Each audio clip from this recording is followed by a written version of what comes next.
It was pure hell. Any doubts that such a place existed vanished the moment you saw it for yourself. And there he was, right before them. The wounded man turned toward Prince Burin. Then, with the last of his strength, Kiri collapsed against the prince's shoulder. That single act was the only way Kiri could repay Burin for everything the prince had ever done for him. But Burin refused to hear such words from his friend and loyal companion. No matter how hard Kiri pleaded, Burin couldn't accept it. Even as he shouted in defiance, Kiri only tightened his grip on his sword and told him one last thing he must never forget. Burin must never give up. The prince didn't want to believe his friend was gone. Yet when he drew his sword, the sound that escaped him was not a battle cry. It was the cry of a man torn apart by loss and despair. That tragedy marked the beginning of everything. Years ago, a powerful nation called Kyrus, born from the union of dragons and humans, demanded a treasure from Sakrisha, the time axis.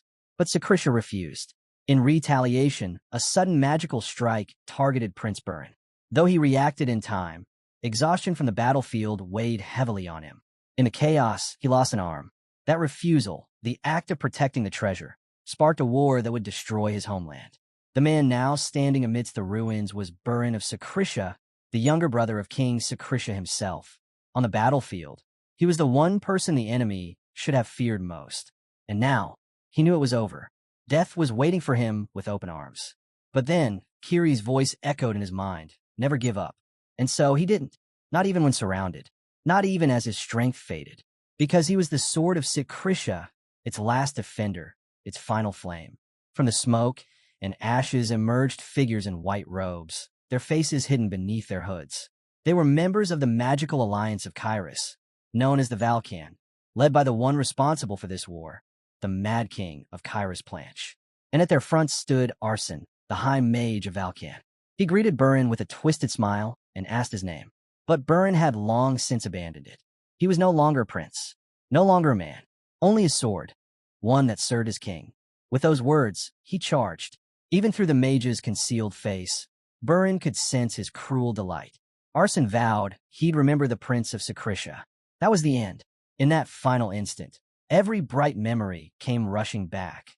His days beside the king, his brother, the laughter of his knights, the pride of their banner fluttering in the wind.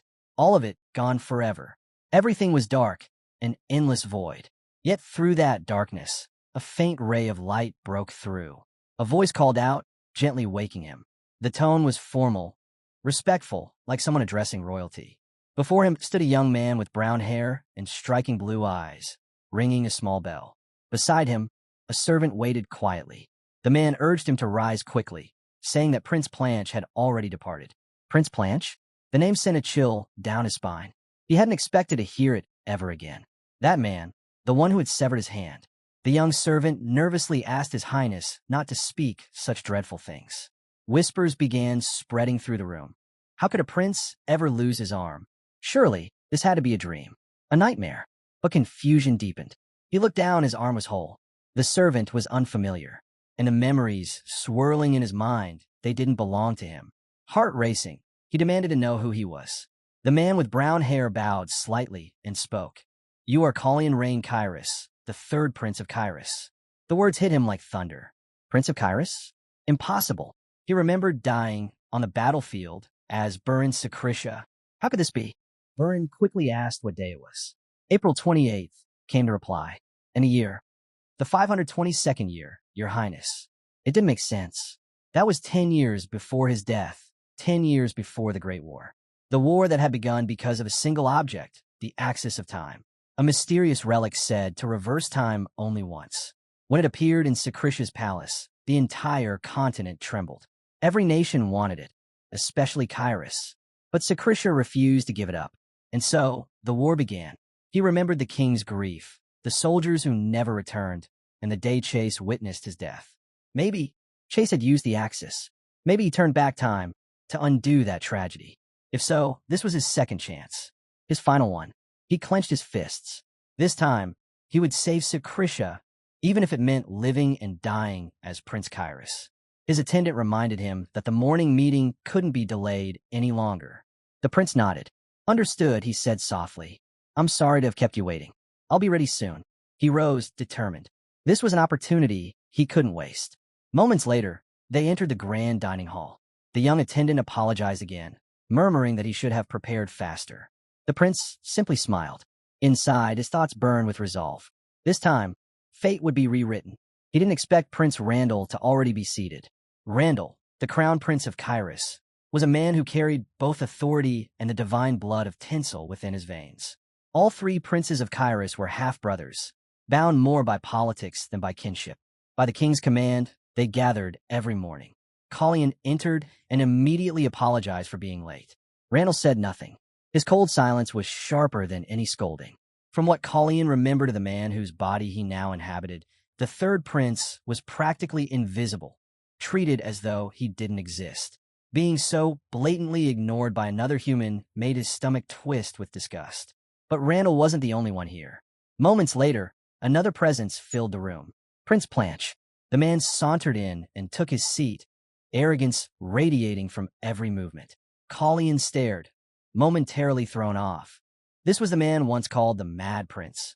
Judging from his fine clothes and confident posture, that nickname clearly came from something other than madness. He recalled that Randall and Planche rarely saw eye to eye, and with Planche's mother, the Queen of Kyrus, wielding unmatched power in the palace, life here must have been suffocating.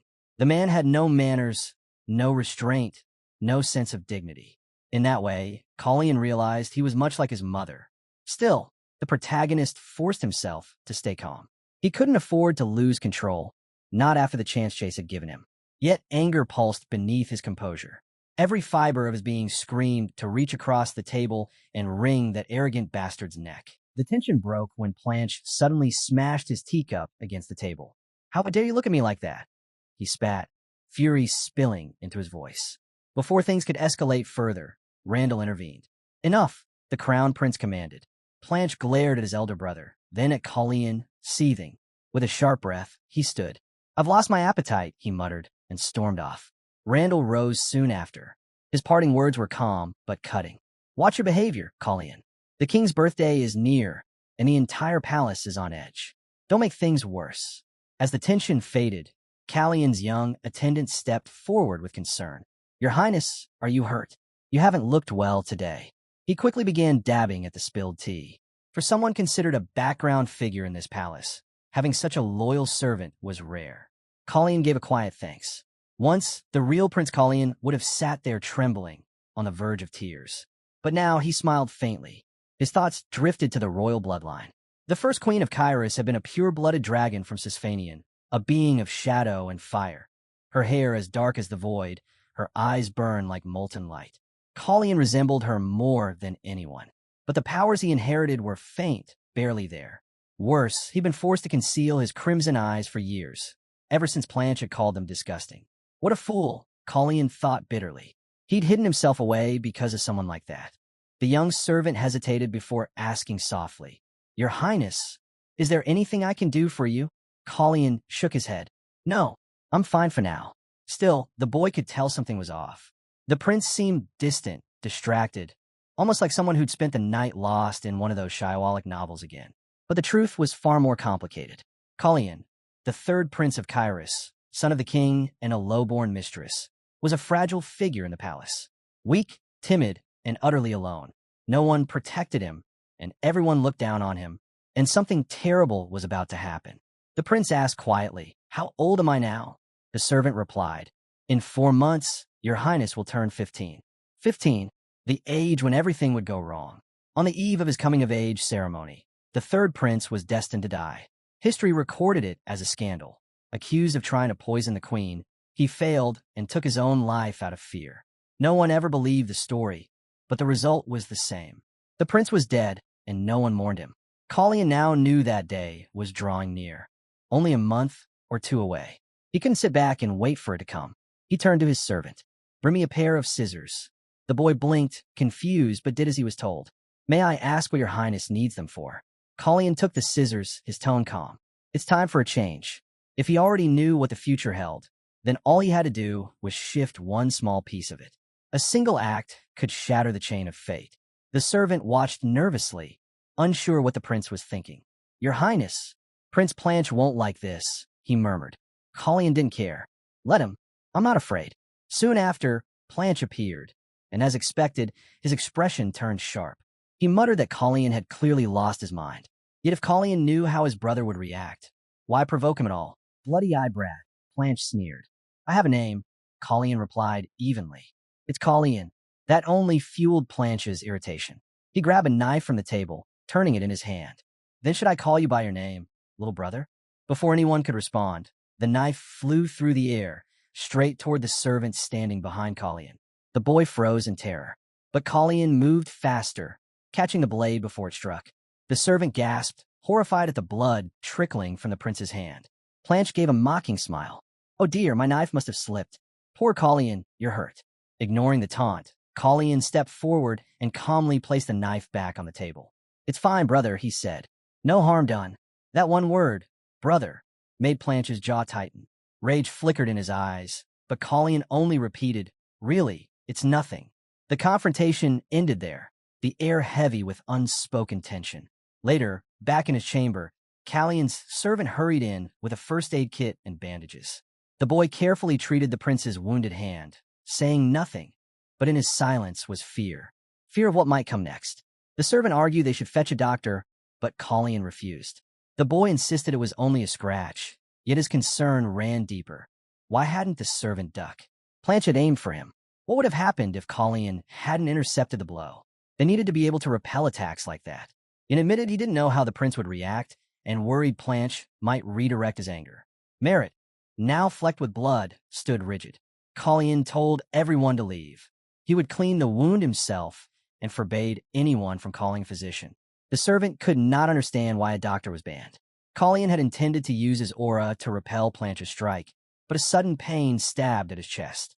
He forced himself to replay the incident, checking Colleen's physical state. Then he noticed 3 magical seals pressed against his heart. The realization hit. The real Colleen had been a mage.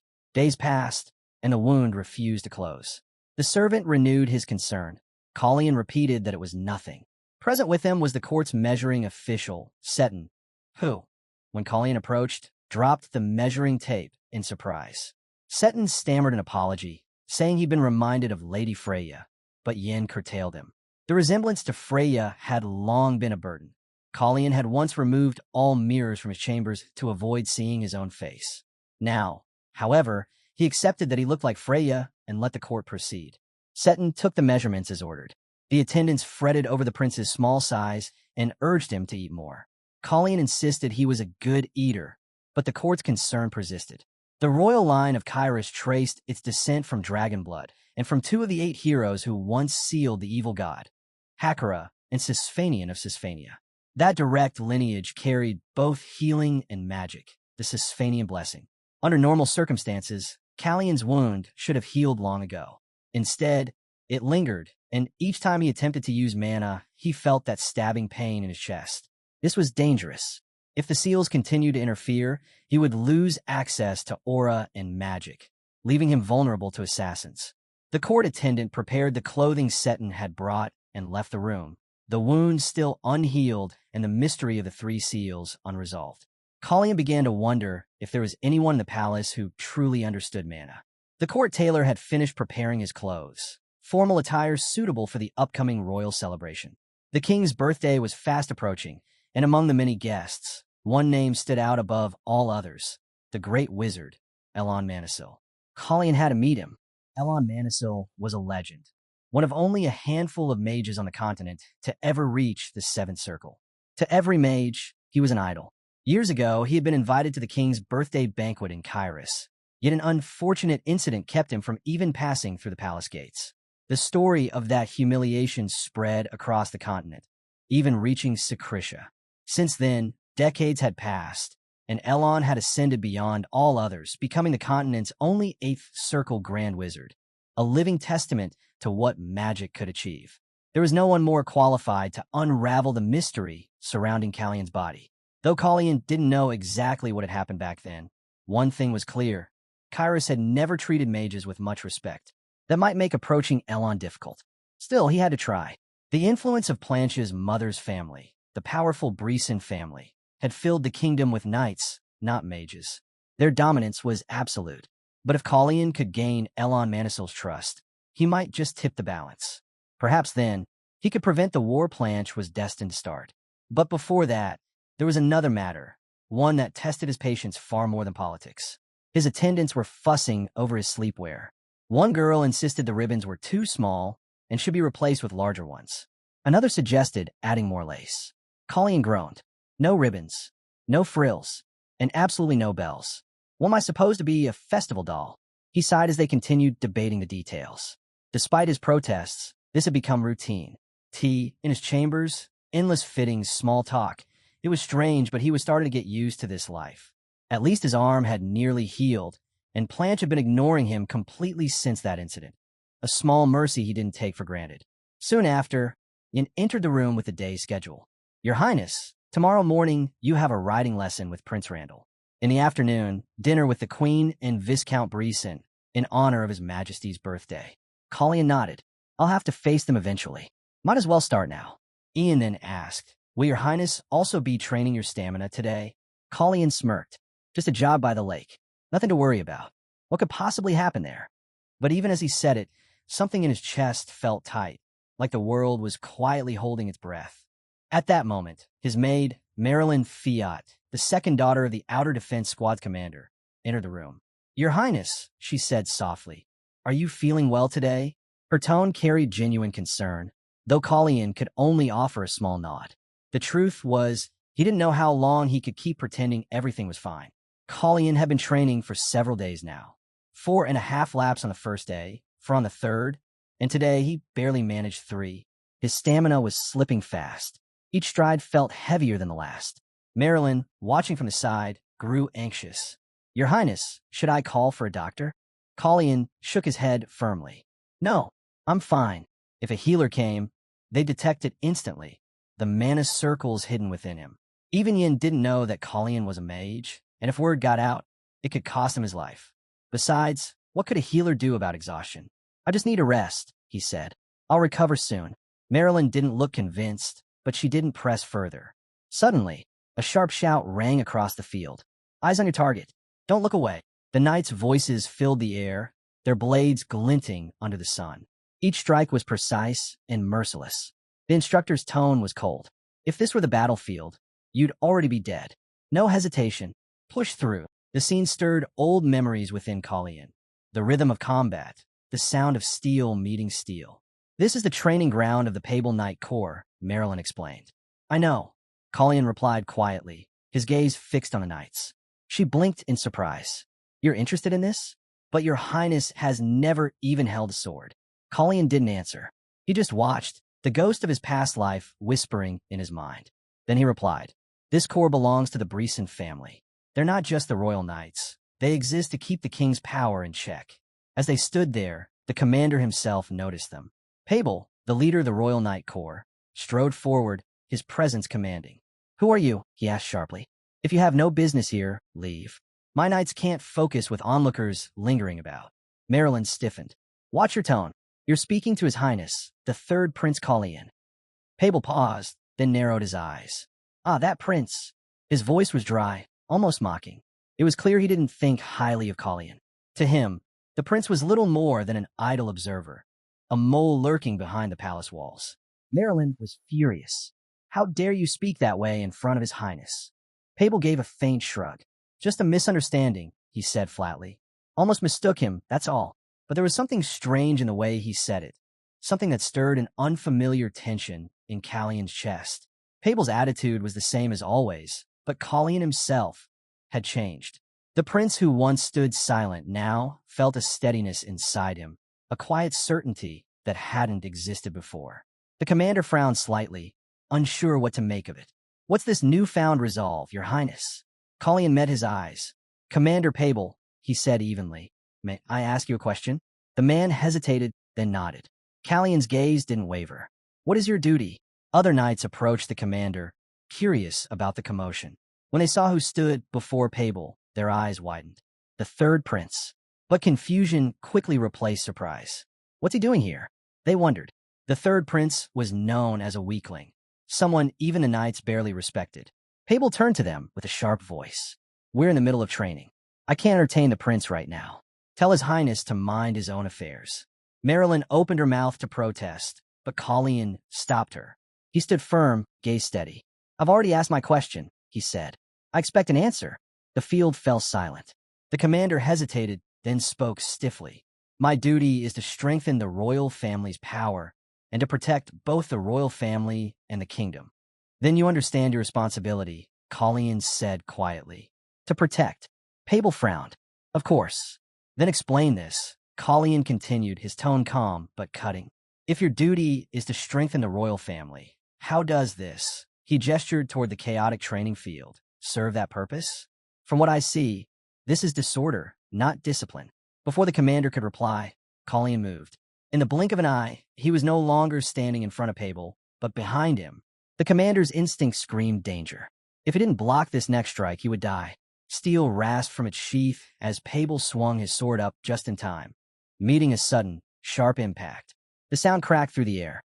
Colleen was holding nothing but a thin branch.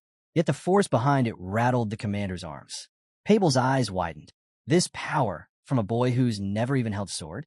Before he could recover, Colleen twisted and the branch struck again, disarming him completely. The sword clattered to the ground. Disbelief flickered through the commander's face. He hadn't even been able to predict the movements of someone supposedly untrained. Colleen exhaled slowly, disappointment settling in his eyes. And that was only the first part, he said. Now, let's discuss the second. Pable froze. The prince's tone had shifted, steady, controlled, but laced with unmistakable killing intent. You claim to protect the royal family, Colleen said, his gaze cold. Yet you address a member of it with contempt and raise your blade against him. Tell me, Commander, should I take that as treason? The man's blood ran cold. Was this truly the same third prince? His body trembled as he dropped to one knee, head bowed. Why, Your Highness, forgive me. I've never harbored any thought of rebellion. Then prove it, Colleen said simply. Pable could only bow deeper, the humiliation searing into his pride. He would never forget this moment. The day the frail, useless prince had made him kneel. Later that afternoon, Yin was startled when Colleen returned from training, leading a black horse by the reins. Your Highness, why do you have a horse? I thought you went out to jog. Colleen smiled faintly. Pick him up on the way. His name's Raven. Ian blinked. Raven? Wait, where did you find him? Before Colleen could answer, one of the stable hands gasped. That's Prince Planche's horse. He's never been broken. Not even His Highness could tame him. The animal snorted fiercely, stamping the ground, but Colleen simply patted its neck. The beast calmed under his touch. Ian's voice was cautious. Is it really okay to bring his horse here? Colleen looked back, a glint of amusement in his eyes. Why not? Some people lose things, others find them. The wind shifted, carrying the faint sound of distant hooves. For the first time since he'd awakened in this new life, Colleen smiled for real. Colleen instructed Marilyn to keep what happened at the training ground a secret. She nodded obediently, though Yan's expression showed clear concern. He understood what it would mean if the incident reached the wrong ears, especially if that prince found out. But Colleen brushed it off. Everything will be fine, he said calmly. He was about to continue when his chest suddenly tightened. A sharp pain shot through his heart. The servants rushed toward him in panic. Just as he'd expected, the strain on his body was catching up. Ian asked anxiously, Did Your Highness overdo the training again? Colleen forced a small smile. No, I just had some fun afterward. Fun? Yin blinked. What kind of fun? But Colleen only waved him off, refusing to explain. He'd already kept them waiting long enough. Prepare everything for dinner, he ordered, standing despite the lingering ache. Ian hesitated, glancing at the black horse outside. And what about the horse, Your Highness? What should we do with him? Yin tilted his head. Does he bite? That's what I was going to ask you, Colleen muttered. Raven snorted loudly, as if answering for himself. Somewhere not far away, unseen eyes were watching. A low, mocking voice murmured in the shadows. Even when worms start to wriggle, if you step on them hard enough, they'll stop. No matter how much that boy struggles, he won't change anything. Still, let's watch a little longer. Killing him too soon would be boring. The palace atmosphere was as suffocating as ever, but something felt different tonight. Colleen noticed the eerie quiet. Why is Planche so subdued? He thought. Could the Queen and Viscount Breeson be late because of me? Planche sat rigid, his face unreadable, though his childlike immaturity couldn't quite hide his irritation. Then, a familiar scent drifted through the air, a sweet, commanding fragrance that made the entire room still. She's here, the true ruler of Kairos. Celise Brisson, the second queen of the realm. After the first queen's death from illness, Celise had taken her place, and through the power of her family, the Brissons, she seized control of the royal knights. Most of the noble houses now bent their knee to her. With every passing year, her influence grew, while the powerless third prince became a joke even to commanders. Her entrance was quiet but absolute. She carried herself with the calm of someone who knew she already ruled the room. She spoke first, addressing one of her attendants. Compensate Commander Pable appropriately. There's no need to report such trivial matters again. Her words dripped with cold dismissal. To her, what had happened at the training grounds was beneath notice. Then her gaze turned to Colleen. Her lips curved into a faint smile that didn't reach her eyes. My, how you've grown, she said softly. Exactly the reaction Colleen had been expecting. He bowed slightly. I haven't grown that much, Your Majesty, but I'm sure I still will. The answer made Planche's head snap toward him in surprise. He actually talked back? Randall, however, remained silent, his expression unreadable. But the tension in his jaw made the message clear. His silence was a warning to the queen. Whether Prince Colleen had truly changed or not, even Randall could sense it. There was something new in his presence, something sharper, steadier. Renan tilted his head, studying him. You've changed, he murmured. It's refreshing to see you show your face for once. You should have cut that hair much sooner. His tone was sweet, but his eyes were full of calculation. And Colleen, meeting that gaze, knew it. This was no ordinary dinner. It was a battle of masks, and they had just slipped for a moment.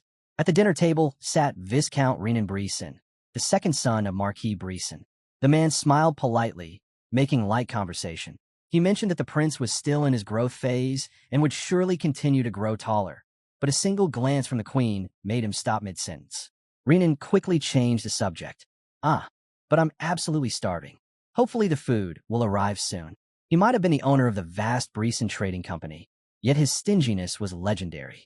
Even the servants whispered about it. Still, his charm was undeniable, the kind that made people forget just how shrewd he really was. The queen turned her attention to her son. Planche, she said, her voice calm but sharp. Why are you so quiet tonight? Planche looked up briefly. What do you want me to say? I was wondering, she continued, about your horse. I heard it's been disobeying you again. Her words hung in the air. Planche's jaw tightened, but he said nothing and turned away. Celise smiled thinly. It would have been nice to hear it from you, but I already know the story. A shame that such a creature turned out to be useless in the end. The sound of metal echoed as Planche dropped his fork onto the table. Without another word, he stood and left. The queen's expression barely changed, but the flicker of anger in her eyes betrayed her. Her own son had just walked out on her. 3 weeks later, the palace was alive with activity. The king's birthday celebration was only hours away, and every hall was filled with servants and guests. This year's banquet promised to be magnificent. Delegations had even arrived from the elves' kingdom, bearing rare gifts of gold, crystal, and song. All eyes were on the royal family. The 3 princes of Kairos were expected to make their appearance soon, and excitement rippled through the crowd. Inside the dressing chamber, Colleen stood still while the royal tailor, Seton, measured his frame. But something wasn't right. Seton frowned as he compared his notes. That's strange, he muttered. These numbers don't match the last fitting. You seem smaller. Before Colleen could respond, a drop of red splashed onto the marble floor. Everyone froze. Your Highness. Yin rushed forward, alarmed. You're bleeding. A thin trickle of blood ran from Callion's nose. He wiped it quickly, forcing a small laugh. It's nothing. I haven't been sleeping well, that's all. See? It's already stopped. But Yin wasn't convinced. That's not normal. You've been looking pale for days. Seton hesitated, then spoke up. Forgive me for intruding, Your Highness, but you've lost weight. A great deal, actually. 3 weeks ago, you weren't this thin. This isn't good news. Colleen tried to play it off. Maybe it's from all the exercise. I've been training quite a bit lately. In truth, his stamina had only grown worse. The sharp pain that came whenever he tried to use mana hadn't faded. It had intensified. Seton shook his head. Your Highness, please don't take your health lightly. You should let a healer examine you. Colleen smiled faintly, though his eyes held exhaustion. There's no need for that. It's just a nosebleed. Nothing more. But inside, he knew better.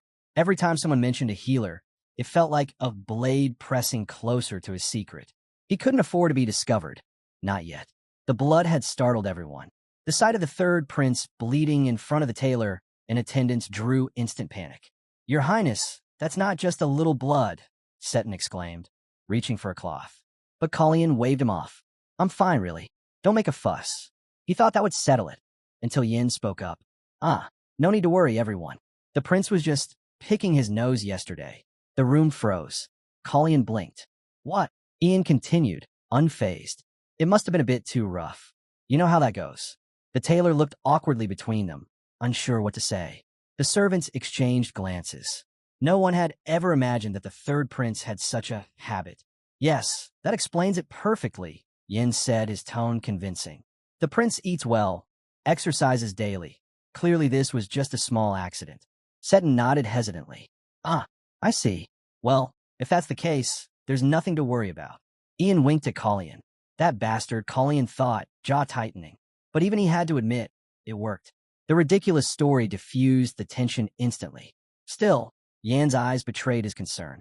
He could see the prince's color fading, the way his hand trembled ever so slightly. The pain in Callion's heart hadn't gone away. It was getting worse. He couldn't let them find out the truth, that the problem lay in his mana, in the unstable seals around his heart. If anyone discovered he could use magic, it would spread through the palace like wildfire. So he let the joke stand. His dignity might have taken a hit, but his secret was safe. Seton quickly returned to work, adjusting the garments to fit the prince's slimmer frame. "Time is tight, Your Highness," he murmured, "but I'll have everything ready for the banquet." Ian smiled lightly. "No need to rush. The prince has plenty of other preparations today." Seton looked relieved. "Then I'll finish the stitching before the afternoon event." Once they were alone again, Yin leaned closer. "So, Your Highness, will it happen today?"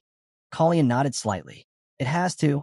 If this continues, my condition will become too obvious. Before anyone suspects, I need to meet Elon Manisil." That meeting could no longer wait. Moments later, a butler entered, bowing deeply. "Your Highness, the joint breakfast with His Majesty and the other princes has been cancelled. The king will meet with each of you individually." Colleen frowned. "Individually? Wouldn't it be better to meet together?" "That's His Majesty's order," the butler replied. "He wishes to speak with you privately." A private audience with the king. Unexpected and somehow unsettling. Colleen followed the butler through the palace halls until they reached the king's study. Inside, Romain Liu, the king of Kyrus, sat behind a heavy oak desk, his expression cold and distant. Colleen bowed respectfully. "Your Majesty." The king didn't respond right away. Even for a monarch with little sense of formality, the silence was striking. Finally, he gestured to a chair. "Sit." Colleen obeyed, taking his seat quietly. "I wish Your Majesty a happy 38th birthday." "Thank you," the king said, his tone flat. "And how are you, my son?"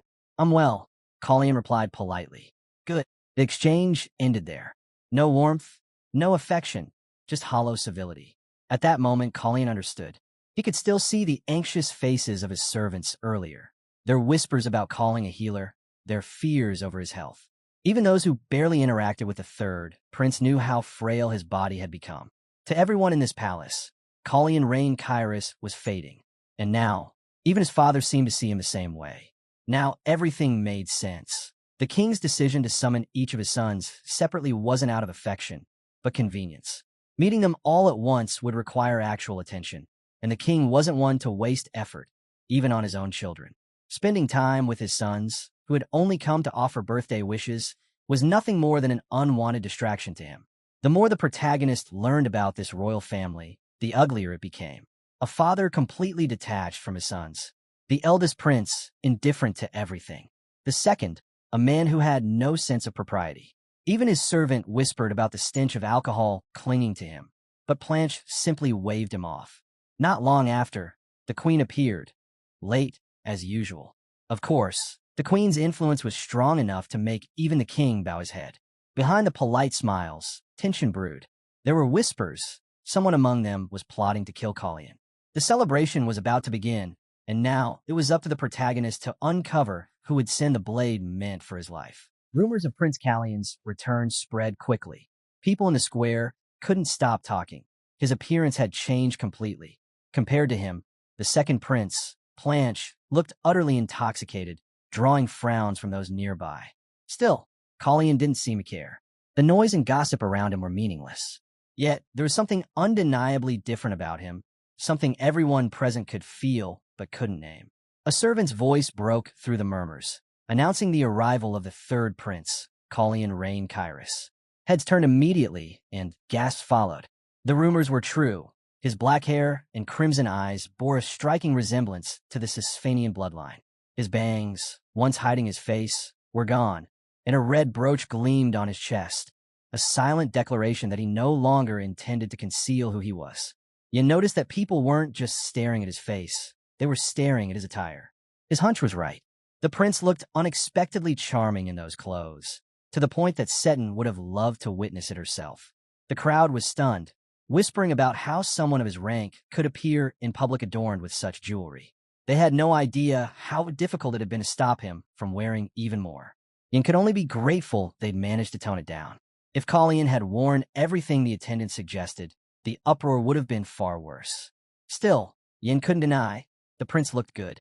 Neither of them had much awareness of how others would perceive it. That red brooch, chosen without thought, had turned into a statement louder than words.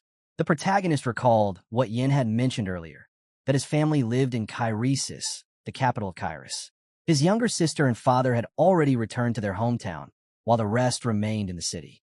With that thought lingering, Colleen turned and asked quietly when they were expected to arrive at the royal palace. Yin replied calmly that his family would only come if they receive an invitation. Then he asked when he should bring Raven to the garden. Colleen didn't answer right away. Some topics were better left untouched for now. He simply suggested they wait for the right time. But truthfully, there was someone Colleen wanted to meet that evening. Yin, ever curious, immediately asked who it was. Yin, on the other hand, already had a suspicion. After all, he knew exactly why this grand hall was called the Siegfried Ballroom. It was named after the first patriarch, Hans Siegfried, Duke of Quitros, one of the 8 legendary heroes from the Great Bilateral War. The Siegfried family, the only ducal line in the Kairos kingdom, had remained steadfastly loyal to the royal crown for over 5 centuries. Their devotion to protecting Sisfanian lands was well known across the continent. Hearing this, Colleen felt a flicker of interest. Yin could easily guess who the prince was hoping to encounter. And before Colleen could answer, laughter echoed through the ballroom. The summer night of Siegfried, a name that had become a timeless legend, had arrived. Duke Slayman Hans Siegfried, heir to a lineage of loyalty and power. Exactly the kind of man that intrigued Colleen. Perhaps it was time to test just how sharp the Duke's instincts really were. It didn't take long. The Duke's eyes swept across the room and locked instantly onto Colleen. As expected, even from a distance, his perception was remarkable. Colleen exhaled softly, barely acknowledging it, while Yin quietly noted the Duke's attention. No surprise there. Slayman Hanfried was one of the 5 sword masters of the continent. A man like that couldn't possibly overlook such a presence. Still, it was too early to make a move. For now, they would pretend not to notice each other. Soon after, the king stood and gave his thanks for the birthday wishes, encouraging everyone to enjoy the evening's festivities. Outside, Yin and Colleen made their way toward the stables where the Raven Black Horse waited. The creature lived up to its name, clever and quiet, almost too well-behaved in the prince's presence. Yin couldn't help but warn him, don't let it fool you. The moment you're gone, that horse turns wild. Watching the beast's sharp movements, even Colleen had to admit it was hard to argue. They discussed heading to the main gate, and Colleen said they'd wait there. But nearby, a commotion caught their attention, a man arguing with the guards. He had come from far away, hoping to attend the celebration, yet was stopped at the entrance. The guards refused him bluntly. No invitation, no entry. The traveler introduced himself, Elon Manisil, asking if they were truly denying him just because of that. Even with his name, the guards didn't budge. Without an invitation, he was no different from any commoner. It was a humiliating sight. So this was how Kairos measured worth, by appearance and formality. Colleen couldn't help but frown. Judging people by their looks felt wrong. But as he watched Elon Manisil's calm persistence, he realized something else. The man wasn't frustrated because of the insult. It was as if he was searching for a reason not to enter Kairos at all. If that was the case, Elon should have simply turned back. But just as Colleen was about to follow him, Yin stepped in, shaking his head. You can't, he warned. By the king's command, no one is to leave the palace during the celebration. Callion's expression hardened. At this rate, they were going to lose the magician. He ordered Yin to hold the soldiers back, no matter what it took, and then kicked his heels into Raven's sides. The horse shot forward, galloping toward the gate. Prince Callion, stop, the guard shouted. Leaving the grounds is forbidden by royal decree. But Raven didn't even slow down. With one powerful leap, the black stallion soared over the palace gate. The guard's cries rose behind him, panic spreading through the courtyard. The prince has ridden outside the palace. Prepare the horses. Yin froze. His heart raced. If the soldiers went after the prince, everything would spiral out of control. Then Callion's voice echoed in his mind. Do everything you can stop them. He clenched his fists. Right now, he wasn't just Yin. He was Prince Callion's servant, sworn to protect him at all costs. Yin stepped forward and shouted, Stop! The Duke of Siegfried has permitted the prince to leave. The guards turned toward him sharply. And who are you to throw around the Duke's name so carelessly? I am Soroyan Siegfried, Yin declared, eldest son of Duke Siegfried. A tense silence followed, then soft laughter broke it. Yin felt heat rise to his face. His father was standing right beside the man who had laughed, Duke Slayman Siegfried himself. Slayman quickly composed himself. Forgive me, he said, chuckling. It's just hard to believe my son would think to use my name like that. Slayman, Yan's father, smiled faintly. He's still young. Let him learn. The Duke thought it was a clever move, though Yin disagreed. It could easily strain their families standing with the king. But Slayman simply said, the king won't ask about it. Yin frowned. What do you mean? The king won't ask, Slayman repeated. Romain worries too much. If His Majesty learns the prince received the Siegfried family's help, he'll be forced to question our loyalty. And if he chooses not to punish us, it will imply we have a friendly relationship with the prince, something the Brizens would never tolerate. So, he concluded, the matter will be buried, as if it never happened. Yin could only stay silent. He understood now. Silence was the safest path. Meanwhile, far from the palace, Callion rode through the dark streets, following the faint trace of Elon Manisil. He wasn't chasing the man out of anger. He was chasing curiosity. Why had Elon refused the invitation? What was he truly after? Callion had once heard that upon reaching the seventh circle, a magician's age could turn back, their body renewed by sheer magical mastery. Looking at Elon now, he realized that rumor might be true. The old man moved with an energy that didn't belong to his years. It's getting late, Elon said with a faint smile, trying to open a large wooden door that refused to budge. Isn't the prince going back? He pushed harder, but the threshold was too high. The door wouldn't open. Callion tilted his head. Was this man really speaking in riddles again? So be it. Two could play that game. He smirked and asked, Why are you trying to force a closed door when there's an open one right beside it? In truth, Elon hadn't been speaking in riddles at all. He was asking a simple question. Where had the prince placed the invitation he'd so kindly sent? The old mage laughed softly, brushing dust off the threshold.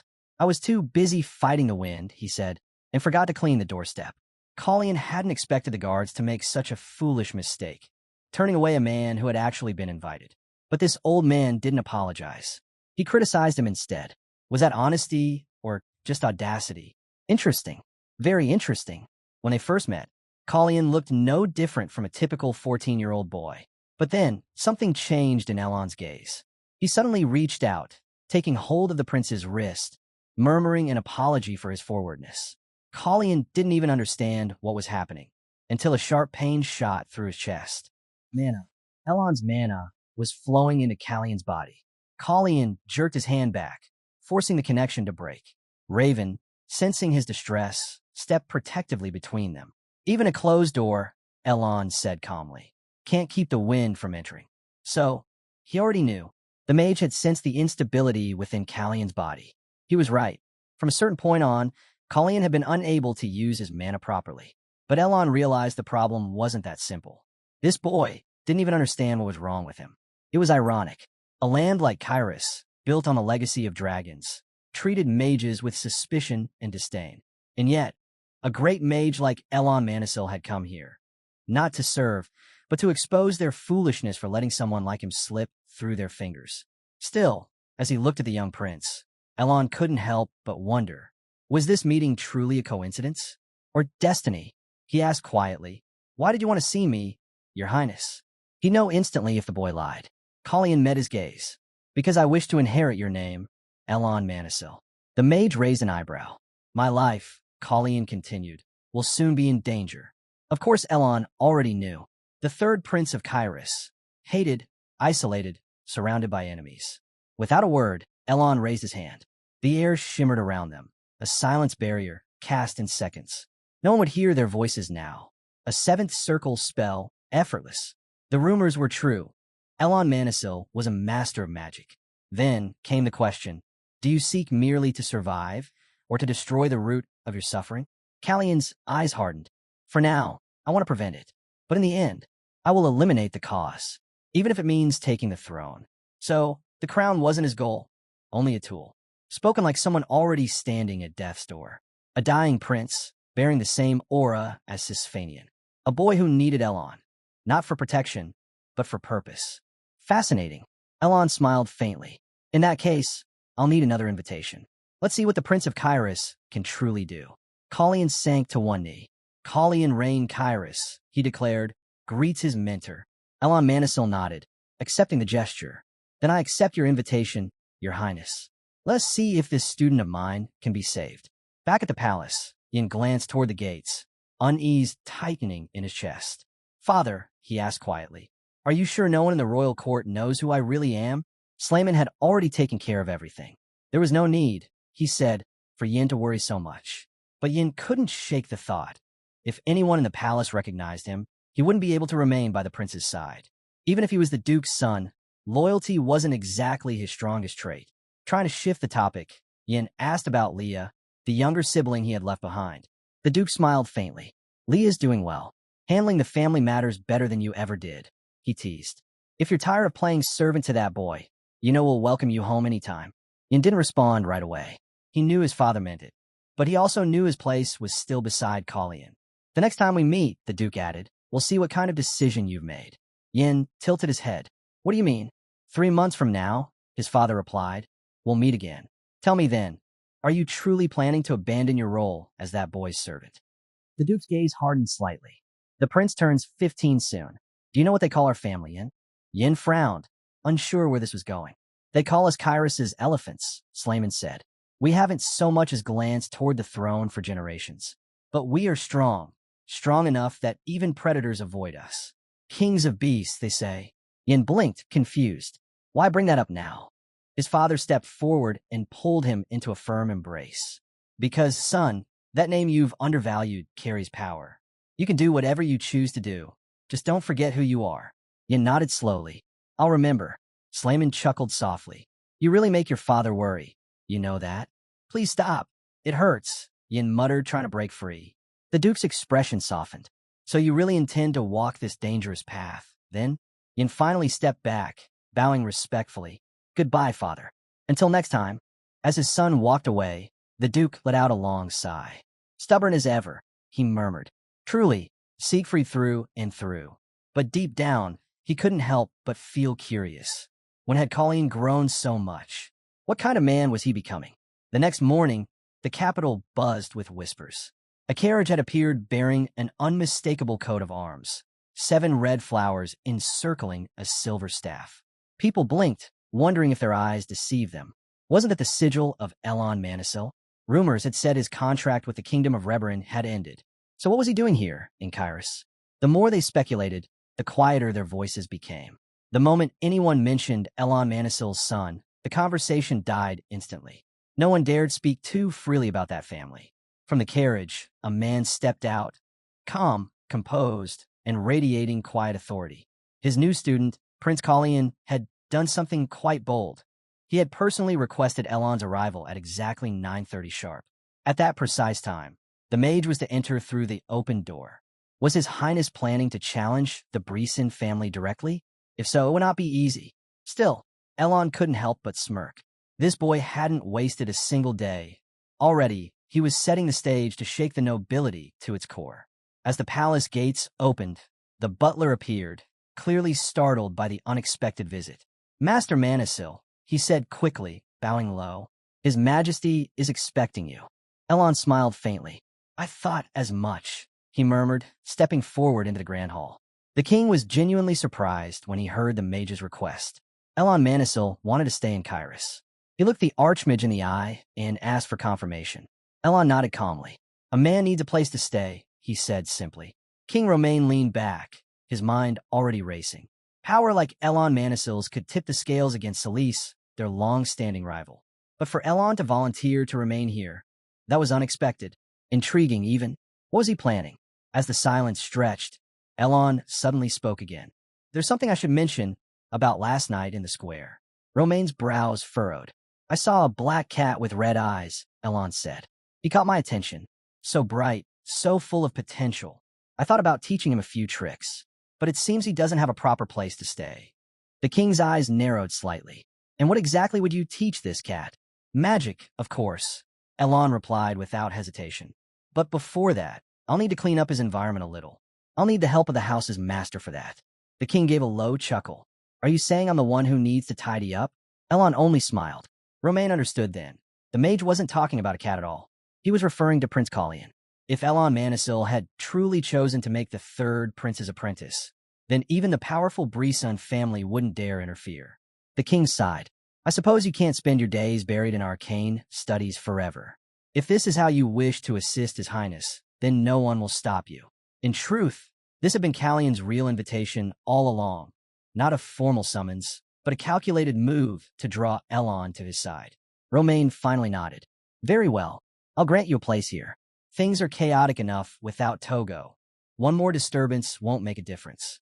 Still, he couldn't help his curiosity.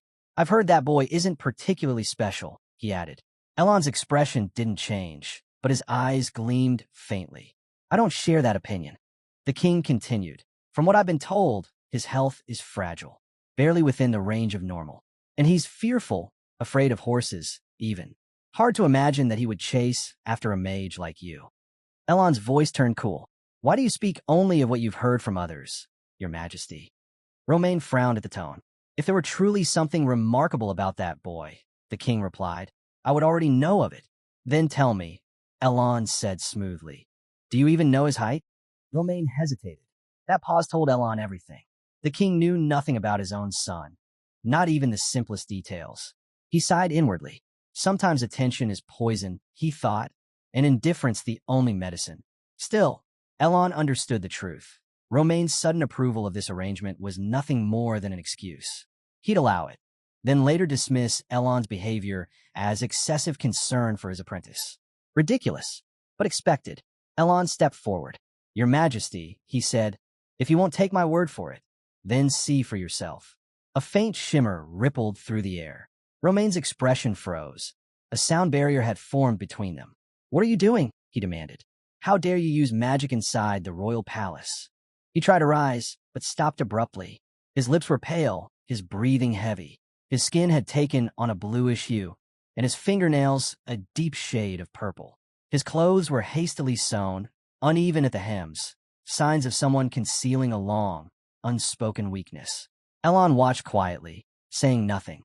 The king, for all his authority, sat trembling behind the barrier, a man of power, yet clearly corroded from within. The ceremonial outfits had been prepared a month ago, yet now they no longer fit.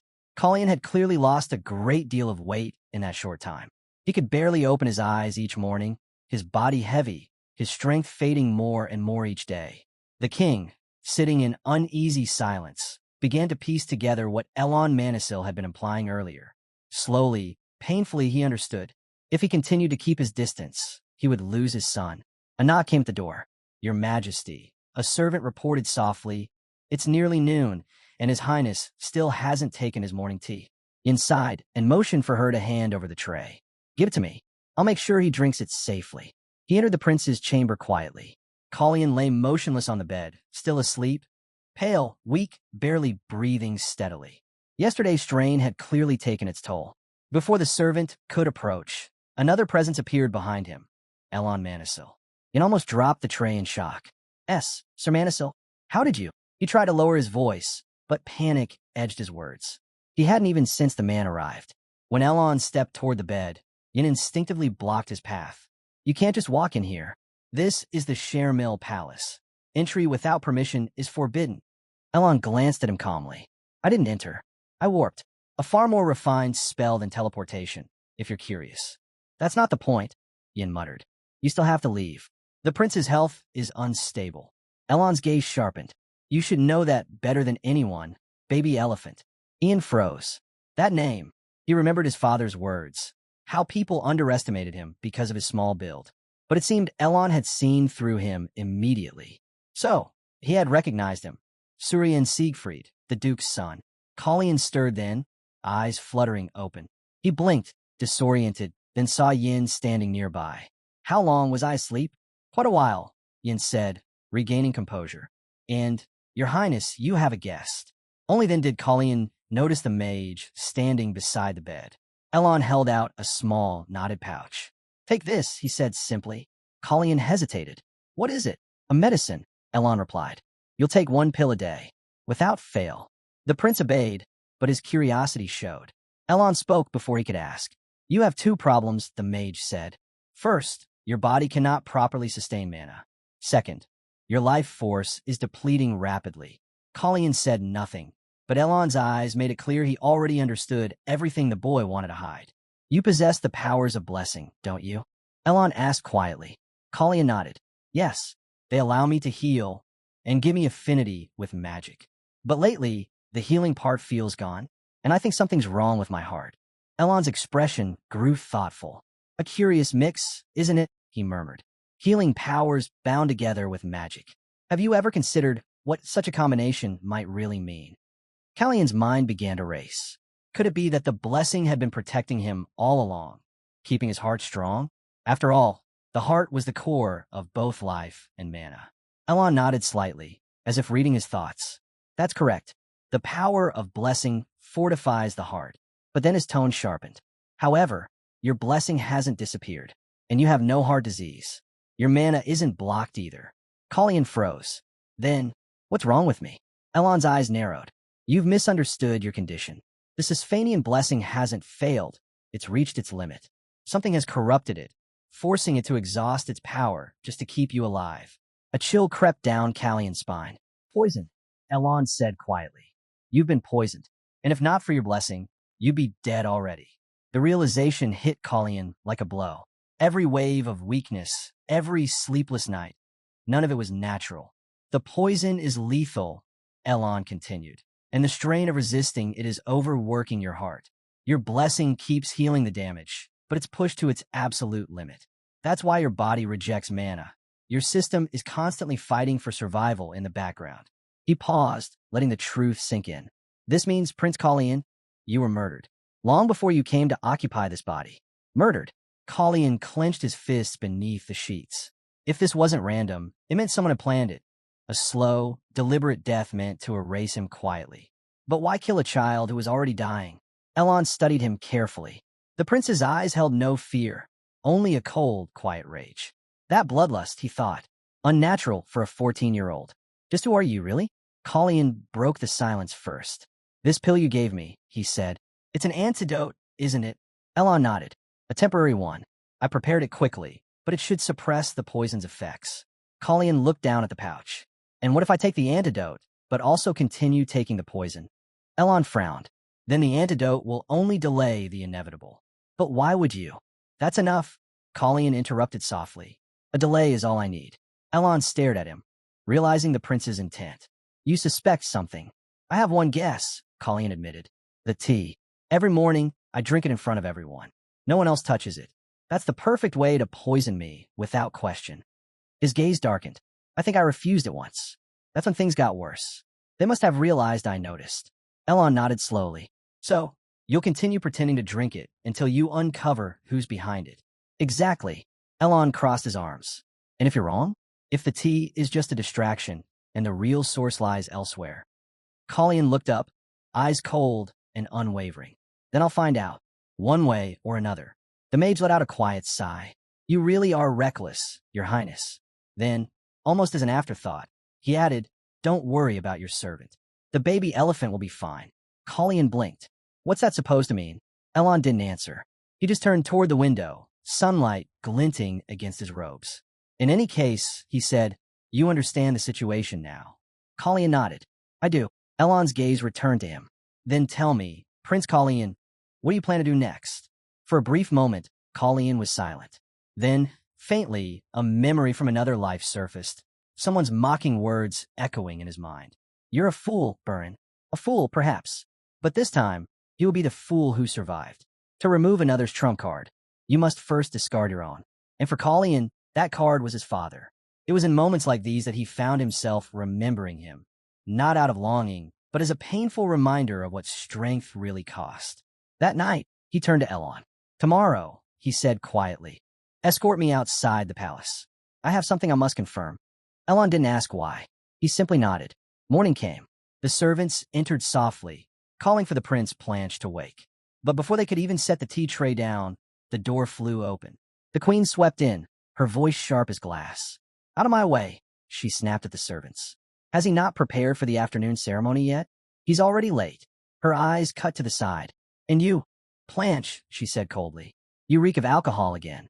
Did you learn nothing after being forbidden to drink at the last ceremony? Blanche, sitting lazily by the table, reached only for a glass of water. What are you doing here, mother? He muttered. Say what you came to say and go. Celise's tone was frigid. Colin has taken a mentor. A seventh circle mage, Elon Manisil. The nobles are already talking, and not all of them favor it. Blanche frowned. So, she ignored him, turning instead to the mirror. You will make sure my efforts on your behalf are not wasted. There will be eyes on you today, many of them. Do not embarrass me. When she left, the glass in Blanche's hand shattered. Water and blood dripped onto the floor. The attendants rushed forward in alarm. Your Highness, you're bleeding. Get out, he growled, voice trembling with anger. All of you, get out. As the last servant fled, his thoughts spiraled. Unbidden, his brother's face flashed in his mind. Colleen. Meanwhile, the palace echoed with cheers. All His Majesty, King Romain.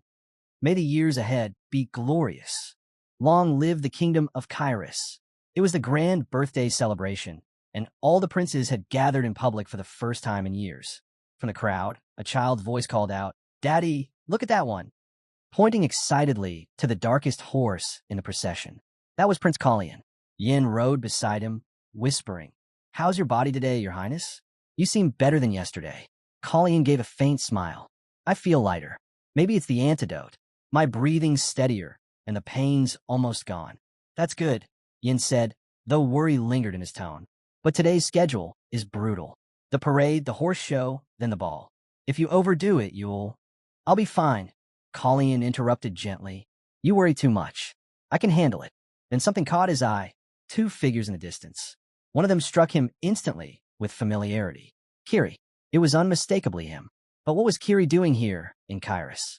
Before he could dwell on it, Raven suddenly grew restless beneath him, stomping and tossing its head. Easy, Colleen murmured, tightening his grip on the reins. Yin frowned. What's wrong with him? He's never acted like this. Raven pawed the ground, snorting, refusing to move forward. It's because of them, Colleen said quietly. Raven feels it too. He exhaled slowly, regret flickering across his face. We can't go there now. Tell Kiri to wait. He turned his horse aside, his thoughts sharpening. I'll find him later. And then, beneath the bright banners and the cheering crowds, his gaze settled on a name whispered through the nobility. Melfer Polun, the powerful owner of the Polun Insurance Center. A man whose reach extended into every noble's pocket and every quiet conspiracy in Kyrus. It was an honor beyond measure to serve His Majesty. Today's performance had been prepared with care, something the king himself would surely enjoy. This year, the horse riding exhibition had been arranged not by the Breeson family, but by Baron Melfer Polun. That small change alone spared Colleen a great deal of unnecessary tension. Still, that wasn't what truly concerned him. His memory whispered a warning. Randall would be injured during the show, and soon after, Baron Polun would be executed. A grim sequence he couldn't forget. The Baron, smiling confidently, invited the nobles into the grand arena. Please, everyone, come this way. I prepared special seats for you. Callion's eyes followed the direction of his hand. Above those seats hung a massive chandelier, the very one destined to fall. Strange, he thought. The knights should have inspected everything thoroughly, especially for an event where the king himself is present. The Pable Knight Corps were on guard duty today, after all. But then again, their commander was infamous for carelessness. Maybe Colleen thought it was time to give fate a nudge, and perhaps let one man live who was meant to die. As Baron Poloon proudly gestured toward the stands, Colleen leaned closer and whispered, "That chandelier above you, it looks unstable. You might want to have someone check it." The Baron blinked, then glanced upward. A faint unease crossed his face. Moments later, the trumpet sounded. The horseback performance had begun. The grand day was here, and the arena erupted with excitement. Baron Poloon beamed, whispering to those nearby, "To think I'd be seated beside His Majesty himself on this glorious occasion. Truly, fortune smiles upon me." He turned his gaze toward Colleen, who appeared calm, almost bored. Yet the Baron's earlier conversation replayed in his mind. The chandelier above. The Baron looked up again and froze. One of the ropes suspending the enormous crystal structure had frayed, barely holding on. Cold sweat formed at the back of his neck. If the prince hadn't warned me, it was terrifying to imagine what might have happened. And as realization struck, the Baron's perception of Colleen shifted. This young prince wasn't simply insightful. He was calculating, deliberate. A man who looked forward, not sideways. But then, why had the Brisson family turned against Poloon so viciously? What drove them to orchestrate such chaos? Before he could answer that question, the crowd gasped. Colleen and Planche had locked eyes. Planche smirked faintly. "Don't forget where you belong, little brother," he muttered under his breath. The announcer's voice boomed, declaring the final act of the horse show, the highlight of the performance. But Planche wasn't watching the riders. His disgust was fixed on Colleen. "So this is what they call royal blood," he said loudly, voice dripping with scorn. "Foul and pitiful. Just looking at it makes me sick." Gasps rippled through the audience. Every noble present had heard him. He said that? In front of the king? Callion's eyes narrowed, but he said nothing. He didn't need to. From the royal balcony, Queen Celise's face tightened. She had warned him countless times not to lose control. Not today, not during the celebration. And yet here he was, dragging the family's dignity through the mud. Then she caught sight of Callion's expression, calm, almost expectant. That's when she realized he had done this on purpose. But why now of all days? The entire court was frozen in disbelief. None of them could understand how the second prince could dare speak such venomous words, with His Majesty sitting right before him. The nobles had made up their minds. From this moment on, they would no longer support the prince. To them, the most suitable successor to the throne was Prince Colleen, backed by none other than Elon Manisil himself. They had lingered in silence long enough. Now a choice had to be made. The show was over. Randell managed to dodge an unpleasant scandal, but Romaine's indifference to the matter involving Planche raised eyebrows. Everything had unfolded exactly as Colleen had planned, yet she remained eerily calm. Was she expecting this outcome? Or did today's events catch her off guard? A memory from a past life surfaced in Burin's mind. Could it be that Burin truly believed the so-called accident in Kairos was just another assault on the royal family? The more he thought about it, the more he began to suspect that someone close to them had orchestrated the whole thing. But if it were that simple, it wouldn't be so intriguing, would it? The king then proposed a wager. Burin, half amused and half bitter, remarked that he was already losing. Had his brother forgotten how much debt he still owed? Every coin, every favor, Burin remembered them all. And with a sly smile, he decided to offer a hint. He told his brother to ask himself this. Wasn't the attack just a little too obvious? It almost felt like the culprits wanted everyone to believe it was an assault on the royal family. If the second strongest trading house in Kairos was wiped out, who would stand to gain the most? The answer was clear. Renan Brisson, the head of Kairos's most powerful trading house. Colleen questioned which of Poloon's businesses was the most profitable. Yen answered without hesitation, the Poloon diamond mine. If Poloon were to vanish, Brisson's reach in the diamond market would become unmatched. Renan's cleverness was finally starting to show. Colleen wanted to understand everything, both to protect Poloon and to uncover the truth. But before that, Colleen demanded something in return for saving his life. Orders were sent to Yen. Cancel all of Callion's plans for the night. But with most nobles gathering at the royal ball, that wouldn't be easy. The words he'd heard earlier kept echoing in Callion's mind. His expression gave it away. He was disturbed, and seemed to buy the excuse, which only made it harder for Colleen to attend the event. When they finally returned to the palace, confusion filled the air. The king couldn't make sense of anything that had happened. Manisil's warning echoed in his mind. If he continued to distance himself, he would lose his son. Then came the cruel memory of Planche, spitting words of disgust at Colleen, calling his blood filthy and worthless. And the image of Callion's dying mother, worried only for her child, refused to fade. The queen burst into the study, startling the servants. The butler hurried to announce her, and the maid quickly poured fresh tea. Celise hadn't been told anyone else would be there, yet the king assured her it was fine, because the guest wouldn't be staying long. Then, turning his gaze to Celise, the king calmly asked, "So, what brings you here today?" Celise stood firm, her voice calm, yet commanding. She declared that House Brisson would take full responsibility for the day's incident.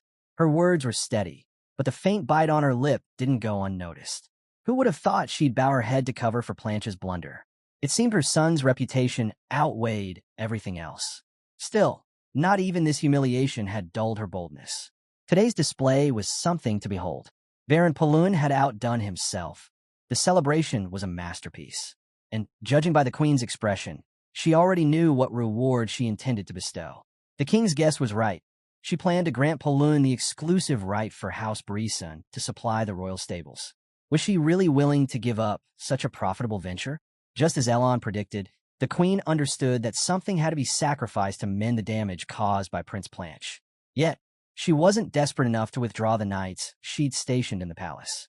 Instead, she'd come prepared, with an offer she believed would balance the scales.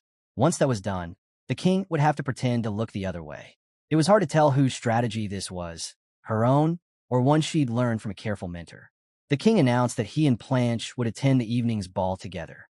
Celise smiled faintly, saying that her son would be thrilled. Her plan had worked. Soon, the herald's voice echoed through the grand ballroom. His Majesty the King and His Highness Prince Planche. As agreed, the two entered side by side, a perfectly staged image of unity.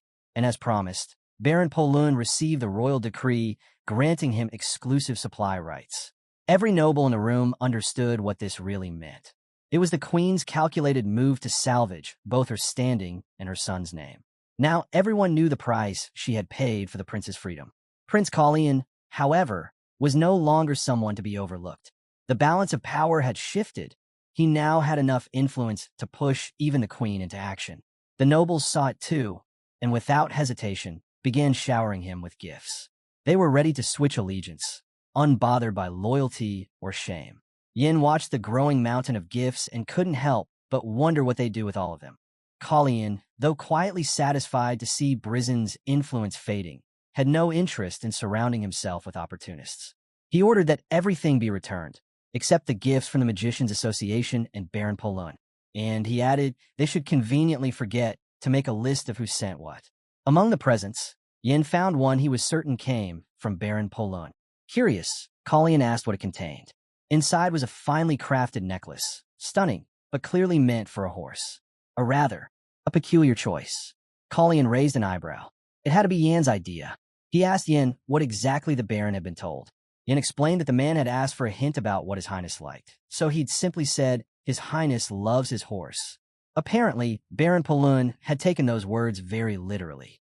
He'd sent jewelry, not for the prince, but for his beloved horse. It seemed Baron Poulin was testing him. If Colleen accepted the gift, it would be the same as agreeing to take gold in return for saving him. Then next time, the Baron would use that jewelry to repay the favor and close the debt. But things were never that simple.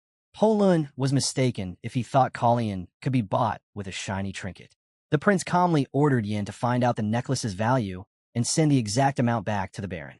When Yin asked if he truly intended to buy the piece, Colleen smirked and said, "I'm not buying it for its uniqueness." He glanced toward the table, where another gift caught his eye. "That honor," he said, "belongs to this flower." It was a gift from the Magicians' Association, a rare, magical bloom glowing faintly under the light. Typical magicians, always chasing beauty and symbolism. The flower came with a note, detailed care instructions written in elegant script. It was a bioluminescent flower that released shining pollen before it withered, a favorite among herbologists. As he examined it, a new plan began to form in Callion's mind. He asked if they should send the plant back as well, but Colleen shook his head. "No, we'll keep it. I have an idea." Just then, A sharp cry echoed across the room. The maid gasped. Yin turned quickly. Your Highness, are you hurt? Colleen looked down at the tea spilled across the table and the floor. My hand slipped, he said casually. What a shame, the tea's gone. Yin ordered the maids to clean up the mess, and as they moved, the tea spread in a wide arc, splashing beautifully across the floor and onto the flower. Ian hesitated.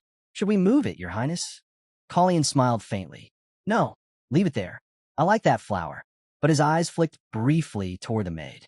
Of course he had noticed her reaction. Of course he knew the tea had been poisoned. Colleen thanked his mentor for sparing the time to meet him. But Elon only waved it off. No need to thank me. How could I refuse when you're putting your life at risk? Outside the palace walls, Colleen seemed lighter, almost cheerful. It had been a long time since he'd stepped beyond those gates. For a moment, he almost said it was his first time out. But he reminded himself he was Colleen now, not Burin. He turned to Elon. Did His Majesty really approve your departure? Elon chuckled softly. If he didn't, I suppose we're about to find out. Colleen didn't even look surprised. It didn't matter. They were both equally guilty in this little rebellion. He told Yin earlier they'd return by dawn. Elon raised an eyebrow. Funny, I could have sworn you said midnight. That made the old mage smile. Yes, this was definitely his apprentice.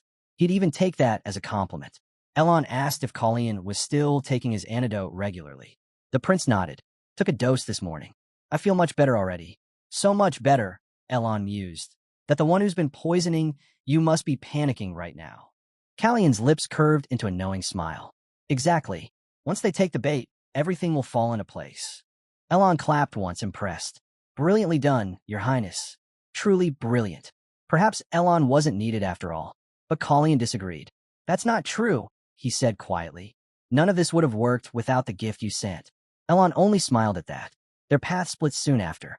This was where the mage would part ways with the prince. He suggested that Colleen should have let him stay close, but he didn't argue further.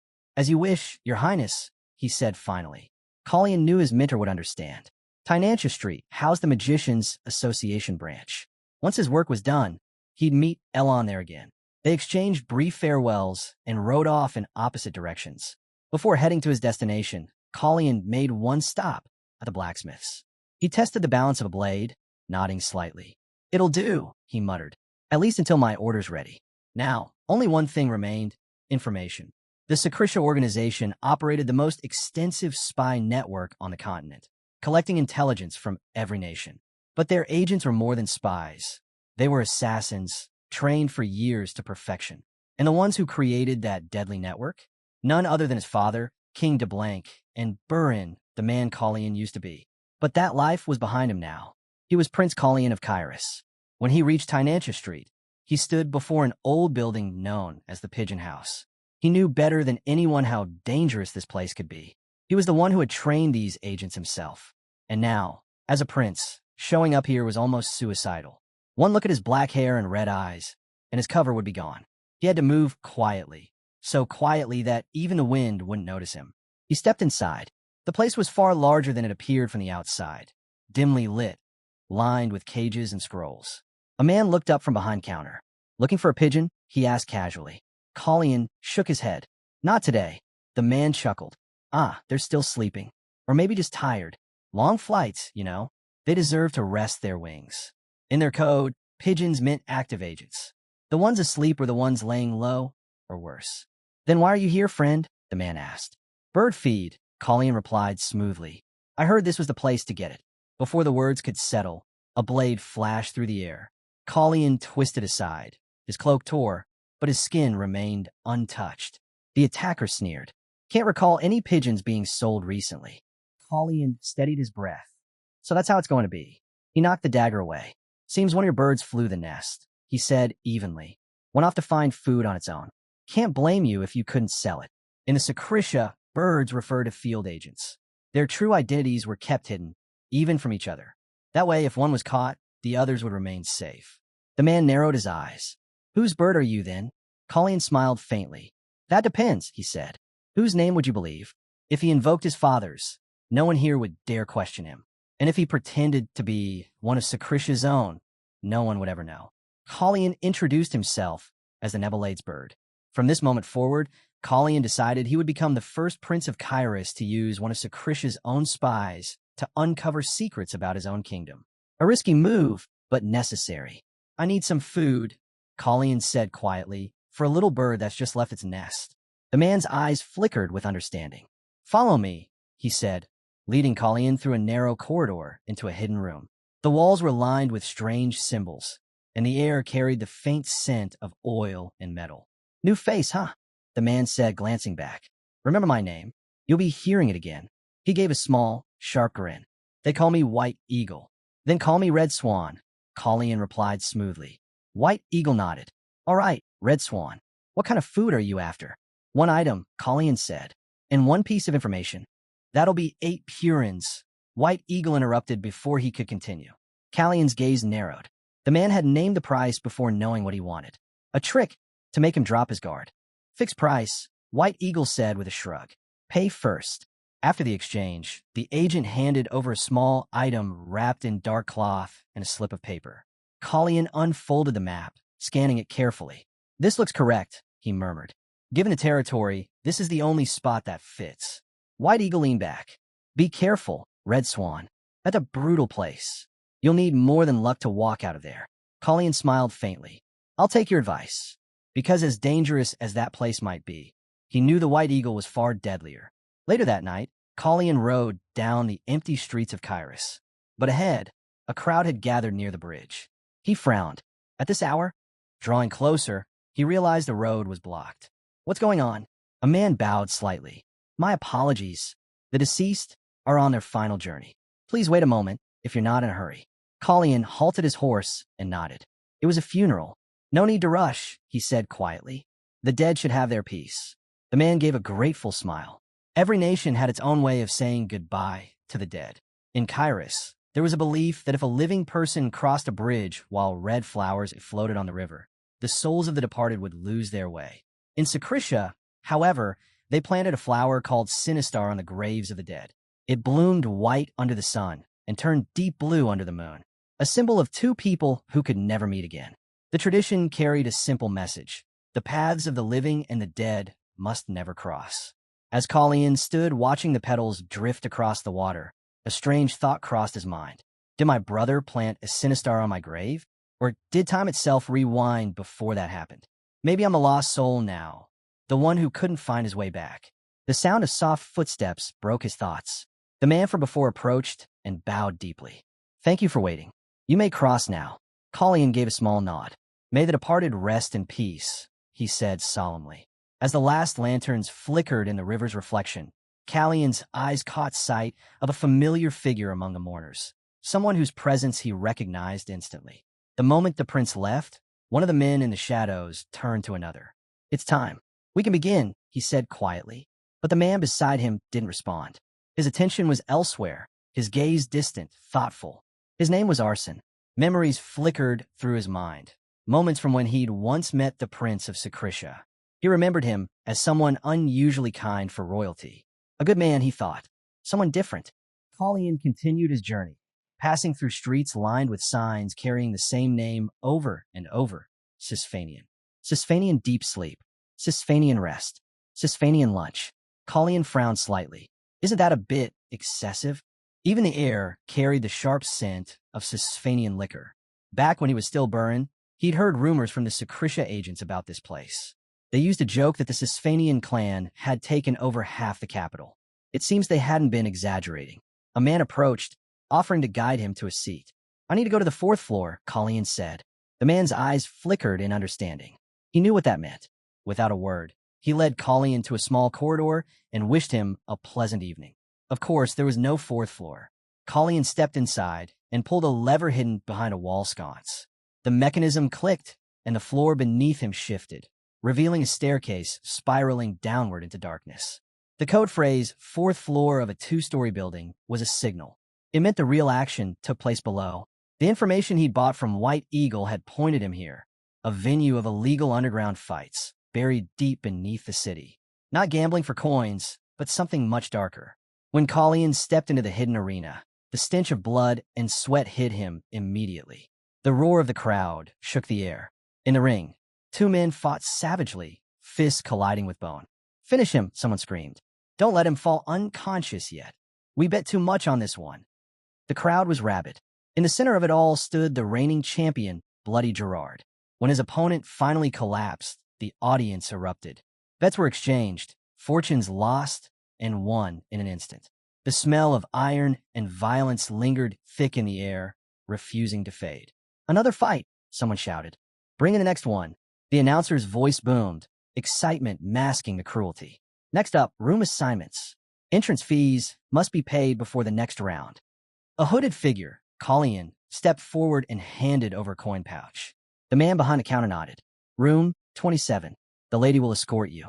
A girl approached him then. White hair, dark eyes, delicate hands trembling slightly. She couldn't speak, only tugged gently at his sleeve and gestured for him to follow. Callion's gaze lowered, and he noticed. Her ears were cropped. Her clothes weren't her choice. Around her neck was a small metallic collar, a tracking device, just like the others. His eyes darkened. Cruel, he murmured under his breath. The girl stopped at a table and pointed at a silver tray. A number was engraved on it, 27. So, she wanted him to place a bet. He nodded faintly. You have to play along to survive in a place like this. There were no real rules here, only chaos and the courage to fake belonging long enough to get what you came for. The crowd roared as the next round began. Here, the rules were simple. Spectators bet their money, fighters bled for it, and when a fighter won, their better's coin doubled. 3 plens became 6, 6 became 12, and 12 became 24. Round after round, the cycle of greed and violence continued, an endless rhythm of blood and coin. By the 10th match, the announcer's voice echoed through the underground arena. The winner, Pantelon Iron Knee. Those who had bet on black cheered wildly as their earnings multiplied. What started as 3 plans had turned into 1,536. But Colleen hadn't come here to make money. The real reason for his presence was about to enter the ring. The lights dimmed. A hush fell over the audience as the announcer declared. And now, the final match, a special quadruple elimination round. The crowd leaned forward in excitement. On the white side, the bloody hammer of Sean, and his opponent, the undefeated challenger.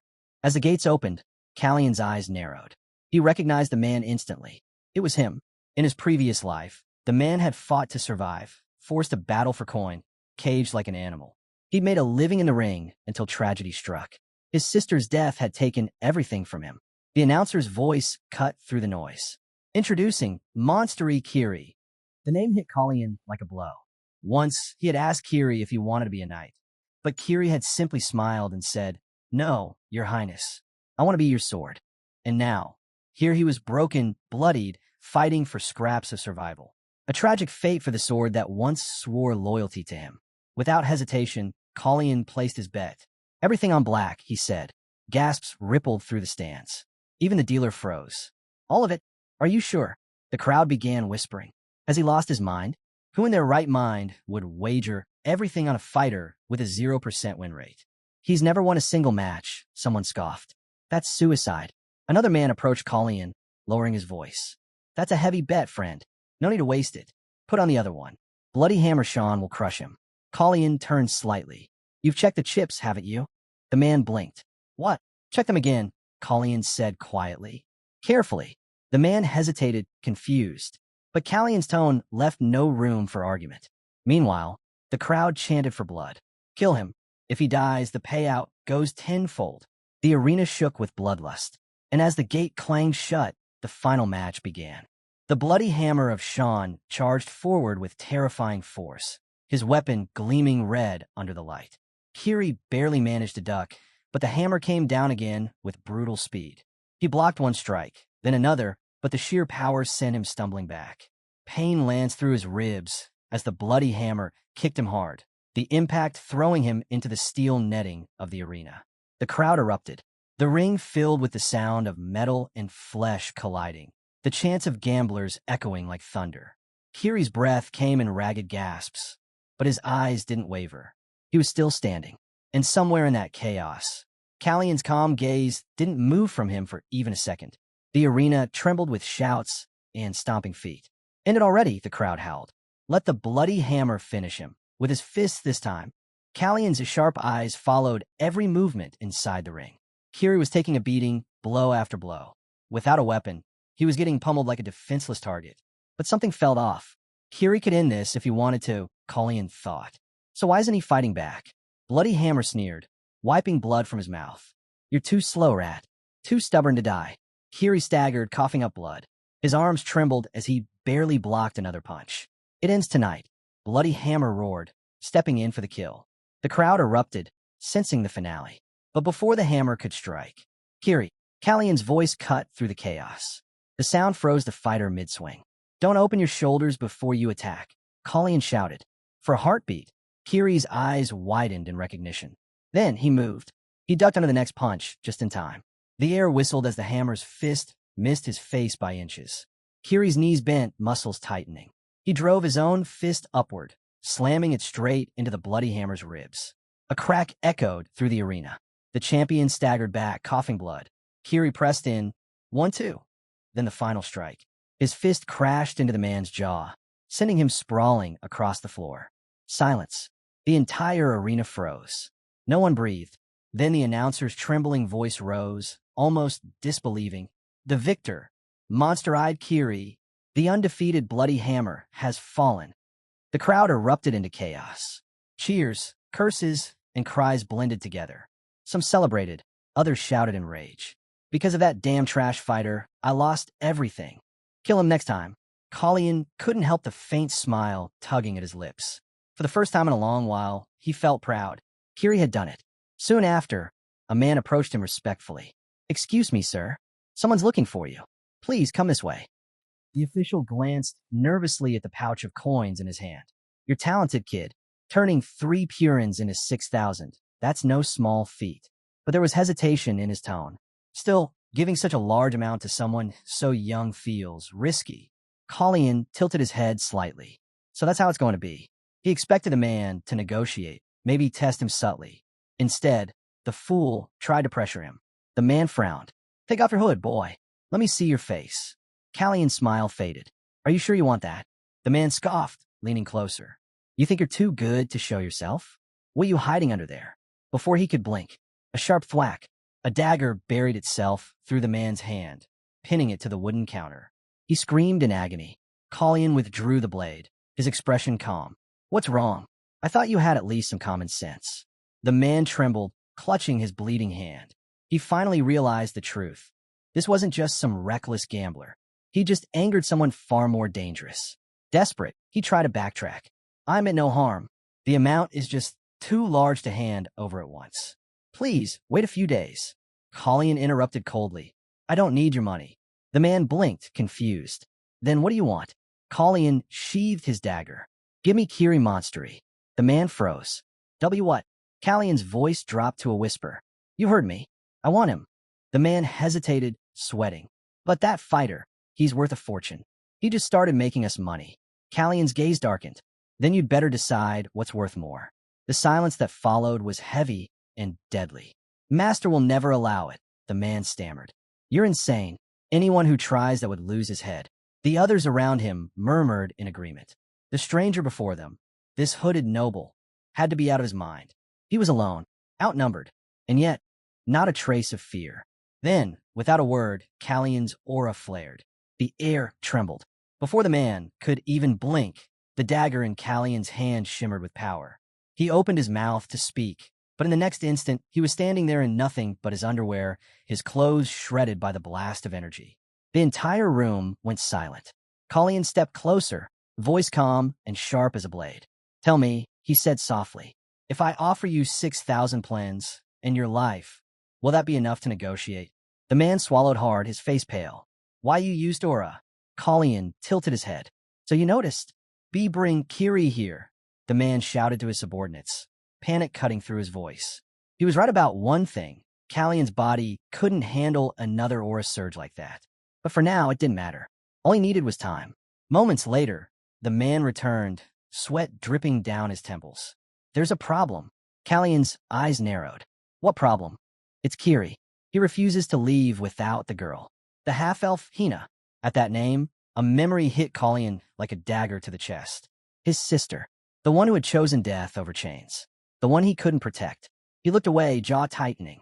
Bring them both, he ordered coldly. The man hesitated, but one look from Colleen silenced any argument. I'll make arrangements, he muttered. Colleen nodded. Do that. And while you're at it, prepare my winnings. He'd come here for information, not for coin, but leaving without claiming his reward would only draw suspicion. A short while later, 3 figures emerged from the arena's lower tunnels. Colleen, Kiri, and the girl. Hina stayed close to her brother, eyes darting nervously.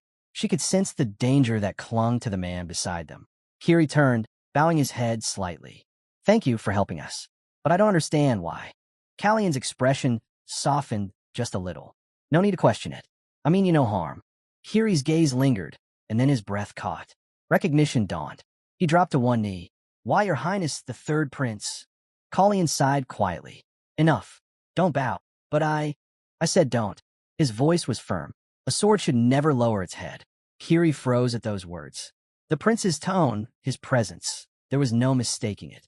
These two, half-elves, penniless, scarred by years of hardship. He could see it written in every line of their faces. In his past life, Kiri had failed to protect his sister. Now, fate has given them another chance. Colleen remembered his habit, the way Kiri always opened his shoulders before striking. A beginner's flaw, one he'd tried to correct before. He stepped closer. Tell me, Kiri, do you still want to be a knight? Kiri shook his head. No, Your Highness. I want to be your sword, to protect everything you stand for. Colleen smiled faintly. That's the same answer you gave me before. You haven't changed. He reached into his cloak and withdrew something wrapped in silk, a finely crafted blade. A man doesn't become a knight overnight, Colleen said. So for now, act as my shield. Protect me, as I once protected you. Kiri looked down at the weapon, his eyes wide. Your Highness, why give us something so precious? Callion's gaze softened.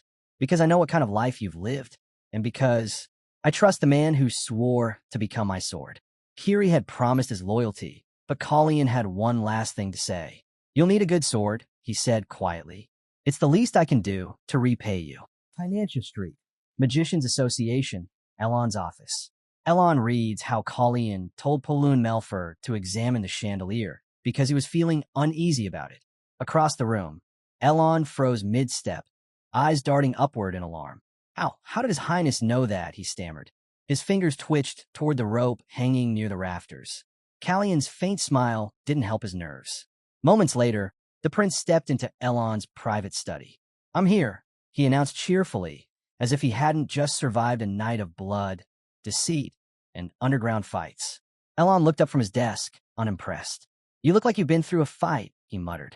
Where are your clothes? Colleen said, shrugging. Something like that did happen, but I wouldn't call it a fight.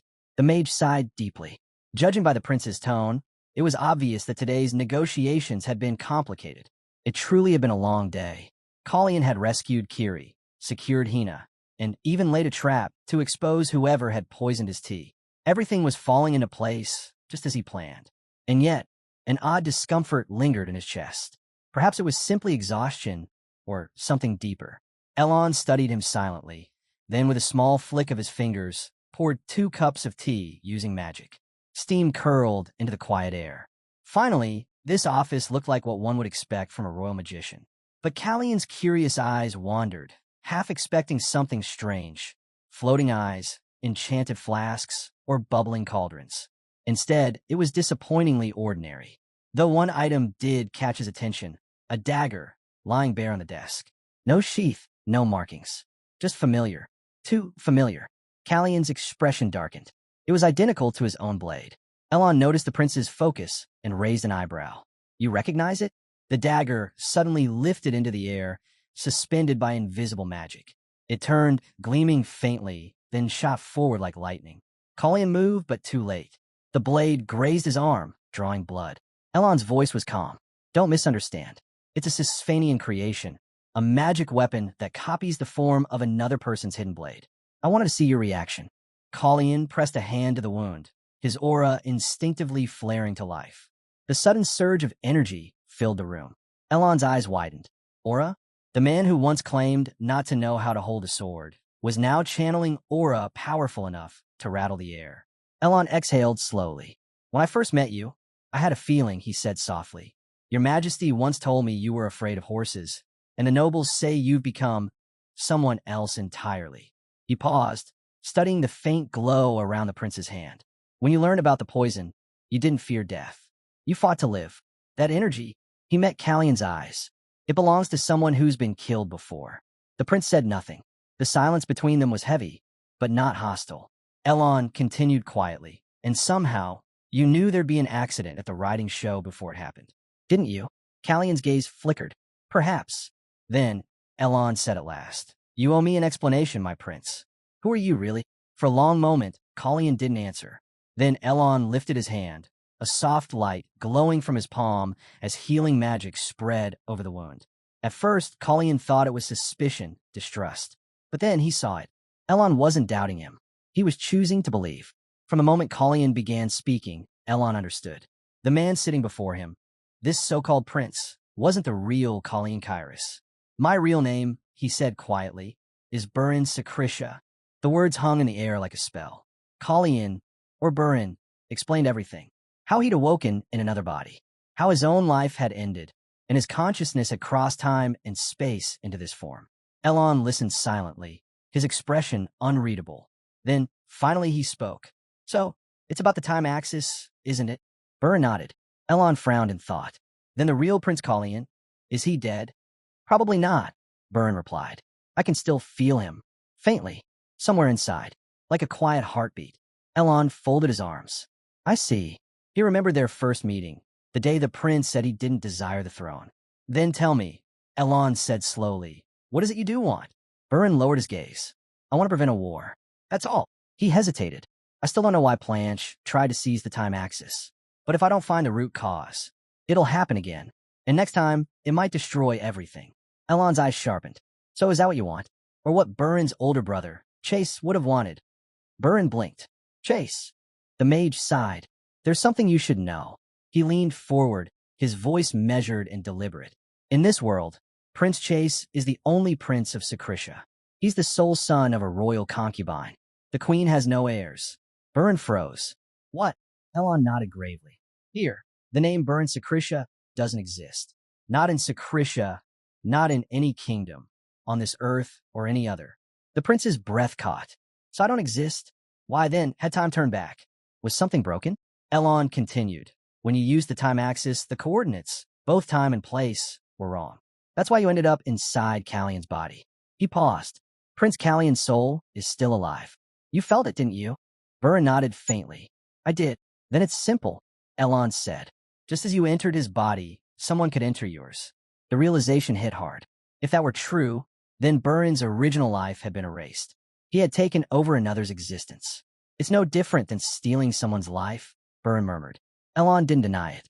Meanwhile, Chase has already secured his position as the crown prince of Sakrisha.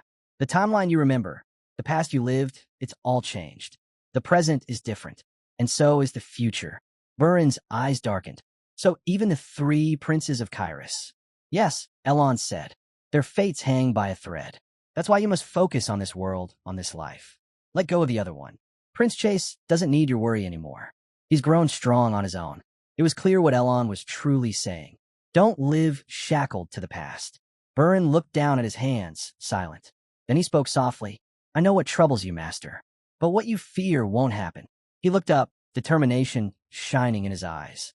"The day I woke up as Callion of Kairos, I made a vow to leave Burin's life behind." Elon's gaze softened, the faintest smile forming at the edge of his lips. Those words, simple as they were, carried weight. They meant acceptance. Still, a trace of uncertainty lingered in Burin's voice. "But even if I'm not the real prince, even if I'm not truly Callion Kairos, will everything really be all right?" Elon met his eyes, and after a long pause, said gently, "Then let me be honest with you too."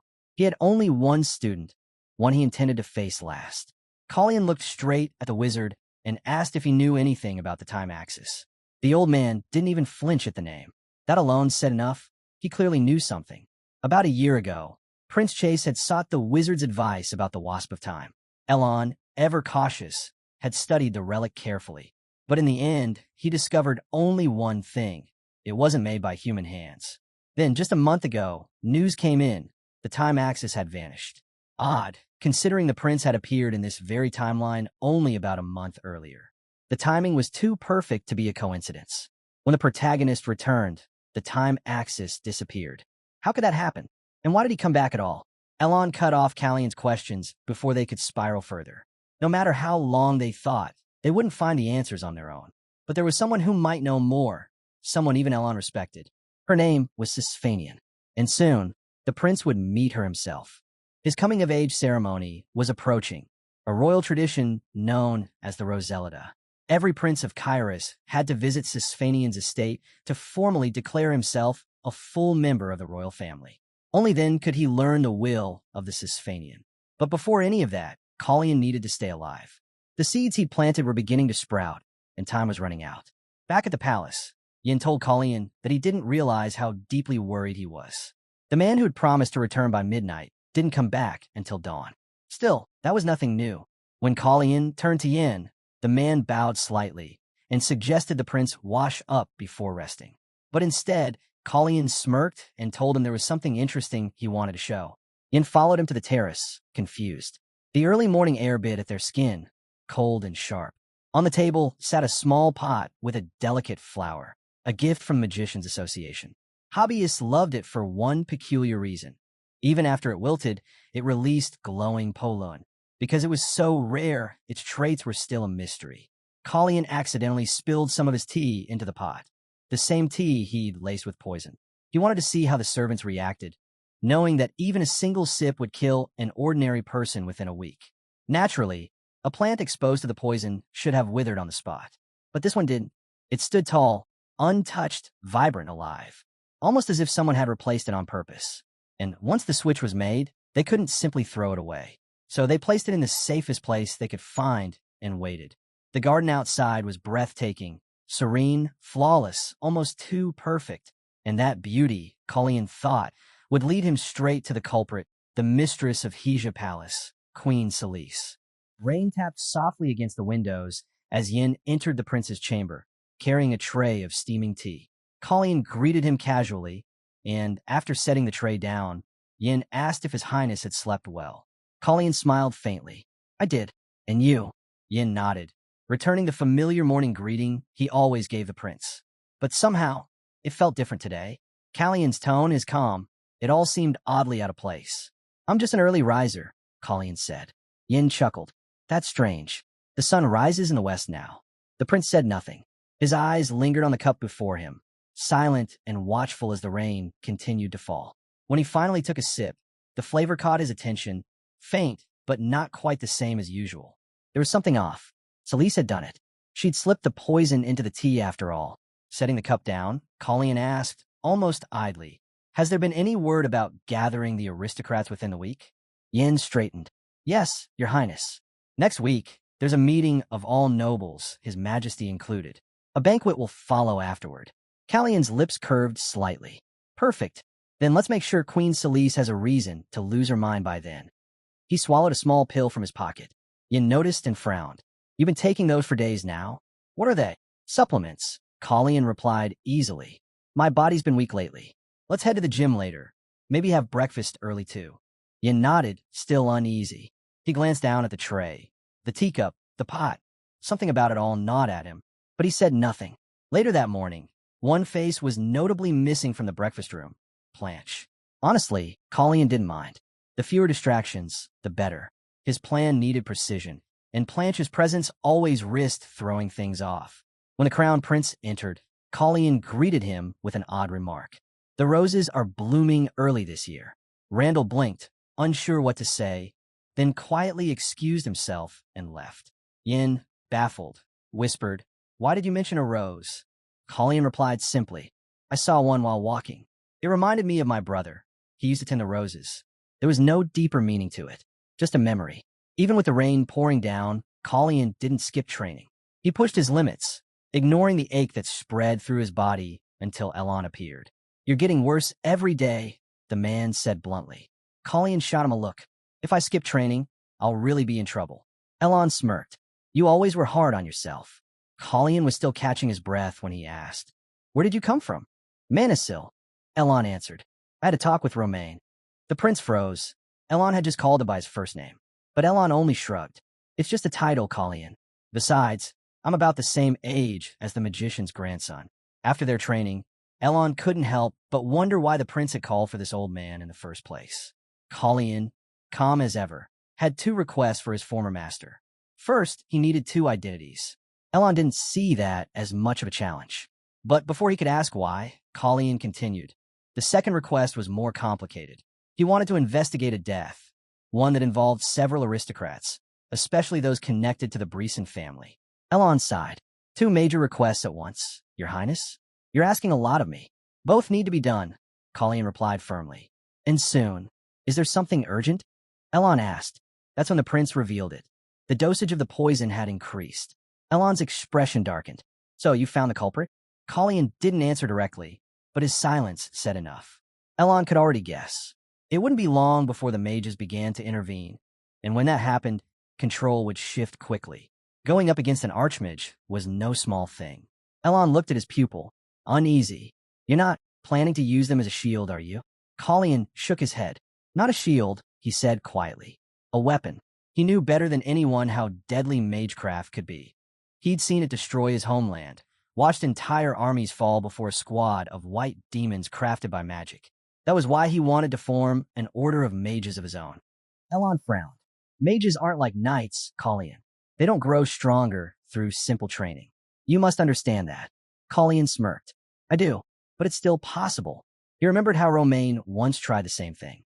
When Romain announced he was creating an order of mages, everyone, even the Brizons, dismissed it as a fool's dream, which, ironically, was what allowed him to succeed in secret. And he did succeed for a while. But soon after the order was formed, Romain died. Everything he'd built passed quietly into the hands of Planche, who then ascended the throne. Elon already knew how that story ended. This time, Colleen said, it won't be so easy for them. The Brizons will interfere, and I'll use what Celise did to make sure of it. Elon crossed his arms. And how exactly do you plan to do that?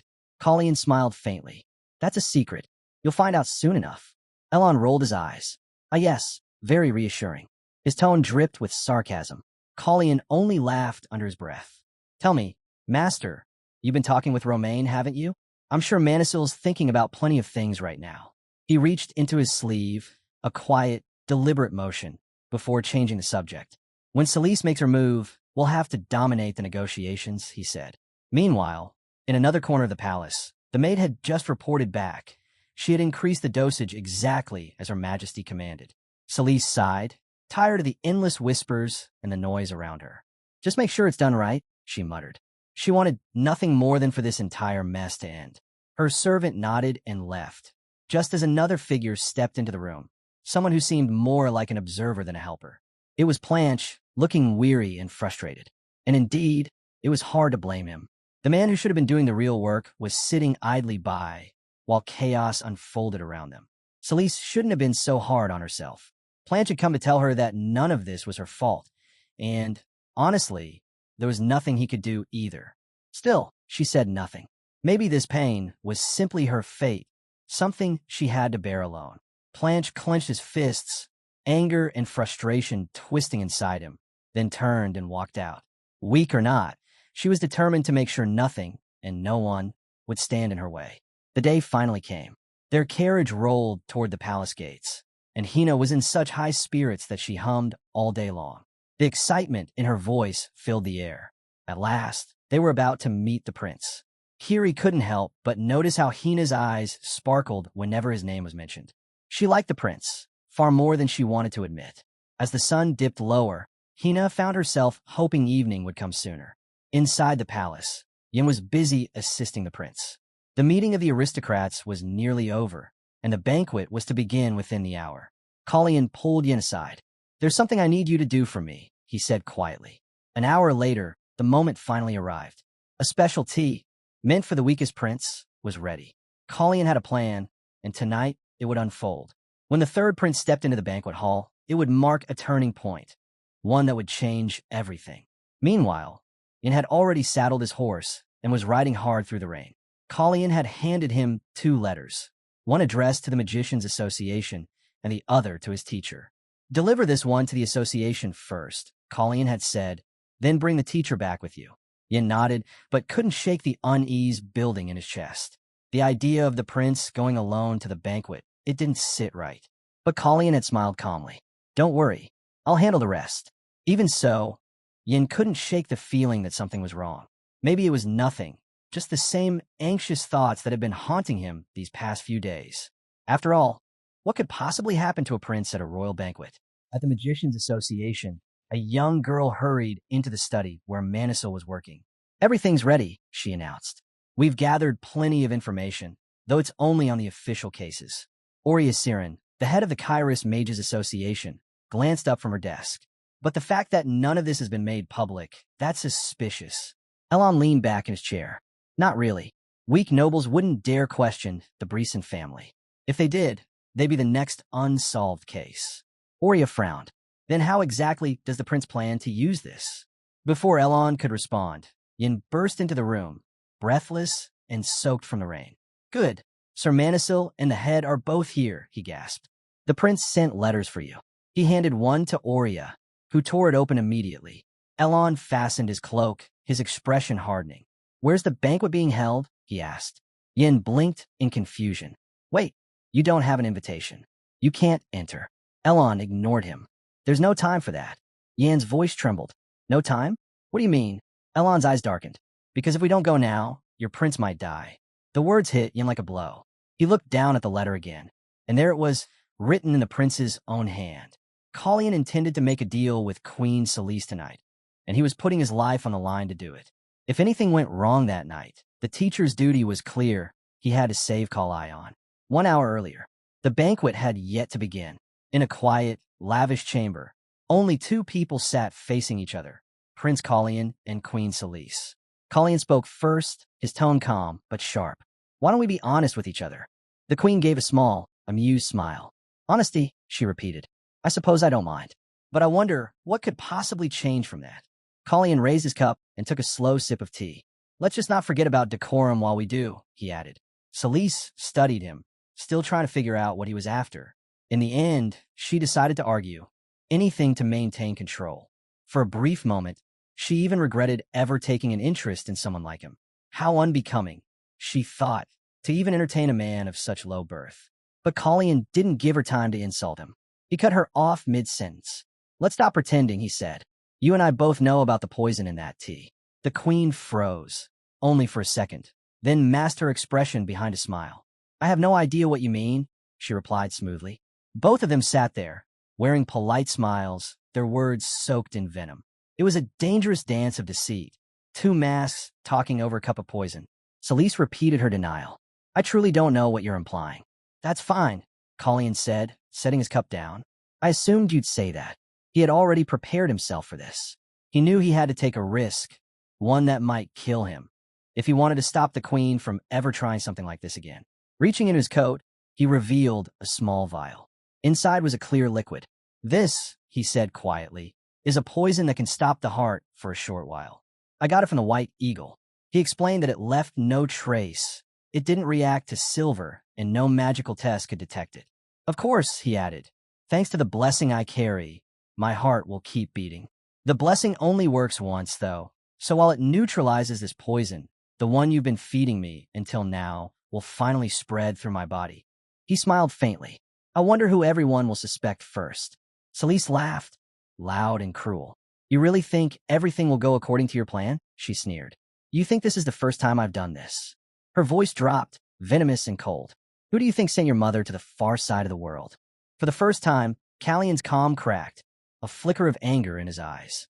Still, he managed to speak evenly. So what should I do with this tea, your majesty? Celeste's smile returned, sharp and cruel.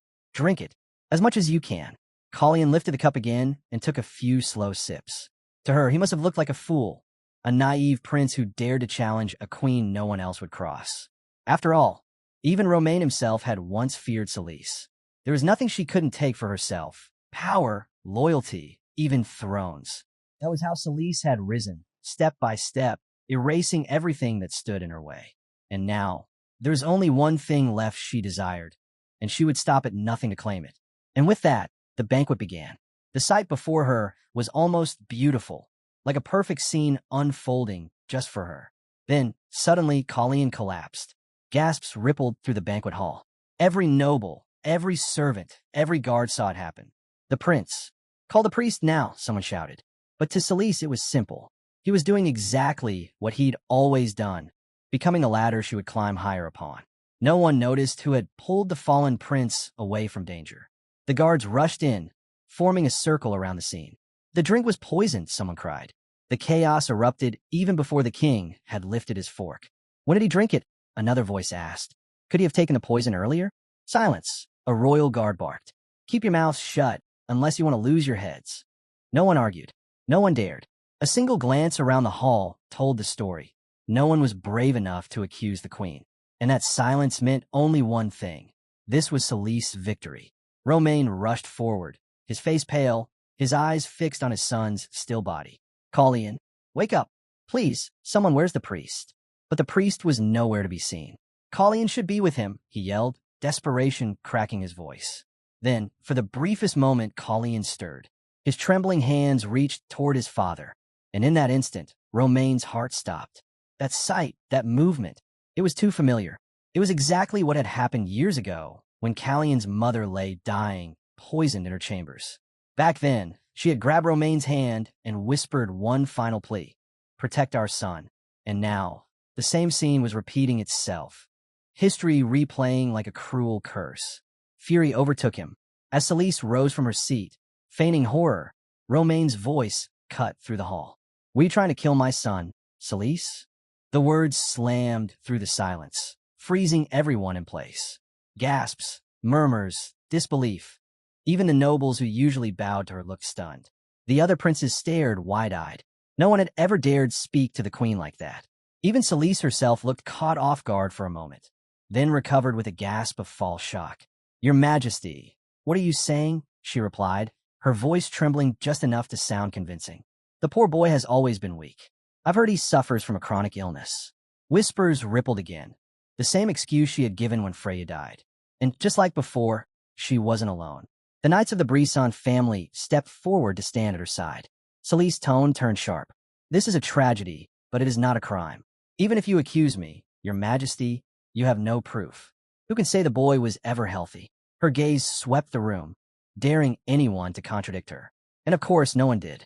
After all, the princes shared breakfast every morning. They could easily be made to say that Colleen had looked unwell. It was a perfect shield, cold, ruthless, and clever. Romain's jaw tightened. That's enough, he said finally. His voice was steady now, but his fury burned beneath every word. She says she's worried, he muttered, almost to himself. But all she's ever cared about is her own power. He was making a huge scene over Colleen, and Celise couldn't help but worry. Their child condition was getting worse by the minute. The tension was thick enough to snap. Romain's hand was already on his sword, ready to draw it, when suddenly someone else stepped in. She paused, realizing something didn't add up. It was Planche who spoke next, insisting Colleen was perfectly fine. He'd never seen any sign of illness in the boy. That only made the queen's anger flare. Moments later, the priest arrived. Celise was returning to Hija Castle, and the king ordered divine power to be used immediately to heal Colleen before it was too late. But just as they prepared, a sudden barrier appeared around the young hero. It blocked every attempt to channel divine energy. Elon stepped forward, confused and frustrated. Why were they so desperate to kill this boy? The king glared, completely lost. He needs treatment right now. That's when Elon spoke, his voice steady but grim. He revealed that a magic circle was etched into the prince's heart.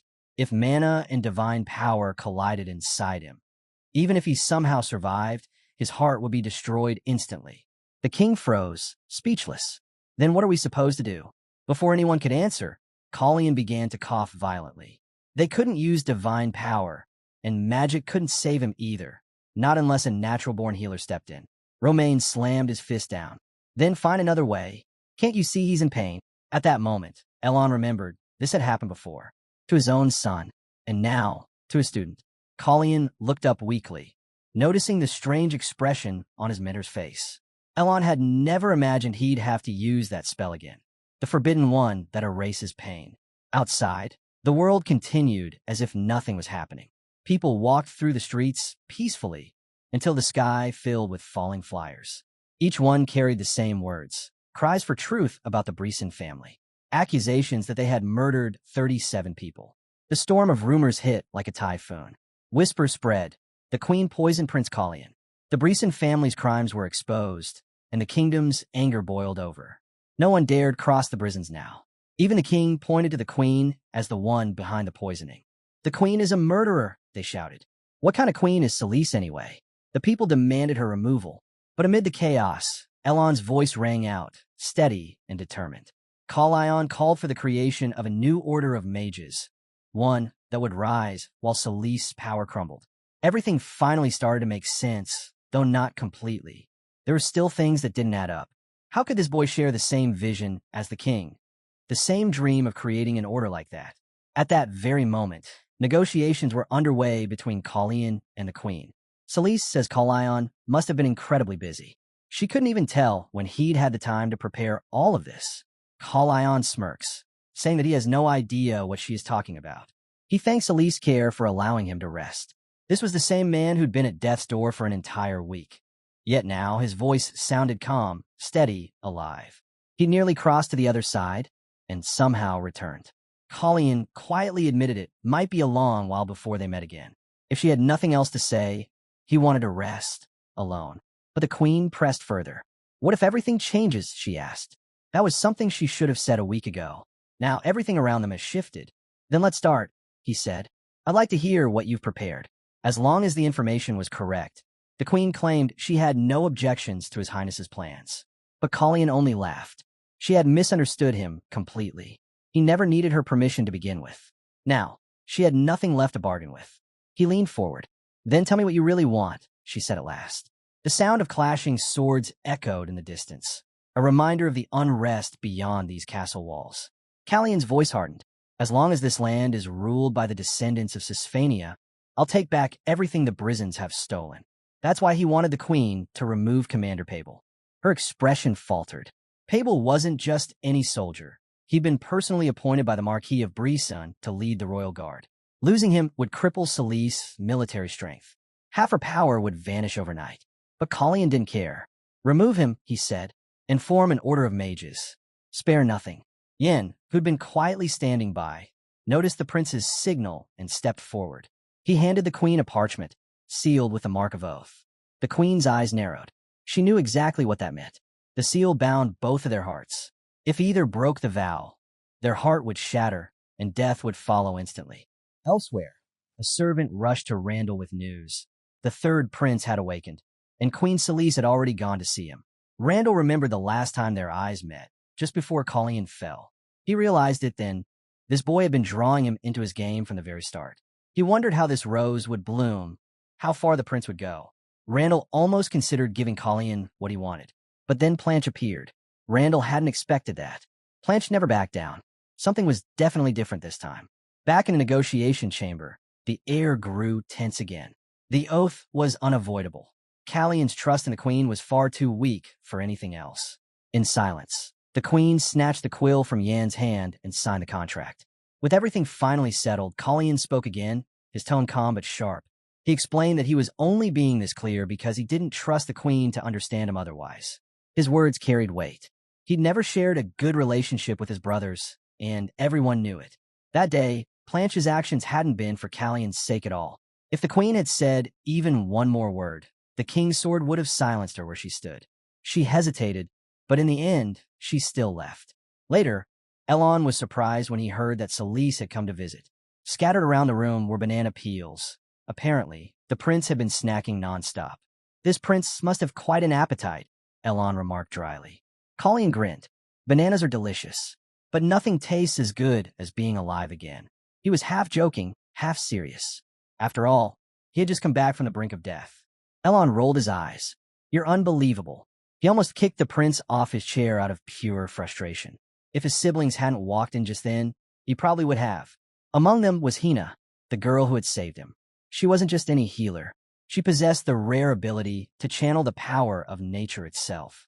Without her, Kalian wouldn't have survived. He blinked in surprise. Wait, Hina's a healer. Elon raised an eyebrow. You didn't know? Not even in your past life. Kalian shook his head. When I met Kiri, she was already gone. There was no connection between us back then. So, Elon said, You're telling me you purged the poison from your body purely on faith, just hoping you're blessed? Something like that, Colleen admitted. Though, to make it work, I had to take another poison to counter the first. Elon sighed. You really were sick, weren't you? A week in bed, completely helpless. Colleen gave a small, guilty smile and held out a banana. Then I guess I was wrong. Here, have one. Elon waved him off, clearly done with the nonsense, and tossed him a rolled-up scroll. This is what you asked for. Colleen caught it, confused. He'd completely forgotten. It was the identification papers he'd requested. Easy enough to forge, but something about them stood out. The names Kiri and Hina Burin were written on them. They needed a last name, Elon explained. So I gave them yours. The old one. It wasn't a forgery at all. It was official identification. Proof that they were plebeians from Whitland, his territory. Elon had been protecting them all along, treating them as if they were his own people. Colleen smiled gratefully. Thank you, teacher. Elon simply nodded. Romain handled the rest, he added. That caught Colleen off guard. Romain? He hadn't expected him to be involved.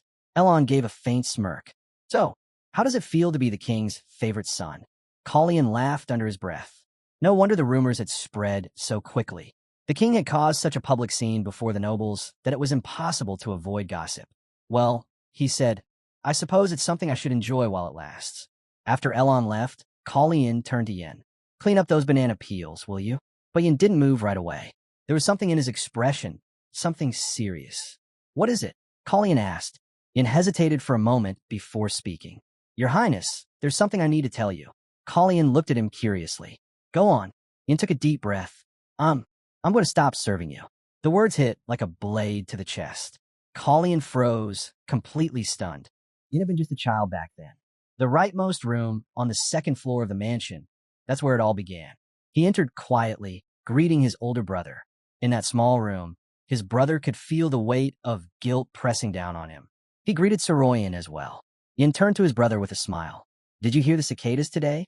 Those creatures, black, noisy, and strange, filled the summer air with their constant chirping. Their wings fluttered awkwardly, and their songs seemed to come from deep within their bellies. His brother laughed softly. Yeah, they're weird. If you want, Yin said eagerly, I can catch a few for you. But his brother shook his head. No, I don't want to see them. They scare me. I'd rather hear you play the violin. His voice was weak. His condition was getting worse by the day. The man nearby sighed. Mr. Manisil's son knows medicine. Maybe we could ask him again. Isn't the problem something else? How could Slayman ask him to do that? It's not easy for him either. There has to be another way. At that time, Yin didn't understand. There are some things you should never offer someone who can't have them. The fear in the room was unbearable. Then came the chaos, the fire. Servants and knights were shouting, telling everyone to run. Flames devoured the building as the knight carried Soroyan away, yelling for the others to flee as far as they could. But the fire only grew stronger. And the day before his 15th birthday, his brother chose to end it all himself. After that, summer faded into autumn and then into winter. When the cicadas returned, filling the air with their cries once again, Yin had long withdrawn into silence. Their father, unable to bear seeing his son like that any longer, dragged him out from the prison of his grief. And for the first time in so long, Yin finally looked at his father. Who's that kid? He asked. The man turned to see who he met. Sitting quietly nearby was a boy, alone, weary, with tired eyes. It was the third prince of the kingdom. Something inside Yin shifted that day. Everything changed. Now, standing before Colleen, Yan's voice trembled as he said, I'm resigning from my position as your assistant. Colleen froze. What are you talking about? Yin looked down. Of all people, he had been the closest to the prince. Yet there was so much he hadn't known, especially the truth about what had really happened. Because it was him. Yin had been the one who gave the prince the poison. He had done it with his own hands. It was his fault. And when the prince was lying on the brink of death, Yin hadn't been there.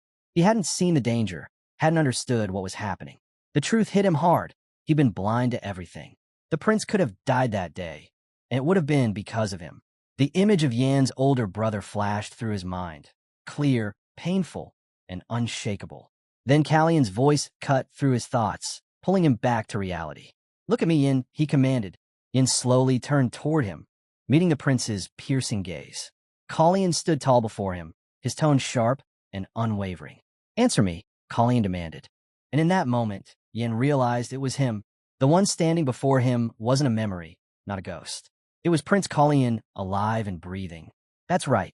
Kalian hadn't died. He was here. Every time the prince had opened his eyes in an unfamiliar place, Yin had always been there beside him. Every battle, every scar, every trial. He'd endured it all because Yin never turned his back. If Kalian had survived everything fate threw his way, it was thanks to Yin. Kalian might not have known everything about him, but one thing was certain. Yin would never stop protecting him. That truth broke Yin. Tears streamed down his face before he could stop them. Kalian sighed softly. Enough, Yin. Don't cry. Stand up. But Yan's mind wandered to his father. I'm not coming home after all, he thought. I found someone who needs me more. Kalian noticed the shift in Yan's expression, the sharpness in his eyes, the quiet rage simmering beneath the surface. He could tell Yin was ready to kill whoever had done this to him. At the same time, Yin bent down to clean the discarded banana peels. Are you planning revenge? Kalian asked. You think it's that simple? Why not? Yin muttered. They made you suffer.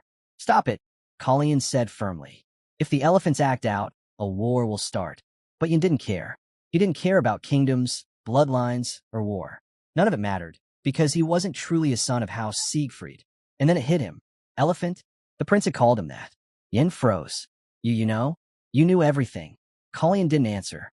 He only gave a small laugh, the kind that left everything unsaid. Somehow, he'd known all along. It was just how things had played out. And Yin realized it wasn't fate or enemies. It was his father's fault all along. Brew me some coffee, Kalian said casually, breaking the tension. Yin wiped his eyes and nodded. Right away, Your Highness. The two exchanged a few words, even arguing for a moment over who had gotten taller. The heaviness lifted just a little. Later the night, Kalian dreamed. In that dream, he saw Kalian, the real one. Kalian walked toward him, but Kalian didn't stop. Instead, he ran joyfully past him toward two familiar figures, the ones he cherished most. Then Kalian turned. For a fleeting second, his gaze met Kalian's. He smiled. Kalian reached out a hand toward him, but Kalian just stood there, smiling softly. And then, the world around Kalian began to fade. He was being pulled away, back into his own reality. The real Kalian said something, his voice fading, his figure dissolving into light. By the end, Kalian could only smile back. He didn't want to leave him there alone, but he had no choice. That was the end of the dream. Kalian's eyes opened. He was awake, and beside him stood his mentor. Before leaving, the protagonist thought he might as well enjoy the peace he had longed for all this time. But before he could, he vanished suddenly, without warning. In that fleeting moment, his voice echoed. I gave him this life. Let him live it as he desires.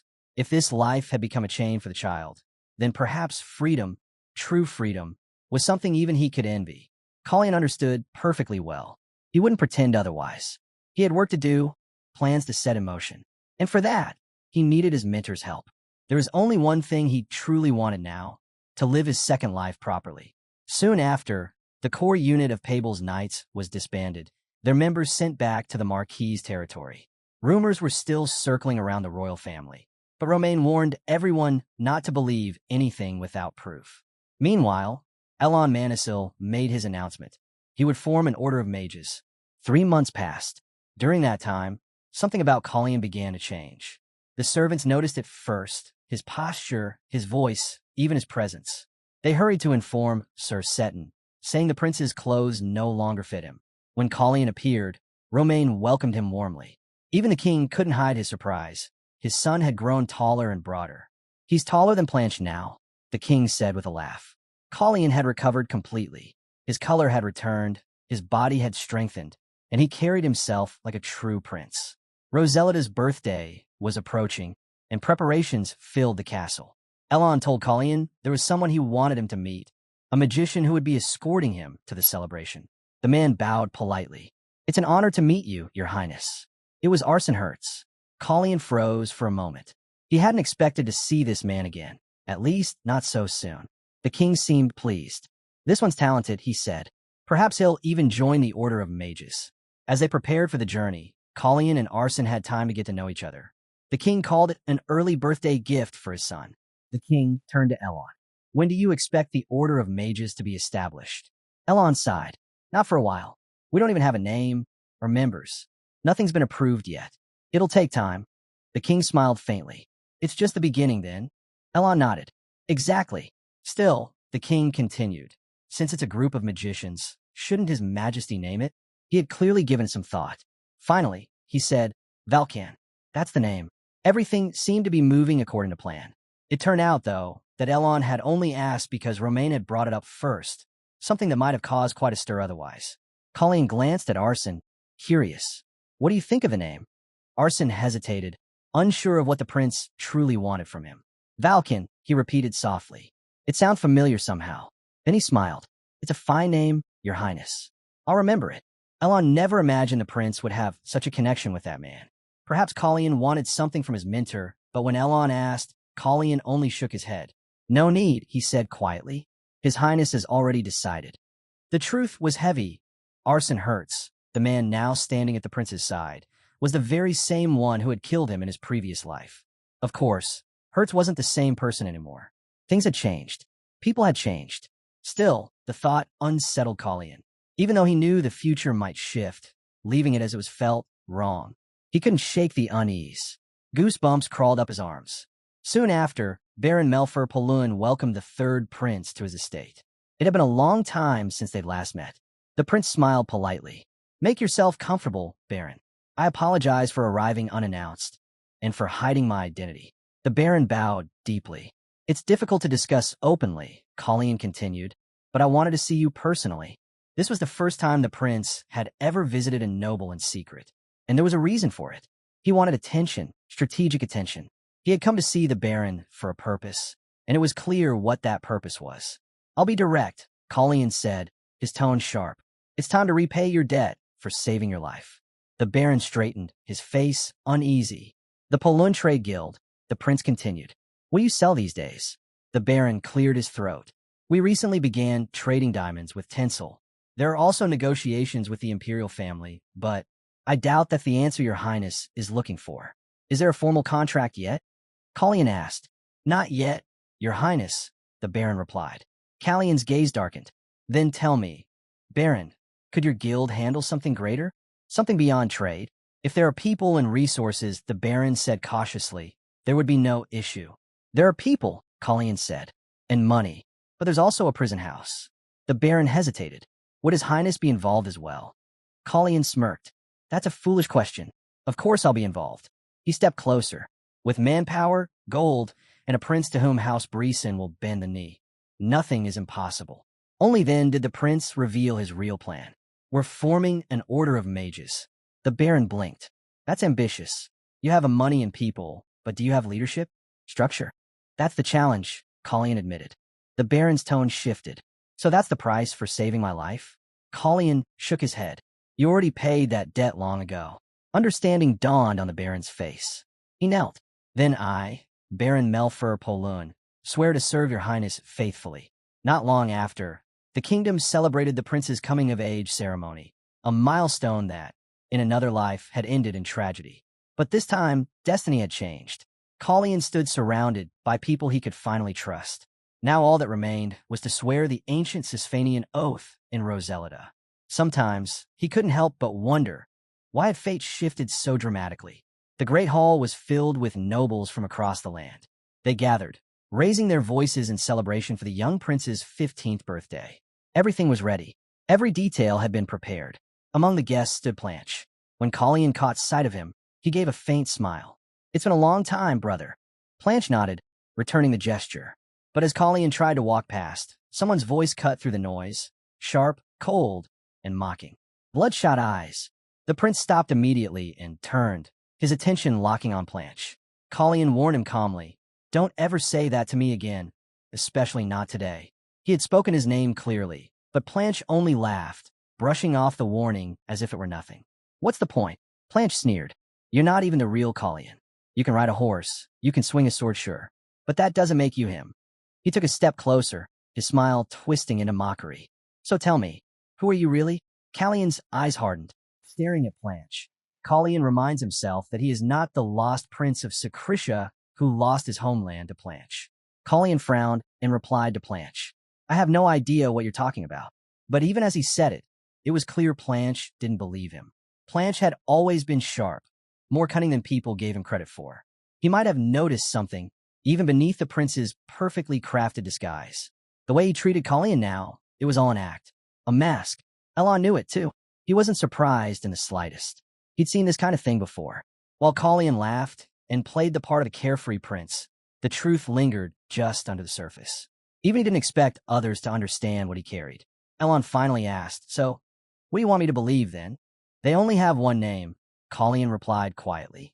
"And I chose to be Colleen." He had given up the name Burin easily enough. But letting go of who he once was, that was something else entirely. Elon nodded and tossed something to him. A small ring glimmered in Callion's palm. "Use it when you need my help," Elon said. "Think of it, and I'll hear you." Colleen studied it. "Is it enchanted?" The mentor smirked. "Of course, but not within the castle. Sisphanian magic is too strong here. Outside, though, you can call me anytime, and I'll come." Colleen smiled faintly. "Thank you. It's reassuring to know you're close by." "There's nothing to fear," Elon said. "Everyone here is loyal to you, Your Highness." He wasn't wrong. Those around Colleen had already proven their devotion, especially one man. Commander Knight Siegfried had pledged his loyalty to the prince. He and his men would escort Colleen personally to the Sisphanian chambers. That was the strength of House Siegfried. Impressive, even intimidating. Perhaps a little too impressive at times. The knights who awaited him were the same ones who had once trained the young lord and Aaron himself. Soon, one of the young knights approached and bowed. "Your Highness, it's time. The carriages are ready." Yin stepped forward as well. "Do you need anything before we leave, my prince?" Colleen thought for a moment. "Something to drink, maybe." "Water," Yin offered. "Or perhaps a warm cup of tea." "Tea," Colleen said with a nod. "I like that idea." Yin smiled. "I'll bring it right away." "You're a good boy," Colleen said with a grin. As Yin left, Colleen turned toward the knights. Their faces were tense, eyes sharp, posture rigid. They were furious, and he could feel the heat of their anger, even from where he stood. Elon, watching from the side, realized just how deep this had gone. The prince had made enemies, powerful ones. But this was his only chance to face the will of the great Sigmund Khan Sisphanian. Outside, crowds had already gathered near the gates to watch the departure. Then, with a powerful sound of hooves against stone, the royal knights mounted their horses and rode out, escorting the third prince of the realm toward destiny. Of course, Arsene was there, standing quietly among the guests. Yin, Kiri, and even Plant were watching the ceremony unfold. The queen, however, was nowhere to be seen. She was calmly sipping her tea in her chambers, already weaving another one of her clever schemes. Colleen glanced at his mentor. Elon met his eyes and gave a small nod. And with that, the ceremony began. Roselita, the prince's coming-of-age celebration. Colleen had barely survived his recent ordeal, so Romain couldn't help but worry. Shouldn't Elon have gone with him? Romain muttered under his breath. But Elon only chuckled. His Majesty is worrying about the wrong man. The king himself is in far more danger than the prince ever will be. Romain frowned. That's not exactly reassuring. Elon smirked. I'm not trying to reassure you. And honestly, aren't you the one worried about that boy?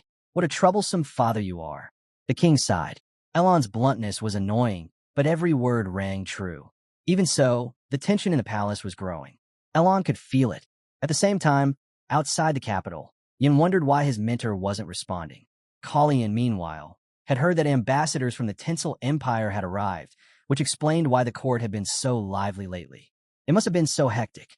Yin spoke in his usual tone. "You could talk to me instead, so stop being bored." Colleen responded that Yin is included in the same scenery. Yin frowned. "I've been doing my best, Your Highness." "Really? Because all you've done these past few days is stare at me," Colleen replied with a smirk. Yin ignored the jab and turned to the others. "Listen carefully, everyone. This concerns Prince Colleen." The knights straightened immediately.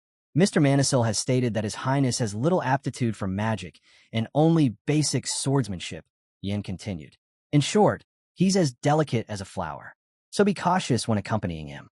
The knights exchanged uneasy looks. One of them muttered, "Did our young lord, the firstborn of House Siegfried, really give up his title for this?" It took the knights a moment to process everything, but eventually they nodded in understanding. Ian looked ahead. "We'll reach Latlan in a couple of hours. Let's rest here for a bit." But before they could settle, Colleen suddenly stopped.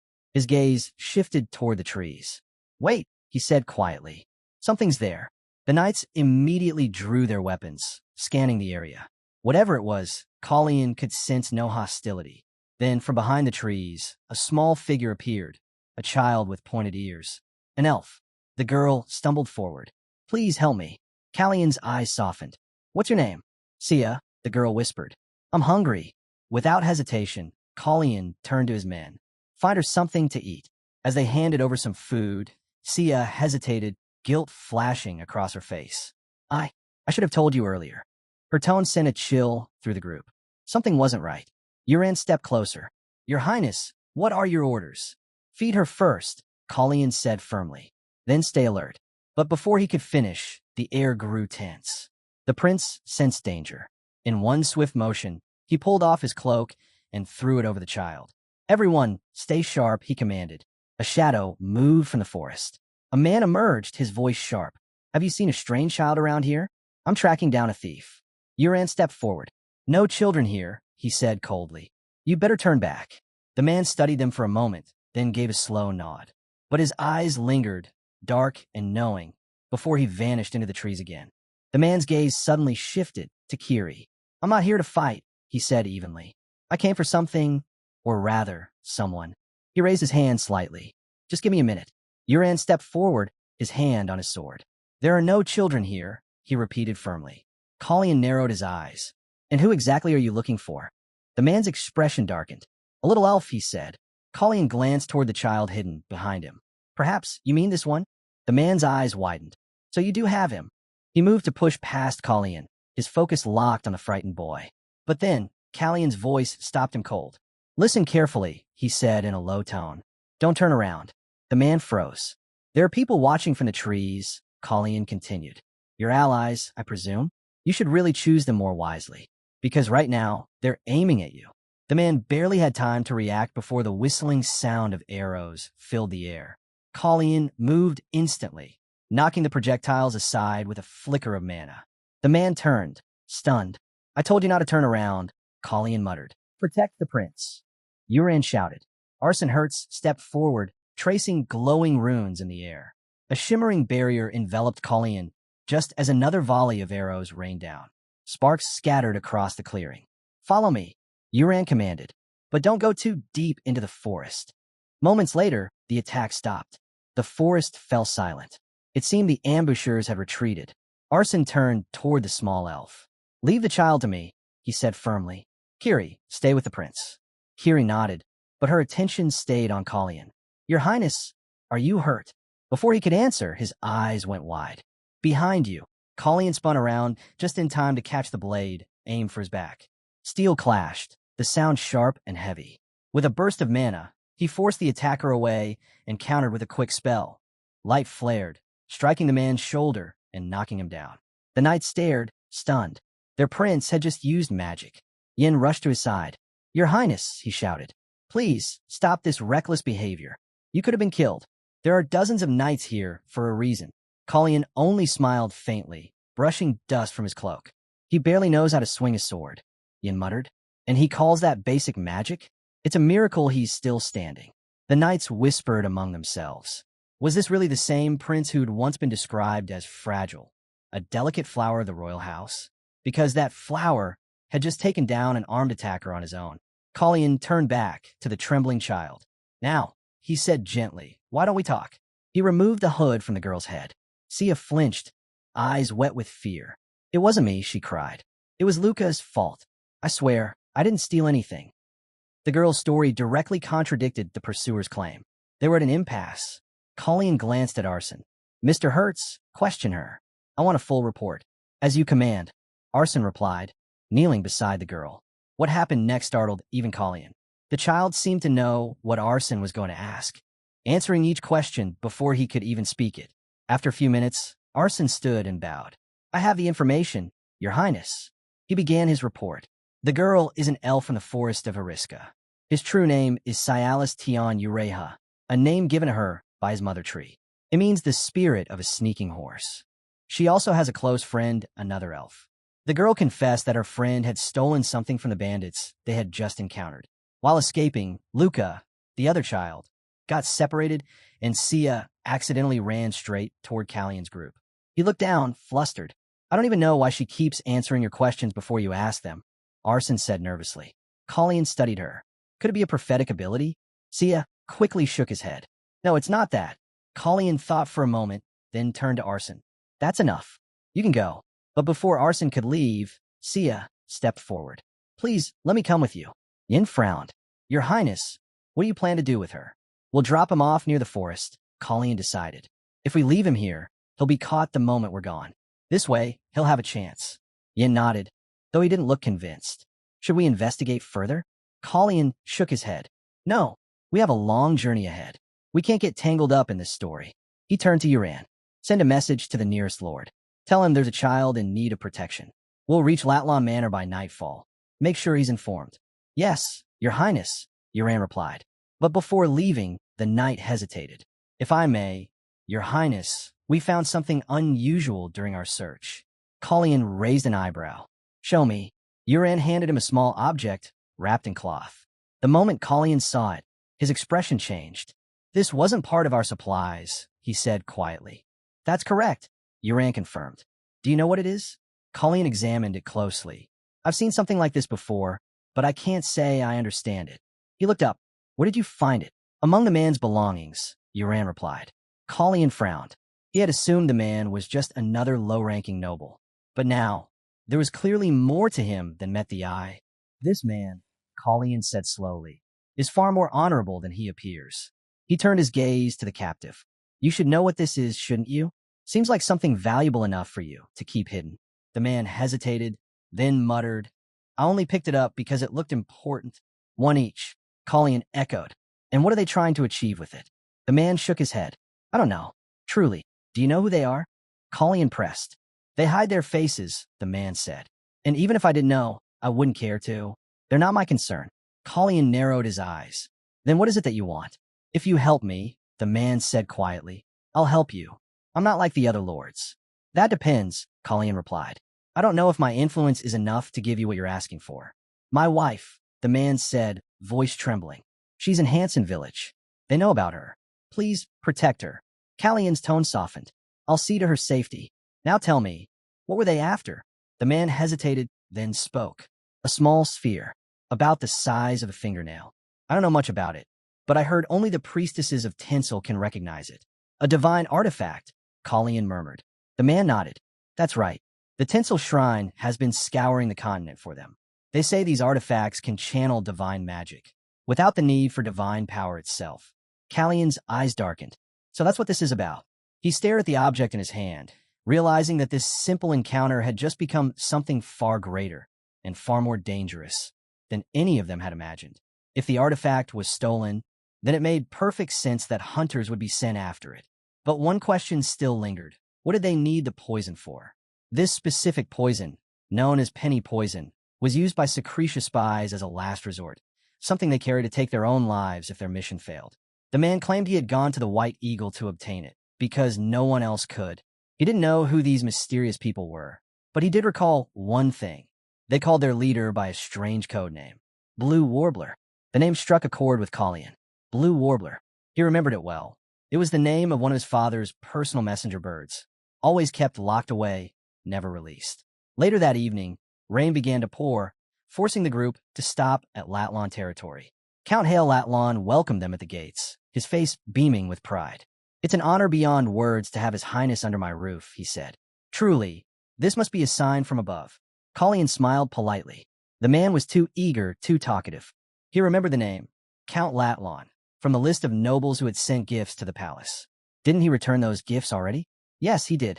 Latlan had once supported Prince Randall's faction. But 6 years ago, after the war between the Great Dunes and the Sanctuary of Tinsel, he switched sides, pledging loyalty to Prince Planche.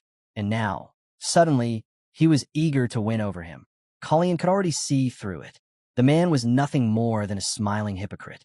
Hale fawned over him endlessly, waiting breathlessly for his every word, clearly hoping to make an impression. Colleen noticed the servants' tired faces, their fear of speaking. Poor souls, he thought. Just then, the butler, Malcolm Chadish, entered and bowed. My lord, forgive the interruption. We've intercepted a messenger bird. Callion's eyes narrowed. Of course, Count Hale must have tried to send a message to the Blue Warbler. Sending birds in this weather was unusual, almost desperate. Whoever this man was dealing with, he was no amateur. The sorcerer behind it was clearly skilled. Count Hale, pretending to act natural, poured the prince a drink. A little warmth for this dreadful weather, he said with a forced laugh. But Callion's tone cut through the act. Tell me, Count, do you know what the priests of Tinsel are doing in this region? The bottle slipped from the Count's hands and shattered. He stammered, his face pale. I beg your pardon, your highness. Just a small accident, too much wine, perhaps. Callion's eyes stayed on him, unblinking. Where are they staying? He asked again. In the Tinsel district, Count Hale finally said, his words shaky. Arrogant charlatans, a lot of them. I don't know what business those self-righteous priests have in a village like this. He spat the words with venom, but his trembling hands betrayed his fear. Callion leaned back, his expression unreadable. You think they're villains? Count Hale nodded eagerly. Heartless and spoiled, every last one of them.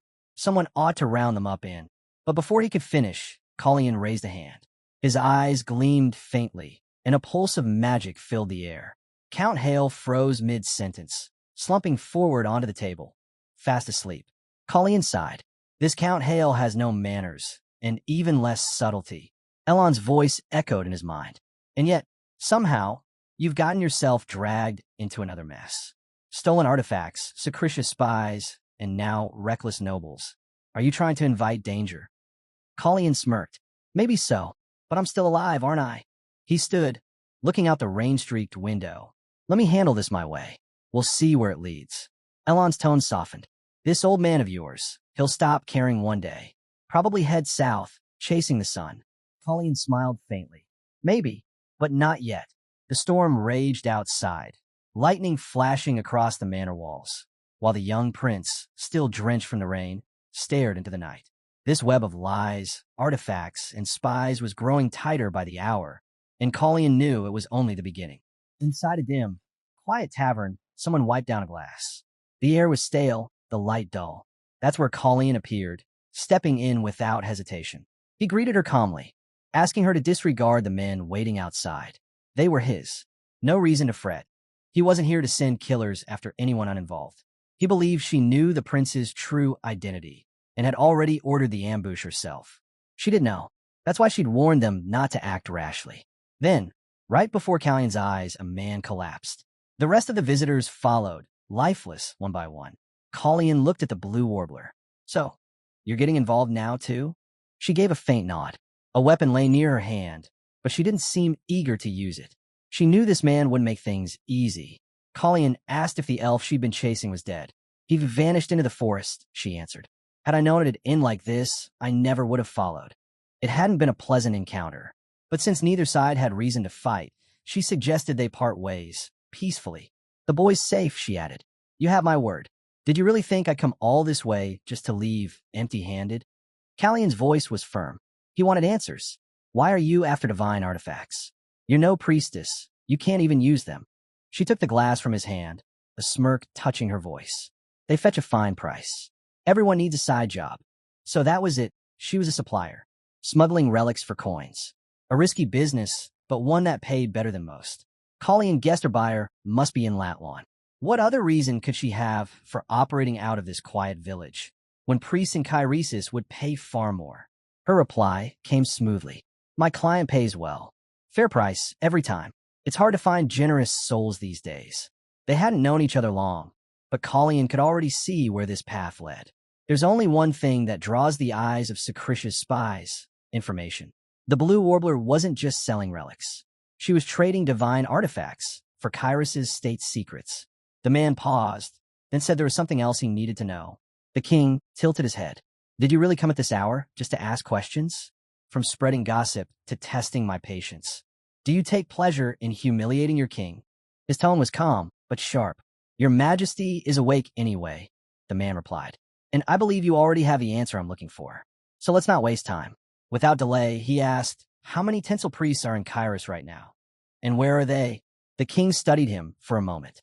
Do you already know something, Elon? Or are you just curious? He asked. Then he waved the thought aside. No matter. You've heard of Tinsel's messengers, I assume. He leaned back. There are 14 priests in Kairos at the moment. The shrine has recalled them all, except one who remains in court service. and they've stated that any further requests for priests will be refused. The king chuckled quietly. How ironic. They were the ones who sent their priests here under the guise of performing sacred rituals. Yet now, they act as though Kairos forced them into service. If they're recalling their clergy, something must be wrong within their walls. Elon's voice lowering. It seems they're hiding a crisis, masking it while trying to rally more followers. Elon asked, and Your Majesty's response? I told them they could take their priests home, the king said. Kairos doesn't interfere with church matters. But I do wonder, why is Sir Manisil asking this? Elon replied evenly. Prince Kalian wants to know where the priests are. The king's expression changed. Something in that answer caught him off guard. Elon didn't understand why. Why would the prince ask such a thing, he thought aloud. Unless. Romaine's eyes narrowed. He already knows. That must be why he left for Latlawn. Count Hale, Blue Walber's client. A detail Kalian didn't yet know. That snake must have fooled him. Count Hale had likely been sheltering a priest all along, trading Kairos' state's secrets to Sacritia's spies in exchange for divine artifacts. Kalian realized he had to return to the castle immediately. Elon asked if there was trouble brewing there. Could be, he said. Count Hale drank too much at dinner and made a fool of himself. I had to use a spell to silence him. But Kalian's thoughts were elsewhere now. What if Count Hale hadn't been drunk at all? Meanwhile, he was growing irritated. How many times must I repeat myself? He snapped. The prince went out for his evening walk, the butler said nervously. He shouldn't be long. The truth, however, was different. Count Hale had wanted to apologize for his behavior at dinner and sent the butler to find out which way the prince had gone. Yin frowned. Since when is it normal for a butler to track a royal? The butler stammered out an excuse, but Yin barely listened. He hadn't even realized where His Highness had slipped off to. In that case, the butler pressed, when will His Highness return? Yin sighed. He is far too stubborn for his own good. But how would Yin even know that? Let the man go already. Yin sighed, wondering where the butler's manners had gone. Still, the old man pressed on, asking for at least an estimate. When might His Highness return? Before Yin could respond, Kalian appeared in the doorway, clearly annoyed. Can't I get moment's peace around here? Both Yin and the butler froze. They hadn't expected to see the prince walk in so soon. All Yin had to do was send the butler away.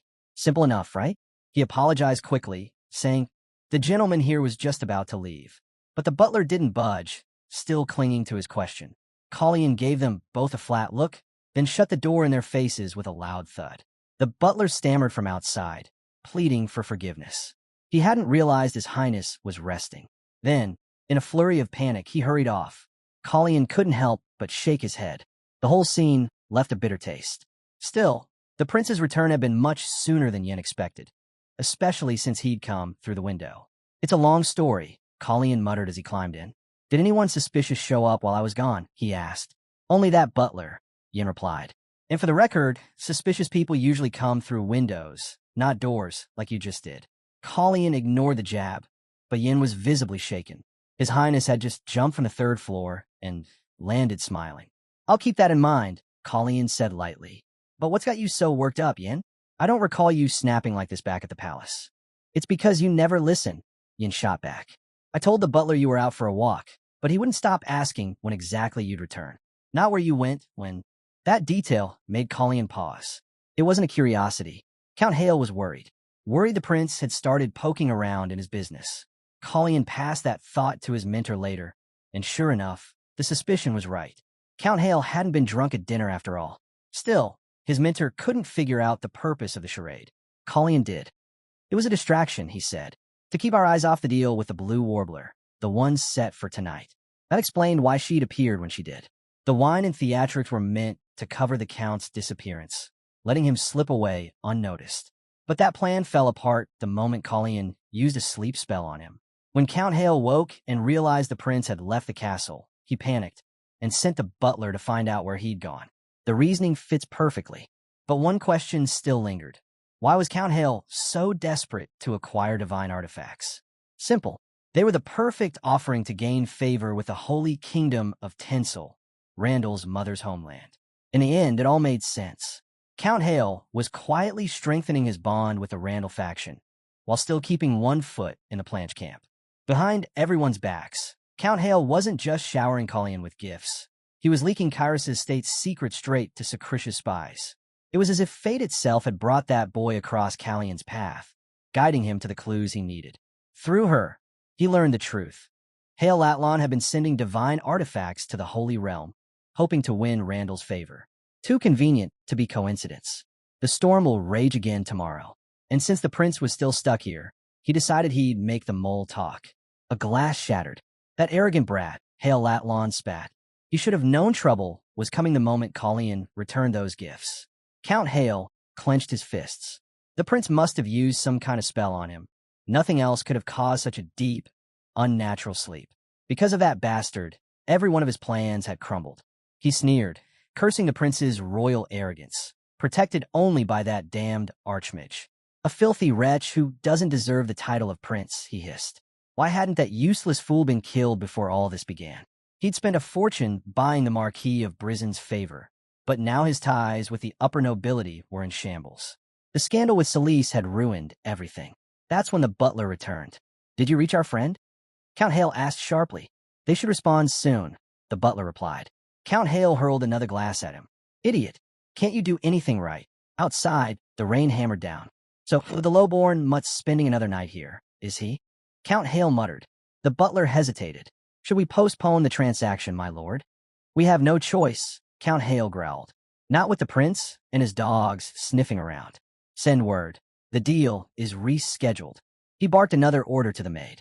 Bring me something to wear. That insolent whelp. I'll make sure he learns his place.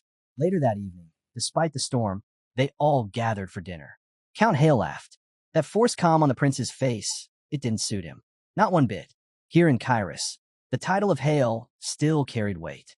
And if the nobles ever learned that magic had been used against him, the court would turn against the prince in an instant. Not even royal blood could save him then. Soon, Count Hale whispered, that foolish prince will be on his knees, begging my forgiveness. He leaned forward. But first, perhaps he should apologize for last night. Callion's answer was calm. I see nothing wrong with what happened. The count's eyes narrowed. Tell me, your highness, did you use a spell on me? He barely got the words out before Callion spoke over him, voice cutting like ice. Yes, the prince said flatly. I put you to sleep with a spell. Count Hale froze, fury burning behind his mask of civility. His behavior, already disgraceful, had now gone beyond all limits. But those were matters best left in the past.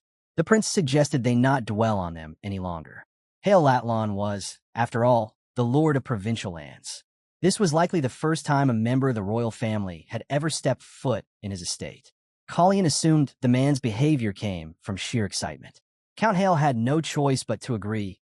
Yes, perhaps he'd gotten a little too excited. But inside, he seethed. The only one left looking foolish now was him. Collion, on the other hand, was worn out. He'd had enough of dealing with the man who'd attacked him earlier. Ah, Count Hale said smoothly. You must mean the one you brought here, the one who died. Collion nodded. That's right, and I managed to uncover something rather interesting. Count Hale raised a brow. Oh, do tell. But the moment the prince spoke a certain bird's name, Count Hale spat out his wine, choking in surprise. The butler rushed forward to help blot the spill, but Hail Atlan snapped. Don't interfere. I'm talking to his highness. They hadn't even touched on the details yet, but Collion could already tell. Count Hale knew what this was about.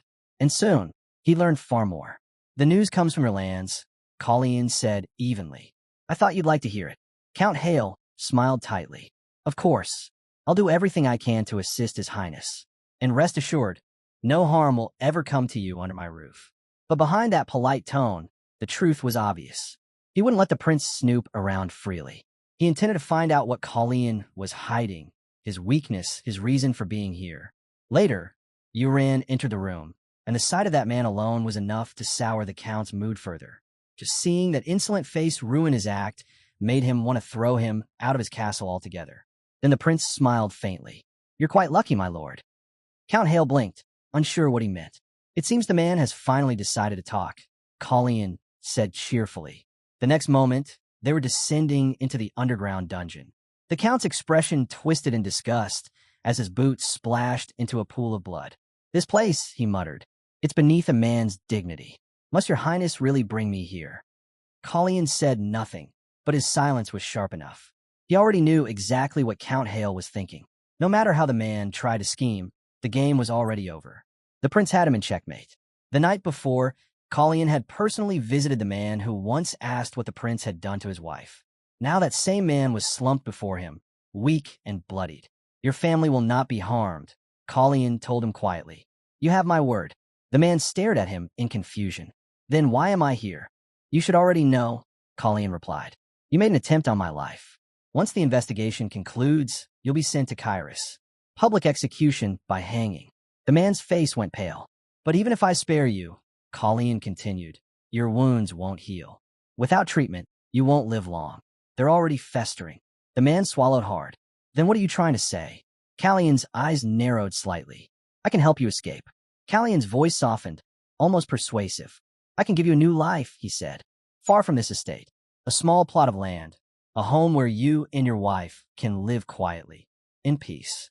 The man's eyes flickered. In return, the prince continued, all I ask is your help. Do that, and your punishment will be reduced to the loss of your infected hand.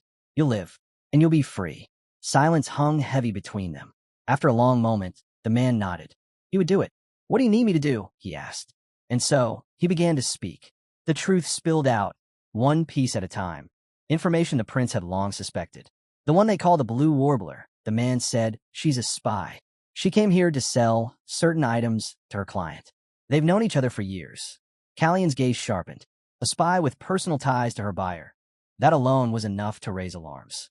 Friendship with spies was treason in Kairos, unless one was a double agent. Otherwise, it was a crime punishable by death. The prince turned to the count. Is that true, Hale Atlan? Count Hale forced an uneasy laugh. Ah, yes. It appears so, Your Highness. His attempt at humor couldn't hide the tension in his voice. He was cornered, and Colleen knew it. The prince waited calmly, letting Count Hale sweat, waiting for him to slip to hand over the proof himself. Then, the butler broke down completely. He fell to his knees, begging for mercy. Please, Your Highness. I only obeyed my master's orders. I admit my guilt, but I beg you, spare me. Colleen had expected Latlan to crack under pressure, but not this. Still, the truth unfolded faster than he imagined. Only then did Colleen realize. The butler was no ordinary servant. He was a priest of Tinsel. Only priests were trusted to handle sacred relics. Now, Count Hale had leverage, knowledge he was never supposed to possess. The temple will execute him the moment they learn he sold relics, Count Hale said smugly. But Colleen wasn't finished. Wasn't this supposed to be about offering a relic to Tinsel to earn their trust? He asked. So tell me, who was buying them? The butler hesitated, trembling. Was Queen Celise's brother, Viscount Rain Breeson. The air went cold. He delivered the relics to the temple himself. The man continued. Renan has been trying to win Tinsel's favor for years. He abandoned Planche and joined the Randall faction. In short, Viscount Breeson had betrayed everything. Not just Celise, who was determined to see her son on the throne, but his entire bloodline. Colleen exhaled slowly. So, the trapment for a rat caught something far greater. One of the guards turned to him. Your Highness, what shall we do now? This will cause unrest. We inform the king, Colleen replied. That's the wisest course. Before leaving, the prince talked to his teacher. Write a letter for me, to Count Hale Atlan. Then he gave his next orders. See the prisoner's wounds. They're severe. He'll lose the arm without proper care. Have Uren handle it. He paused, then added, and send Kiri to the village. Find the man's wife. Bring her to a safe place nearby. They've both suffered enough.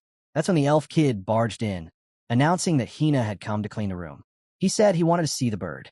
Hina tried to stop him. No, you can't, she said quickly. But he was already inside. Colleen frowned. You didn't even ask permission. I didn't need to, the elf replied. You're just trying to keep the prince from punishing her, aren't you? That's Arson's concern, not mine, Colleen muttered. The elf stepped closer to the cage where the bird sat. Yin glanced at the prince. Your Highness, what should we do with it? Do you intend to keep it? Colleen shook his head. No, I'll return it to its owner when the time is right. Hina's eyes brightened a little. She had grown fond of the bird. The prince noticed. When we get home, he said, I'll buy you another one. She smiled faintly. But by evening, that bird would be gone. Hina hesitated. Marilyn might not like a bird flying around your room, Your Highness.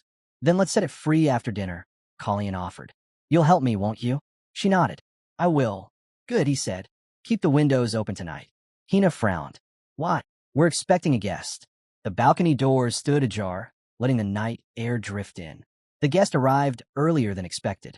Her letter had been written like a poem, beautiful, but edged with threat. It said, "Come to me, or the dovecote on Tash Street will know what you've done." The blue warbler understood what that meant. The prince was blackmailing her. Colleen only needed proof that Hale Latlon was involved in the sale of sacred relics. Once he had it, her secret would remain buried. But what would her answer be? He barely had time to think before she attacked. She hated deception, and the prince embodied it. The air cracked. Colleen immediately recognized the flash of magic. Projectiles, fast and precise. He deflected them with a pulse of power, forcing some space between them. The blue warbler, he remembered, fought with a sword, not hidden weapons. Then came the explosion. The shockwave rattled the room, sending shards across the floor. Outside, shouts echoed, the guards panicking, calling for the prince. But Colleen raised his hand and whispered a command. A barrier flared, sealing the doors. "No one comes in," he ordered. He turned back to her. "Do you really want me dead?" The blue warbler didn't answer. She simply drew her blade. Callion's sword was plain steel. No enchantment, no aura. It wouldn't last long if he pushed it. He had to end this fast. Their blades clashed. Sparks flew. He pressed her back, forcing her guard low. Her sword slipped from her grip, skidding across the marble floor. "I told you," she said breathlessly. "I'm not hiding anything anymore." But her stance said otherwise. Too tight, too guarded, too ready. She lunged again, faster than before. Without aura, Colleen couldn't block it cleanly. He felt the sting of shallow cuts along his arm. He sighed. So be it. Light rippled around him, his aura flaring to life. The moment their blades met again, the prince's sword shattered under the force. Through the splintered light, he saw her, the blue warbler, standing before him, sword raised high, ready to strike the final blow. Only then did she truly see what stood before her. Not a boy, not just a prince, but a master of the sword. Her hand trembled, blood slipping from the fresh wound. Colleen froze for a moment, uncertain what to do next. Then his voice cut through the silence. "Isla." The name stopped her cold. She blinked in disbelief. How do you know my name?" Colleen stepped closer, his tone quiet but unwavering. He caught her chin, forcing her to look at him. "Do spies of Secretia not carry poison cubes?" he asked. "You're supposed to keep one in your mouth at all times." Her breath hitched. "Tell me everything you know," Colleen said. Isla's eyes darted to the side. "And if I do?" she asked. "Will you let me go?" The prince said nothing. They say agents of Secretia can endure anything. Pain, torture, death. But this one was different. Either she wasn't the Isla he once knew, or something had changed her beyond recognition. "Let me die," she whispered. "It'll be better that way." Her sword hand shook. "Your technique is too refined for a mere guardsman," she added bitterly. "You hide your true strength. Afraid someone might find out who you really are." Her tone sharpened. "So let me go. Keep your secret intact, or I'll walk out of here and tell the knights exactly what I just saw." In her past life, the blue warbler had been unwaveringly loyal to Secretia, a blade devoted to the shadows. But this woman, she wasn't that person anymore. Callion's eyes darkened. He grabbed her by the collar, yanking her close. "If your life matters that much to you," he said coldly, "then don't test me." Isla stiffened. She hadn't expected anger from him. Not like this. "Don't think you can use me as a bargaining chip," Colleen warned. "You're not worth that much." He released her, letting her stumble back. "Just tell me what you know," he said. "Do that, and I'll spare you the pain of what comes next. Because someone else will be asking questions soon. Someone like the White Eagle." Elsewhere, fury boiled through the halls of Latland's manor. Count Hale was pacing, livid. "Where is that useless old man, Malcolm?" he roared. First the mercenaries, and now this damned letter. His plan was unraveling. If he wanted to convince the court of his innocence, he needed to act fast. He had already drafted a report to Her Majesty, explaining everything that had happened, every detail that had driven him into this corner. Elon signed it neatly, Elon Manisil. But as Count Hale reread the lines, a chill ran down his spine. Could it be that the prince had uncovered his dealings with divine artifacts? "Clever little snake," Count Hale muttered. If the letter had reached him, then the prince already knew. But if Colleen thought he could intimidate him with petty threats and blackmail, he was mistaken. "I won't bow before that low-born imposter," Count Hale hissed. No more crawling, no more fear. He straightened his coat, rage sharpening his voice. "Let that arrogant child come.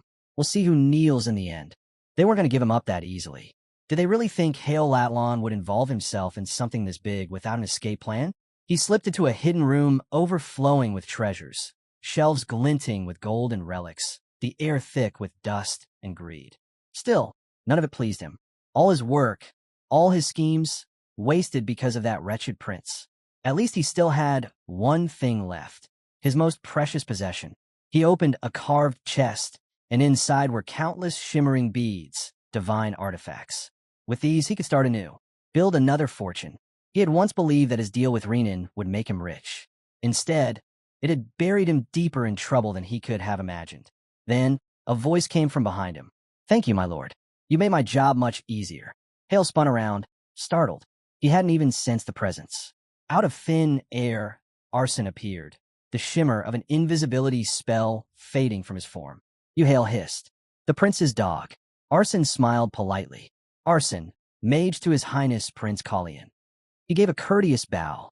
"And truly, my lord, I can't thank you enough for procuring such valuable evidence on your own." The count's face went pale. "There's no need for concern," Arson continued smoothly. "Soon enough, the prince and the court will recognize just how helpful you've been in our investigation." Arson gestured to the open box, now exposed under the lamplight. "Such a fine collection of divine artifacts, my lord.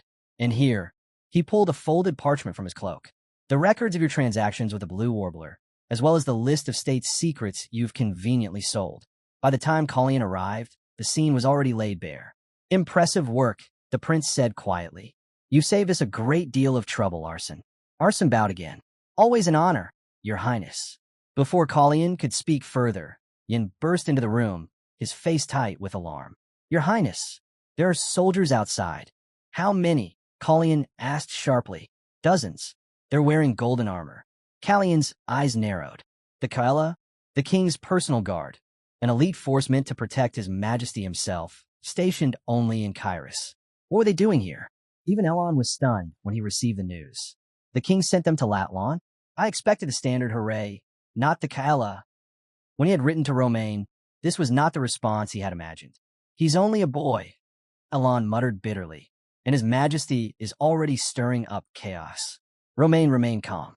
"It was too dangerous to send ordinary knights.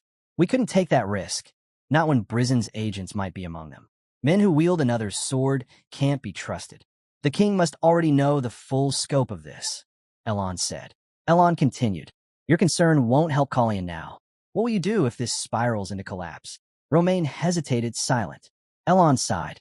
"Every gesture of affection the king shows his sons only tightens the noose around Callian's neck. His rivals will twist it into politics." "Understand," Romaine said quietly. Romaine added, "Good. My other two sons are joining me for breakfast tomorrow. I want to see how well they get along." He turned toward the window, where dawn light began to seep through the curtains. "A happy day for His Majesty's house," Elon murmured. The butler could hardly believe it. His Highness was already preparing to leave. Collian fastened his cloak, replying evenly, "The service has already been called. Kaela will handle the rest." The criminals would be escorted to the capital, where justice awaited them. Their fates would be decided there. Sadly, one of them would never stand trial. Death had claimed him first. Norton, the man who had trapped the Blue Warbler, had been granted freedom. Officially, his name would appear in the records as deceased. In truth, he was on his way to Whitland Manor, traveling home with his wife, far from the shadows of the capital. As for the butler, his heart sank. He had been forced into the Earl's service, a long and miserable servitude that had driven him to trade in divine artifacts. Still, guilt weighed on him. He confessed fully to his crimes, even admitting to a felony. But Collian was fair. The man's cooperation had been crucial in exposing a traitor to the kingdom. Because of that, the throne would show mercy, a reward for his loyalty to Prince Collian. "From this day forward," Collian said, "you will serve as my butler here at Latlon Manor." The man bowed, deeply, trembling. "Why, your highness, me?" Collian smiled faintly. "Yes, I trust you'll keep this place in order." He couldn't believe it. He, a disgraced servant, had been given a second chance. The boyish gleam of joy returned to his eyes, something he hadn't felt in years. Together, they made their way towards Sisfanian's quarters. On the road, word reached the prince of what had followed in his wake. Hale Atlon had been stripped of his titles and privileges, sentenced to life imprisonment. And Isla, the Blue Warbler of Secretia, had met her death on the scaffold. That day, the streets of the capital were blanketed in Lenacida leaves. They called them leaves, though they were really the thorns of the Lenacida cactus, brittle spines that absorbed the city's damp air. They scattered them across the execution square to keep the white marble from being stained red. But everyone knew why they were there. Randall's intent was clear. He wanted to know whether Blanche's mother had been involved with the woman who tried to kill Colleen. Blanche dismissed the suspicion at once. "My brother's doubts are unfounded," he said calmly. Randall said, since Callion's departure, Blanche has even given up drinking. Blanche let out a dry laugh. "And what? Do you miss the smell of my wine breath?" Randall said nothing. Of course, that wasn't true. But with his days of drunkenness behind him, Blanche had learned the value of silence. Still, the prince's quiet tone only seemed to provoke him. Blanche clenched his fork until it snapped, tossing it aside in frustration. Randall's calm face irritated him more than words ever could. Moments later, Uran approached Colleen with grim news. "Your Highness, it's too dangerous." A landslide hit the main road. "Another delay," Colleen muttered. The rain had ruined yet another plan. "How long will it take to clear it?" he asked. Uran shook his head. "Too long. We'll have to take a detour. We've already lost enough time in Latlawn." Colleen looked toward the blocked road, then exhaled slowly. "This journey," he said, "is turning into a long one." He turned his gaze toward the horizon. "Once we return to Kairos, I'll establish a portal. No more delays." The child suddenly suggested they head to his village, an elf village. Luke and the village elder lived there as well. The elf offered them a place to stay for the night, promising they'd depart in the morning. Before leaving, he casually referred to Colleen as the commander. It was, surprisingly, the most reasonable thing that an elf had said so far. So, they set off toward the elven village. Along the way, Colleen raised an eyebrow and asked when exactly he'd been appointed commander. The boy simply smiled and replied that he always had been. When they finally arrived, Colleen couldn't help but be amazed. The place was unlike anything he'd ever seen. A village that seemed almost alive, blending seamlessly with the forest. He'd never imagined he'd set foot in such a place. As they entered, 3 elves appeared to greet them. One of them stepped forward and asked who among them was the king of men. Colleen chuckled and explained that the title was a bit exaggerated. No one here held such rank. But if they were looking for a representative of their group, that would be him. The elf introduced himself as Zera, the village elder. After a brief pause, he addressed Colleen once again as King of Men and asked for a favor. Colleen, whose full name was Colleen Reincarted, corrected him politely, insisting he wasn't a king. Before agreeing to anything, he needed to know exactly what this favor involved. Zera explained the situation. 3 elves from their village had traveled to a nearby human settlement and never returned. 10 days later, 2 scouts were sent to find them, only for those scouts to vanish as well. 5 elves, gone without a trace. He asked for Callion's help in finding them. To Colleen, the elder's tone felt overly demanding, almost entitled. Still, he knew not all elves were like this. After all, there were 3 others he trusted. But why should he be the one to find them? Because, according to Zera, he was the king of men. Colleen sighed, correcting him once more. He wasn't a king, only a prince of Kairos. Zera brushed it off as unimportant, but Colleen firmly stopped him. "It matters," he said. "A king and a prince live in entirely different worlds." Reluctantly, Zera agreed, but he quickly added that he wouldn't ask for help without offering something in return. He mentioned their next destination, Sigrid Manor. Colleen confirmed it.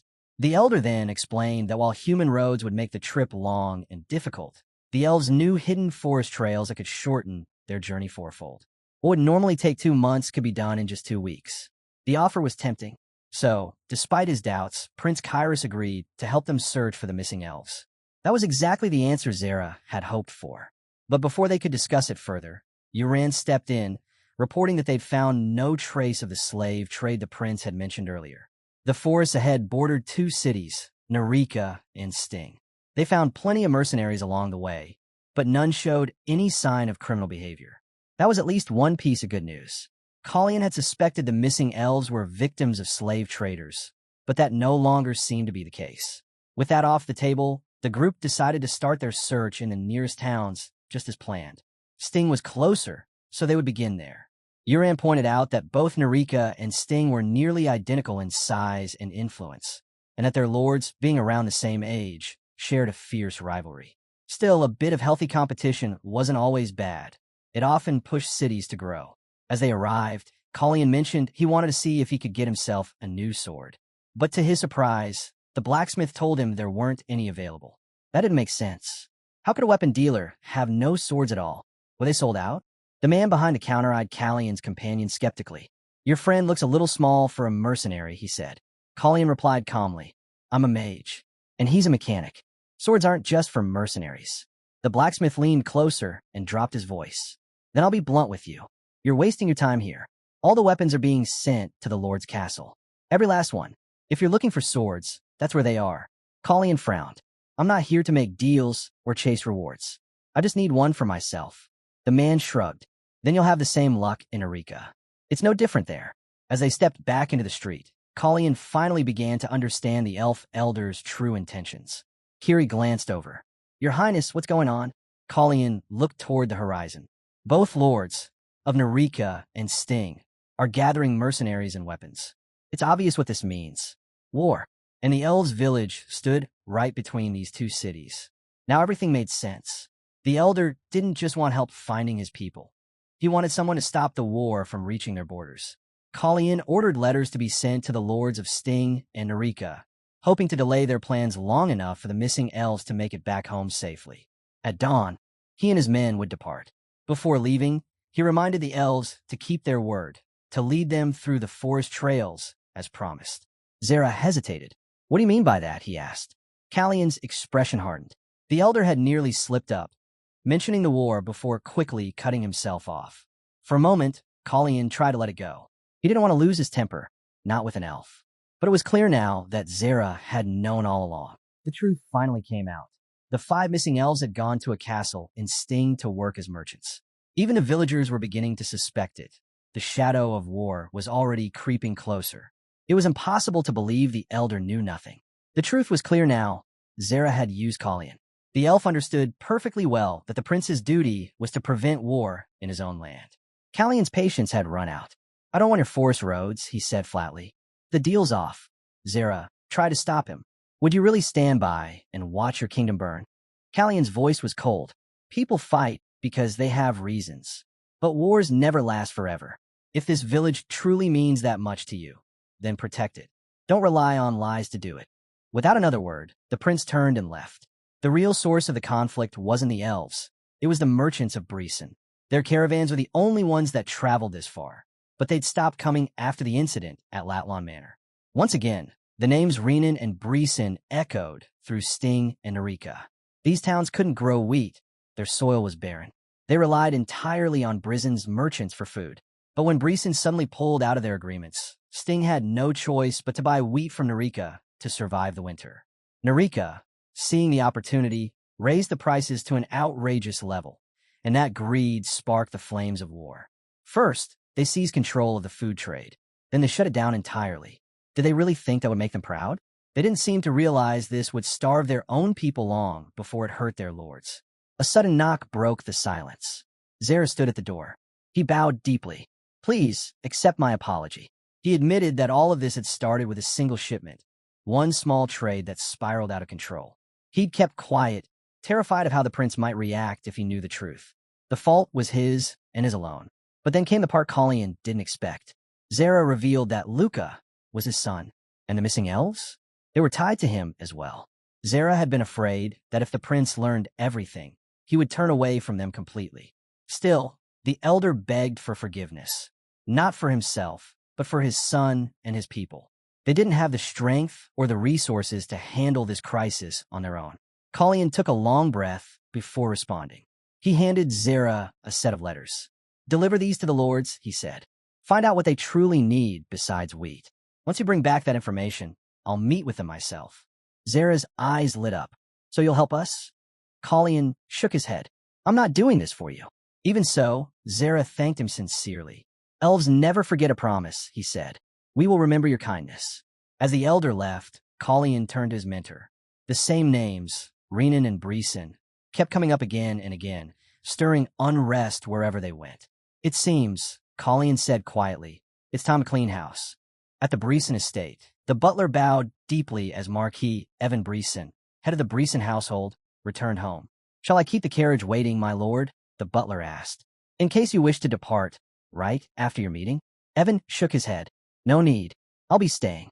He ordered that the guests be escorted to the study. A strange request, since no guests were expected today. Even the butler found it odd. The Marquis never missed a council meeting and usually received visitors in the main hall, not in his private study. Something about his demeanor was different. When the door opened, a man entered. A familiar name, though not a familiar face. Elon Manisil, Evans said flatly. They had never met in person before, and Elon confirmed as much. If I had sent word ahead, I imagine you'd have prepared a more formal welcome, he said lightly. But I prefer to come unannounced. I won't take much of your time. I believe I have something that might interest you. Evan leaned back in his chair, unimpressed. And what would that be? It's about your second son, Elon replied. The boy seems quite taken with the king's firstborn, isn't it? The Marquis frowned. That puppy? I doubt he'd have the nerve to get involved in anything so bold. His tone made it clear. He didn't think much of his son. Elon smiled faintly. Perhaps, but I have something here that might change your mind. He placed several documents on the table. Evan flipped through them impatiently, trying to decipher what Elon was implying. Let's be honest, the Marquis finally said. I decided long ago that Renault would be removed. This isn't a matter for a court magician to meddle in. Elon chuckled quietly. Funny, coming from a man who built his fortune like a common thug. The words hit like a spark in dry grass. Evan's aura flared, and the air in the study thickened. His anger sharpened like a drawn blade. Yet Elon didn't flinch. He met the Marquis's gaze calmly, even as the pressure of an eighth circle mage, and a master swordsman at that, filled the room. This was no ordinary noble. Evan had clawed his way to power, and his presence alone carried the weight of death. Still, Elon stood his ground. He'd faced worse. The Marquis exhaled sharply and let the aura fade. That's better, Elon said quietly. No need to lose composure, my lord. Inside, though, he couldn't help but be impressed. For all his arrogance, Evan Brisen's strength was real. To withstand the force of his magic and still stand composed. Few could do that. Elon continued smoothly. Of course, I'm certain you're capable of handling your son on your own. But what if I could offer an alternative? A cleaner way to remove him, without drawing unwanted attention. Evan's eyes narrowed. I'm listening. Have you meant to approach me? Elon said. Say he wishes to buy my trade guild. That's all. The Marquis tilted his head slightly. And what would that accomplish? When it was revealed that Celise was behind Prince Callion's poisoning, Elon explained, it was Brisen's trade guild that suffered the most. You, more than anyone, understand what happens when a name loses its value. A brief silence followed. Evan Brisen folded his hands. His expression darkened, but there was a spark of intrigue in his eyes. Elon Manisil might have just offered him a way to reshape the game entirely. You can't keep a guild alive on reputation alone, no matter how great the name behind it. The Brisen family might have been known for their honor and chivalry, but their trade guild was another story entirely. It had been founded by the Marquis's second son, a man with no gift for swordsmanship or magic. He'd turned to commerce instead, but the guild had long since stopped turning a profit. Worse, it had become a stain on the family's name. Evan Brisen was surely already planning how to rid himself of the burden. That part made sense to Evan. What didn't make sense was why he was being offered a plan that seemed to benefit Prince Callion. Surely this was a trap, something that would play into the prince's hands. Why would Evan give him that advantage? As expected, Elon saw the doubt in Evan's eyes and spoke first. You misunderstand, Evan. The buyer won't be His Highness. He's not acquiring it himself. Evan raised an eyebrow. Then who is? The head of Kyros's second-largest trade guild, Elon said. He's the perfect candidate, a rival strong enough to take over, and a reason to do so. The Marquis's tone turned sharp. All I need is the right reason to sell. Once I present that, I'll receive an equally generous offer in return. It was a clever move, discreet, efficient, and entirely self-serving. Meanwhile, elsewhere, a different conversation was unfolding. Renan Brisen sat in his private study, tending absent-mindedly to a potted plant. Father's busy again, he murmured. But don't be sad, my beautiful one. I'm here now. He tried to sound calm, but anger simmered beneath his words. Hale's arrest had unsettled him deeply, though he refused to show it. If he lost control, even for a moment, he'd draw attention, and that was something he couldn't afford. For a fleeting second, he considered selling off everything he owned and fleeing to Tinsel before anyone discovered their connection. But the thought made him shudder. Tinsel was a dangerous, godforsaken place. Fortunately, he'd cut ties with Hale before things fell apart. He plucked a leaf from the plant and sighed. Such a shame, he whispered. Moments later, his butler entered, speaking quietly. I'm truly sorry, my lord. The young lady has been in great pain. Other lords who trade with tinsel haven't been disturbed. But the man suddenly stopped. His expression froze. A dark shadow fell across the room. Renan turned. Why are you here? He never finished the sentence. The attack was swift. Multiple figures closed in, and in seconds the Breeson heir was gone. By morning, rumors swept through the capital like wildfire. When news of his son's disappearance reached him, Marquis Evan Breeson launched an exhaustive search across the entire kingdom. Zara appeared once more, this time with two elves at his side. They spoke softly of the mother tree, how it had answered their plea. Soon, the forest trails would open again, allowing them safe passage. That meant it was time to move out. Zara announced that his son, Luca, would serve as guide to the prince. Colleen thanked him, but couldn't hide a flicker of hesitation. He would have preferred Sia to accompany them. Turning to Sia, he asked, Can you lead us through the forest trails instead? The elf nodded without hesitation. Of course I can. Colleen hesitated. But are you sure? No one will be there to guide you back. There's no need to worry, Sia added with a confident smile. I can find my way even with my eyes closed. Just as he was about to signal their departure, Colleen noticed something strange. Sia was speaking differently, more naturally than before. Is something wrong, Commander? She asked. Colleen frowned. This stone, where did you get it? He took the dark gem the elf was holding and examined it closely. You must have found it among the relics. Luca blinked, confused. I don't remember taking anything. Arson, standing nearby, muttered. We assumed it was another holy relic. It was found beside the others when Luca returned to the village. But Urin's tone turned grim. No, this one's dangerous. It reeks of blood. Colleen felt it too. A sharp, oppressive energy that made the air feel heavy. He's right, the prince said quietly. There's something alive inside it. A life force stolen by force. The blood energy still clings to it. Whoever owned this stone was murdered. They'd have to investigate it later. For now, it could serve a purpose. Sia, Colleen said, handing the stone back. Use it to stay in touch while we're on the road. The elf's eyes widened slightly. This is the stone of the bow, he murmured. Colleen nodded. It's mine. That was all she needed to hear. She accepted the relic carefully. Then I'll hold on to it until we reach the other end of the trail. Before setting off, she glanced at Arson and grinned. Let's play a word game along the way. As they prepared to leave, Uran leaned toward the prince. That child, Sia, have you noticed? She sometimes answers before you even ask. Could it be foresight? Colleen shook his head. It's not foresight, but Colleen wasn't convinced. Maybe not exactly, he said, but it's close. I think the future just reaches him a little faster than the rest of us. A distortion of time, and a relic that could suppress abilities related to it. It all tied back to one thing, the axis of time. Meanwhile, far away, a messenger knelt before Randall. The report was brief, but made him remember Callion's cryptic words, the roses will bloom soon. This time, Callion had dealt with Renan personally. From his sleeve, the prince drew a relic. He focused, channeling power into it until the artifact began to glow. The air shimmered, and from that radiance, a bloom appeared, unfolding in full, vivid color. A small smile crossed his face. Still beautiful as ever, he murmured. Let it stay that way a little longer. Then, calmly, he began to draw mana from the world around him. The teacher smiled faintly, congratulating His Highness, not for gaining another magic circle, but for something rarer, a stronger aura. Colleen sighed. Please, teacher, don't tease me. Just scold me and get it over with. Elon chuckled. Why would I scold you? You're the one most frustrated here, aren't you? He wasn't wrong.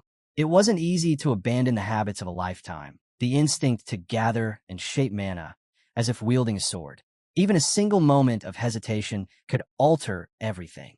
That was why Callion's mana hadn't formed into a new circle, but had instead transformed into an aura. And of course, the prince already knew that. Mana and aura might differ in form, but their essence followed the same principle. Still, he couldn't help wondering, why had his power shifted on its own? Elon didn't have an answer, but he smiled knowingly. Then figure out before you return to Kyrus. Don't come back until you do. Colleen turned his gaze upward. The night sky stretched endlessly above them, stars glittering like 1,000 unspoken riddles. Could he really find the answer out there? His mentor's voice was calm. You're already on the right path. Keep walking it. Every path leads somewhere. Before he could respond, Sia called out from ahead. Commander, this is it, the end of the forest trail. Finally, they had arrived. Before them lay the vast territory of the Siegfried Duchy, the land of elephants. Sia, smiling brightly, stepped forward. This is where we part ways, Your Highness. Sia approached and handed back the Blackstone. You should take this now, she said softly. Colleen accepted it, then hesitated.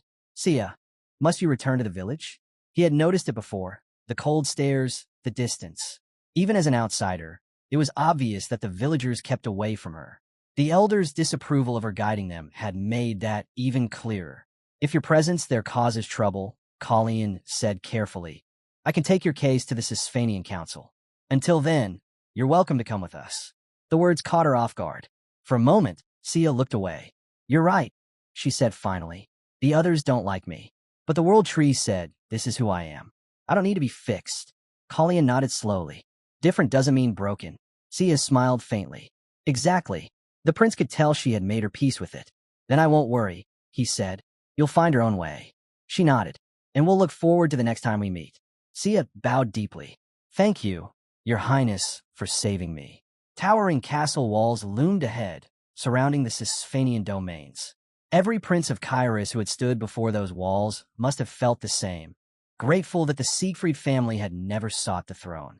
Colleen turned to his companion. Yin, he said, while we're here, you can stop calling yourself my errand boy. You've done enough. 20 men already hate me. I don't need to make it 30. Yin grinned. But I've been doing just fine so far. Colleen couldn't help but smirk. The memory came rushing back. The time a blade had come flying toward Yin, and he'd caught it barehanded before it could strike.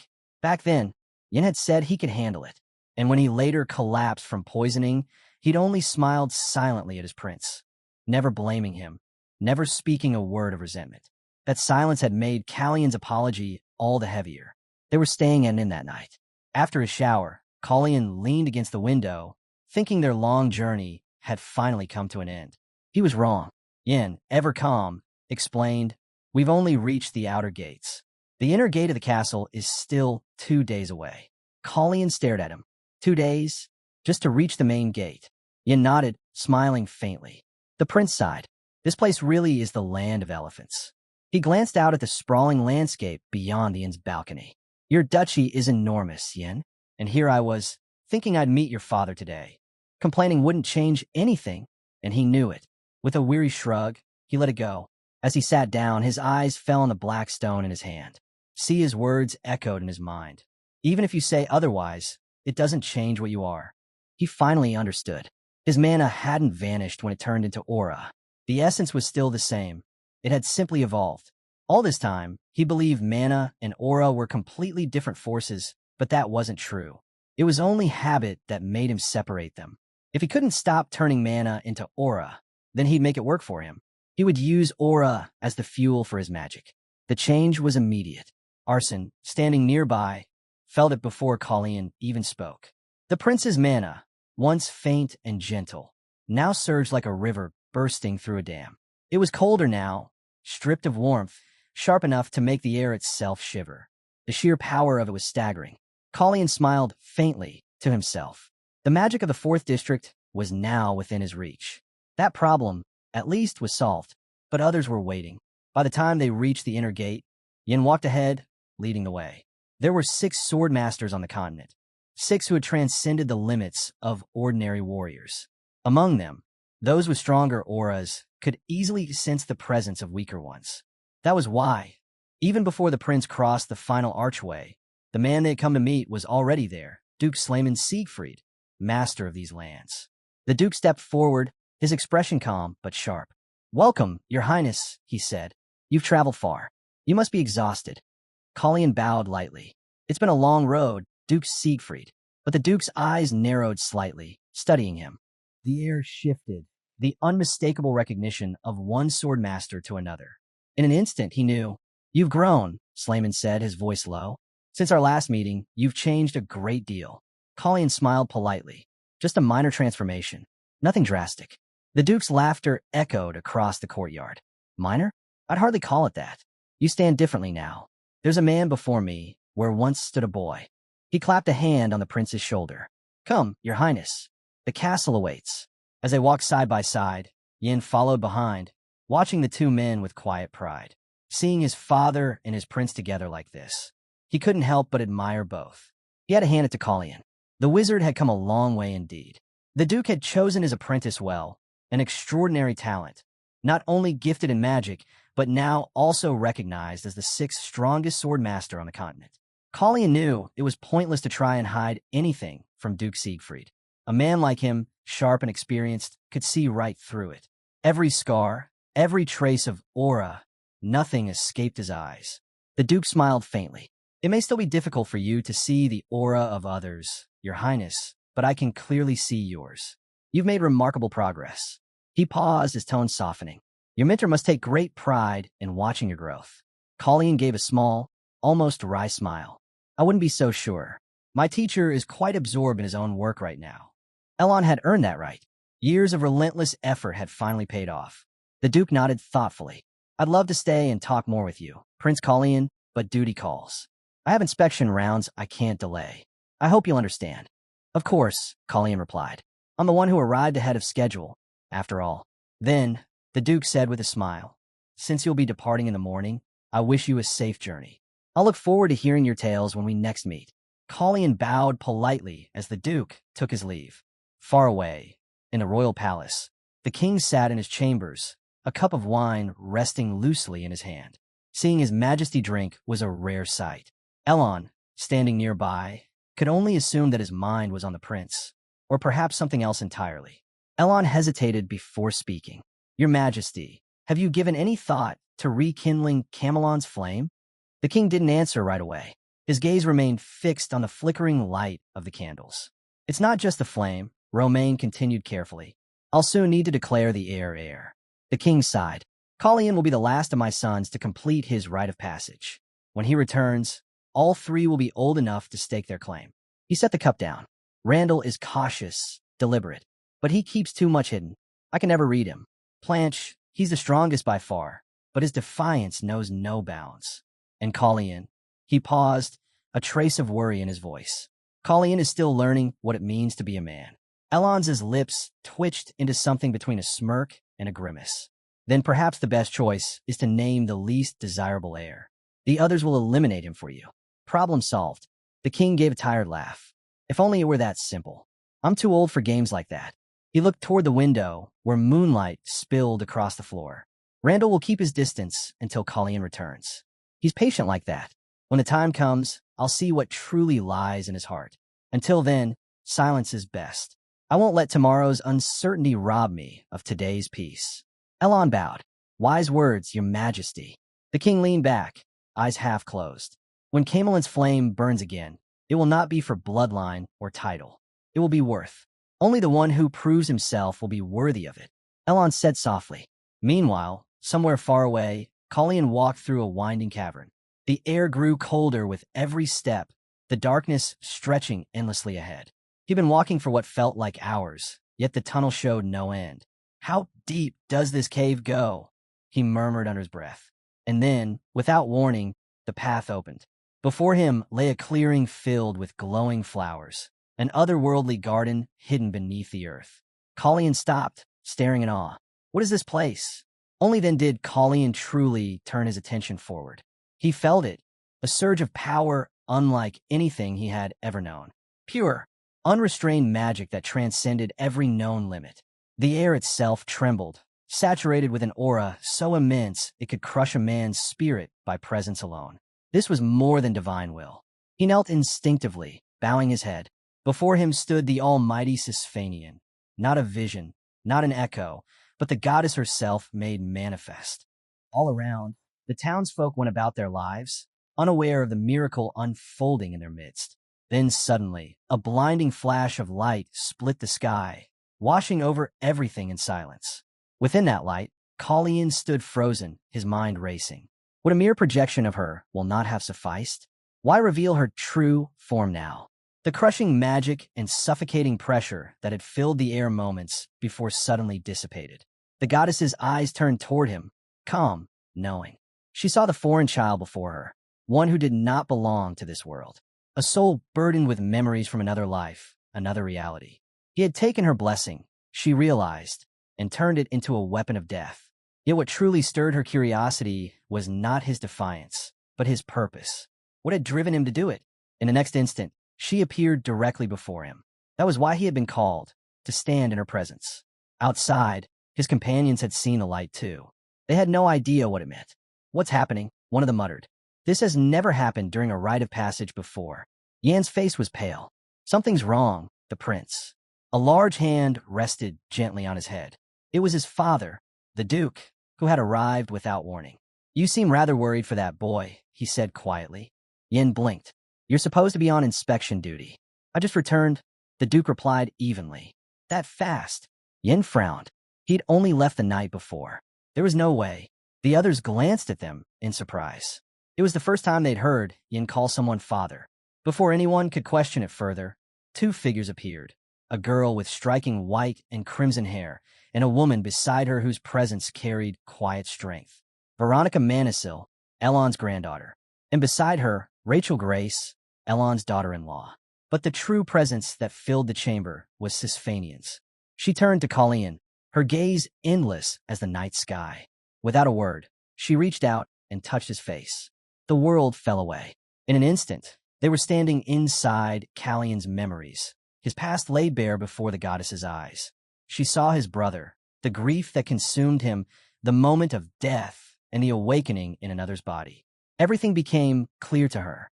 Sisfanian whispered something, a string of divine words that rippled through the air like music beyond comprehension. Colleen tried to listen, but her voice was lost to him, as though it existed in a realm his ears could never reach. He frowned. "What are you saying?" But she didn't answer. She didn't want him to understand. He looked up, confused. Who are you talking about?" A single name echoed in his mind. Sereni. The goddess smiled faintly. Yes, that was her name. Sereni, the queen of the gods. The one who had stood against the bringer of the void during the great war of the two gods, side by side with the 8 heroes of the Elder Age. They say Sereni fell into eternal slumber the moment she sealed away the tomb of the bearer of the void. If that's true, then she shouldn't have been able to interfere with anything that came after. But then Sisfanian revealed something unexpected. Even in her sleep, Sereni's essence continues to exist. Could it be that Sisfanian herself is dead, only because she allowed her will to become her living form? These questions gnawed at him, yet they only led to deeper mysteries. Once, the kingdom of Sigia guarded a sacred artifact, the Axis of Time. She confirmed it herself. But what was its true purpose? Why had Kairos tried to claim it through him? Sereni spoke again, her voice faint, her words impossible to understand. The more he strained to hear, the more they slipped away. Why couldn't he hear her clearly? Why was the truth being kept from him?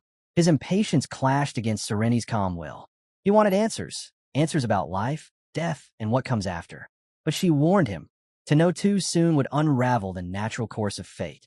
If even a deity this powerful was keeping secrets from him, perhaps something far greater was unfolding, something that required her direct hand. It was true, far more serious than he had ever imagined. And so his thoughts turned back to the Axis of Time. What connection did it have to all of this? Finally, Colleen gathered the courage to ask one last question, something that had weighed on him from the beginning. Had his brother dared to use the Axis of Time to bring him back to life? The question startled her. Your brother was a king first, she said, not merely a brother. Did he really believe Chase would be foolish enough to break the order of time, just for him? And then it struck him. Chase wasn't the one who had used the Axis at all. Someone else had interfered. The truth hit like a blade, sharp, sudden, and painful. Before he could ask another question, Sisfanian's voice cut through the silence. Then I will show you. At first, he didn't understand. What did she mean by show? He remembered what Sisfanian had once said about that stone, but again, the words faded before he could grasp them. She turned to him, her gaze steady. Keep it with you, she said. Always. Today, he hadn't found all the answers he sought, but deep down, he knew this was only the beginning. Come back, she told him, when you're ready to understand. Time will reveal everything. That day, flocks of homing pigeons filled the skies, carrying messages to masters across the realm. A pillar of light erupted, so radiant it could be seen even from the outer walls of Siegfried. The Duke stood there, stunned. He had never seen so many birds at once, wings cutting through the sunlight, all converging above his land. And yet, there was no time for wonder. Demirius Siegfried, young leader of the Duchy Siegfried, approached with awe. "What a sight," the Duke said. Demiria's reply was quiet but firm. "Great power always draws eyes and envy. Wherever those birds fly, their paths will meet soon enough." They needed to find out which noble houses had dared to send their seekers on his Siegfried land, and they needed to stay alert. He always knew he'd chosen the right woman to stand beside him. For that, he owed thanks to his mother, for passing her sharp mind down to her daughter and to Yin. Certainly not something he could take credit for himself. Demiria, however, couldn't help but wonder what he was thinking in a moment like this. Still, she'd missed one crucial detail. Too much caution could look like a political move. And their people, they weren't power seekers. They didn't raise kings or chase thrones. They were the foundation that held everything together. The strength they gathered only made their shield of peace stronger, and she must never forget that. Yet this time, something told her she might have to act decisively. Colleen was there, too. Both turned their attention to the prince. Her concern didn't go unnoticed by her father. "If there are spies among us," he said, "we'll uncover them without delay." They wouldn't make a show of tightening security, but they'd do it quietly, effectively. Of that, Demiria could be sure. Besides, her brother was watching over the prince. Yin looked up at his father. "Did you see all those birds?" he asked. Slayman nodded. They filled the entire sky. Yin pointed out another one. The Duke squinted and thought he saw a hawk soaring above them. Those words still echoed in the prince's mind. "Come when you're ready." What else would she tell him when that time came? Yin said softly. The prince has been standing there for quite a while. Maybe he saw something. Colleen shook his head. "Not really, though there's something amusing in the garden." There, among the flowers, were Haina, Kiri, and a small puppy named Yin, the Siegfried family's pet. Yin panicked. "I still can't believe father named that dog after me." The prince smirked. "There is a resemblance," he said, "except the puppy has a better coat." Ian stiffened, half offended, until Colleen laughed. "Relax. It's just a joke." Hina seemed to spend plenty of time with the pup anyway. Apparently, she liked him more than the birds. "Maybe I should keep the dog at the palace," Colleen mused. "She really adores him."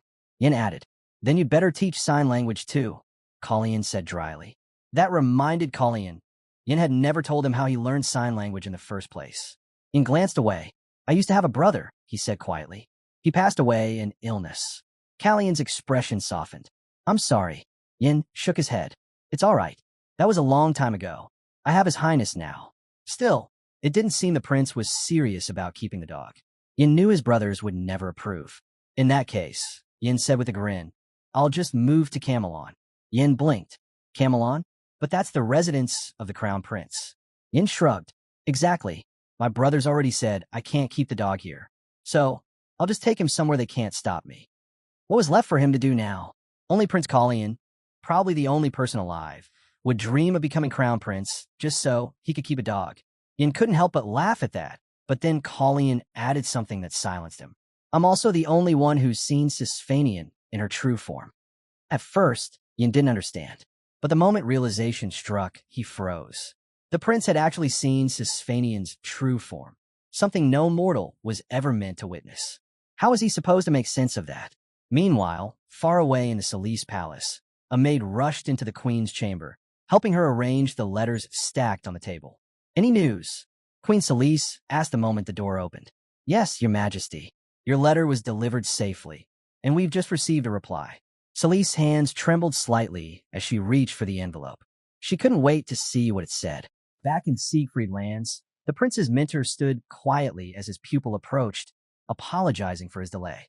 "I was searching," the prince explained, "for a place where Sisfanian's power wouldn't reach." "And did you find one?" his mentor asked. "I did," Colleen said, glancing down.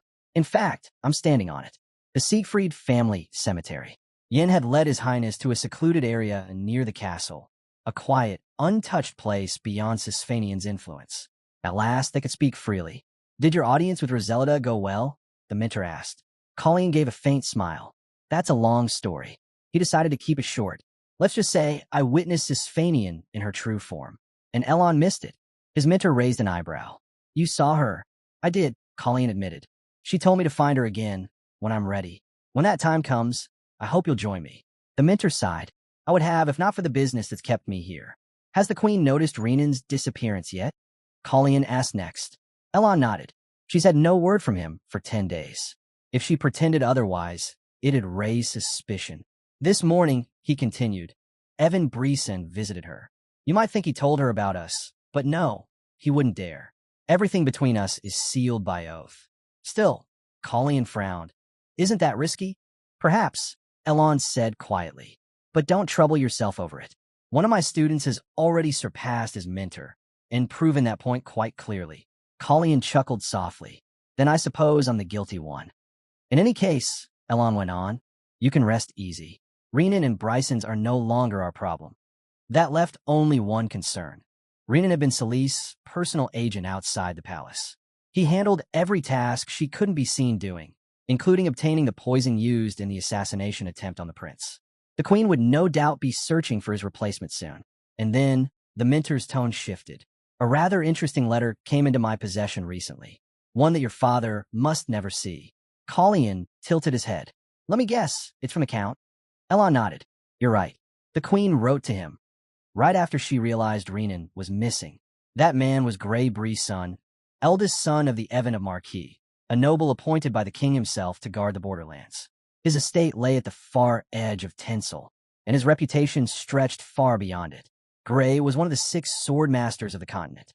But now, wounded from a brutal battle against a savage tribe, he sought a temporary steward to manage his lands while he recovered in the capital. The injury gave him the perfect excuse to travel there, and everyone knew that nothing in the capital ever happened by coincidence. Elon and the king were trying to stall his arrival by delaying the appointment, buying time where they could. Colleen couldn't help but thank them for that, because it meant another sword master had entered the game. And this one promised to make things very interesting. The prince was eager. He could hardly wait for their meeting. The duke, noticing his anticipation, suggested they take a short rest. A bench would have been better, but a fallen log would do just fine. As they sat, Colleen spoke first. Sisfanian granted me an audience today. Slayman's brow lifted slightly. How did it feel to stand before her will? It wasn't her will, the prince replied quietly. The duke paused, realizing what that meant. You saw her in the flesh? Colleen nodded slowly. It sounds unbelievable, I know, but Slayman didn't let him finish. A knowing look crossed his face. I knew it, he said. I always knew she was still alive. For centuries, people had whispered that the Siegfried family had wasted 500 years guarding an empty dragon's lair that didn't even exist. But they were wrong. Every generation's vigil had meaning. None of it was in vain. Seeing the duke's joy warmed the prince's heart. I still have one more meeting with her, Colleen said. If it's possible, I'd like to open a teleportation portal between Kairesis and Siegfried. It would make things much easier. Now, Slayman understood why the prince wanted it, but the question remained. Will the king allow such a thing? A direct link to the capital could become a gateway for attack. Colleen thought for a moment. If it's only a matter of safety, I have land not far from the capital. It once belonged to Witherin. It's ideal for the portal's anchor point. Slayman considered it carefully. A day's journey from the outer walls, accessible only by royal authorization. That could work. And if there's ever a threat to Siegfried's domain, we'll have the right to destroy the portal ourselves. If the king agrees, I do too, the duke added. That was all Colleen needed to hear. He smiled slightly. I'm glad to hear it. The duke chuckled. Who am I to refuse a prince? But Colleen wasn't finished yet. Actually, I have another request. Slayman's eyes lit up instantly. Ah, so you finally come for a sparring match? He remembered the prince once asking him to meet at the training grounds. Colleen shook his head, smiling. Not exactly sparring. He raised his hand and revealed something he'd crafted himself. There were no scrolls, no teachers, no guidance. He had forged it entirely from his aura, shaping it into a weapon unlike any other. A core of magic, condensed and refined until it became a blade. The duke studied it, immediately grasping what the prince intended. You want to test its strength, he said simply. Colleen nodded. Then attack, the duke ordered. Across the continent, there were only 6 who could be called sword masters. Among them, Slayman Siegfried stood second to none, save one. And when his sword came down, it wasn't just a clash of blades. It was a blow that could split mountains. Among all who walked the path of the sword, few, if any, can match Duke Slayman Siegfried in skill. His mastery was undeniable. Every strike he unleashed carried both precision and power, a perfect balance that made him nearly unbeatable. His blade moved like lightning, swift, controlled, and deadly. When he attacked again, the prince barely caught the subtle opening in the Duke's defense. But it didn't matter. The sheer force behind that strike sent Colleen staggering back, his boots digging into the dirt to stay upright. He only needed a moment to recover. Yet even that was too long against a man like Slayman. The prince's lean frame made his blows lighter than the Duke's, but that same build gave him unmatched agility. Every step, every turn was quick and precise. Still, holding his aura and blade, form demanded immense mana, draining him with every clash. Perhaps this spar wasn't just for training. Perhaps Slayman meant to push him to his very limit. Even so, Colleen held his stance with confidence, parrying each swing with sharp precision. The Duke couldn't help but think, this boy was no longer the frail child he once knew. How did that scrawny brat become so strong? But strength aside, His Highness still wasn't on Slayman's level. Compared to a true test of power, this was child's play. Then, the Duke straightened, his voice steady. It's time we move to the next stage. Colleen was silent for a moment, then nodded. I was thinking the same. His eyes gleamed with anticipation. Then let's not waste time, Slayman said. The prince met his strike head-on. Their blades clashed. A shockwave burst through the training ground. Colleen managed to block, then countered, his aura blade slashing across the Duke's guard. For an instant, steel screamed, and when they broke apart, a thin line of blood traced the Duke's neck. The prince froze. That wasn't supposed to happen. Such a surge of aura power. It was reckless, dangerous, pure madness. Slayman lunged again, faster, harder. The force of it pinned Colleen in place. This time, there was no room to dodge. He raised his sword to block. The impact rang out like thunder. A brilliant flash split the air. When it cleared, Colleen's sword lay shattered. The Duke's own blade bore a deep crack across its length, and a thin wound streaked the prince's face. Silence fell. Slayman blinked, as though coming to his senses. He hadn't expected that. He hadn't even realized how far the exchange had gone. Their sparring came to an abrupt end. The Duke stepped forward, lowering his weapon. What was that, Your Highness? That final strike, what did you do? Colleen started to answer, but before he could, the other knights rushed in. Their eyes darted between the cracked sword in the Duke's hand and the fresh cut on his neck. Impossible, Uran whispered. The Duke lost.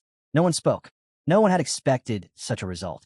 Later that evening, a reception was held. The hall was calm, filled with soft laughter and candlelight. There, Duke Slayman took up a violin, and the strings sang beneath his touch. The prince watched, quietly impressed.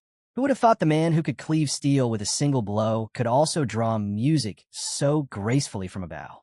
Colleen thought such a magnificent performance shouldn't be heard by him alone.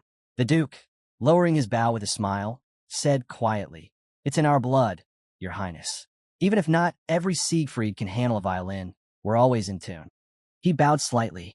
It's an honor to share this with you. If Your Highness ever wishes to hear more, I'll always be ready to play again. Colleen smiled, though a hint of guilt lingered in his eyes. The wound he'd left on the Duke's neck still bothered him. I only hope that a little cut doesn't interfere with your playing, he said. Slayman chuckled. If a scratch like that could stop me, I'd hardly deserve the title of Sword Master. Then his expression shifted, a hint of warmth under his sternness. No, the real blow landed here. He placed a hand over his chest. Just then, his son stormed in. Father, how could you? You've scarred His Highness's face. The young man's outrage filled the hall. After all he's done for you, is this how you repay him? The Duke groaned. Oh, listen to that. My own son, turning against me. Despite the commotion, Colleen couldn't help but laugh softly. Please, he said, there's no harm done. Truly, this duel was invaluable. I learned more from that exchange than from months of practice. He raised a glass, offering a toast. The Duke accepted, the corners of his lips lifting. Praise like that, especially from a pupil, was music to Slayman's ears. Now he finally understood the limits of his own aura blade, how much power it could endure before shattering. That, he realized, was the missing piece he'd been searching for. Colleen had seen it too, that brilliant flash when their energies collided. He still had a long path ahead, but knowing there was more to reach fulfilled him with quiet determination. The Duke turned to him again. "How's the cut?" "Just a scratch," Colleen replied. "I'll be fine." Slayman nodded slowly. "You handled yourself well. But I noticed something I didn't expect." Colleen tilted his head. "When you swing," the Duke continued, "you use your back to amplify the strike, especially when you sidestep or stop mid-combo. It's subtle, hardly noticeable, but I caught it." Colleen frowned slightly. "I didn't even realize." "It's a common technique among the Knights of Secretia," Slayman explained, studying him carefully, "but not among those trained in Kairos. Kairos-style fencing is all about footwork. The power comes from the hips, not the spine. In your case, it's your back that drives your balance." "That's unusual," Slayman explained. He folded his arms, thoughtful. "Be more mindful from now on, Your Highness." "Of course," Colleen said, nodding. But what surprised him wasn't the advice. It was that Duke Siegfried hadn't asked a single question about who he truly was. As if sensing his thoughts, Slayman spoke again. "You're under Siegfried's protection now," he said calmly. "And we value one thing above all, strength. Whether you're a prince or a pretender, that's none of my concern." The Duke cared for one thing only, whether he and the prince would ever have the chance to cross blades again. Colleen smiled faintly and thanked him. His gaze drifted downward, lost for a moment, as though he saw echoes of a past life reflected there. Then he asked quietly, "Do you think Grey Brisson could sense my aura?" Grey Brisson, the eldest son of Marquis Evan Brisson, had long since left the influence of his family, settling near the borderlands. They said his father had disowned him, unable to accept his son's choice to dedicate his life entirely to the sword. But perhaps it wasn't duty that drove him away. Perhaps it was pride. After all, the son had surpassed the father, and that was a wound no noble ego could bear. Whatever the reason, Grey was a true master. A man like him would instantly recognize another's aura, especially one as distinct as the prince's. That meant Colleen needed to be careful, to be ready, to train harder than ever before. 10 days later, the crisp air of Siegfried's lands carried the sound of steel once more. Elon expressed, hearing as the prince practiced. "I assume your highness is enjoying the fresh air," he said. "But don't you think some people are taking this wandering spirit a bit too far?" Colleen lowered his sword and smiled faintly. "My apologies, master. I had business to attend to. I'll be leaving again soon." The mentor's eyes narrowed. "Has Grey Brisson arrived in the capital yet?" "Not yet," Colleen replied. "I've been trying to delay him," the mentor said. "He managed to buy us 2 weeks at most." "That's enough," Colleen said. "I'll make good use of that time." He meant it. 2 weeks. That was all he needed to sharpen himself further. He was both a swordsman and a wizard, but that secret was one he couldn't afford to reveal. Not yet. If Grey, unaware of the prince's true identity, were to sense his aura, questions would rise. Dangerous ones. And so, the morning after the banquet, Colleen sought out Arson for guidance. "I need to conceal my mana," he said. "Completely." "There are ways," Arson replied. "Spells designed for that very purpose. With your control, you'll master them easily. The incantations built around fourth circle magic, nothing beyond your reach." He explained that both sword aura and spellcraft drew from the same origin, pure, refined mana. Arson offered to teach him the concealment charm himself. "Tell me what to do," Colleen said at once. With that, they began their work, studying the circles of teleportation as part of the prince's training. Rachel was there too. Elon had mentioned that Rachel and Veronica had arrived earlier that morning. Rachel, his daughter-in-law, was a talented mage in her own right, known for her mastery of teleportation spells. Her research had helped Duke Siegfried cut days from his inspections across his vast territories. Colleen knew her knowledge would be invaluable. He'd invited both Rachel and Veronica to discuss a new proposal, one involving the expansive lands of Kairos. Arson bowed deeply, his voice steady. "I live to serve your highness," he said. And with that, their training began anew, a blend of sword and sorcery, preparing the prince not just to fight, but to hide the power that could expose who he truly was. Rachel and Arson devoted their days to crafting teleportation circles, intricate, glowing sigils that pulsed with layered mana, and to teaching the prince how to conceal his own.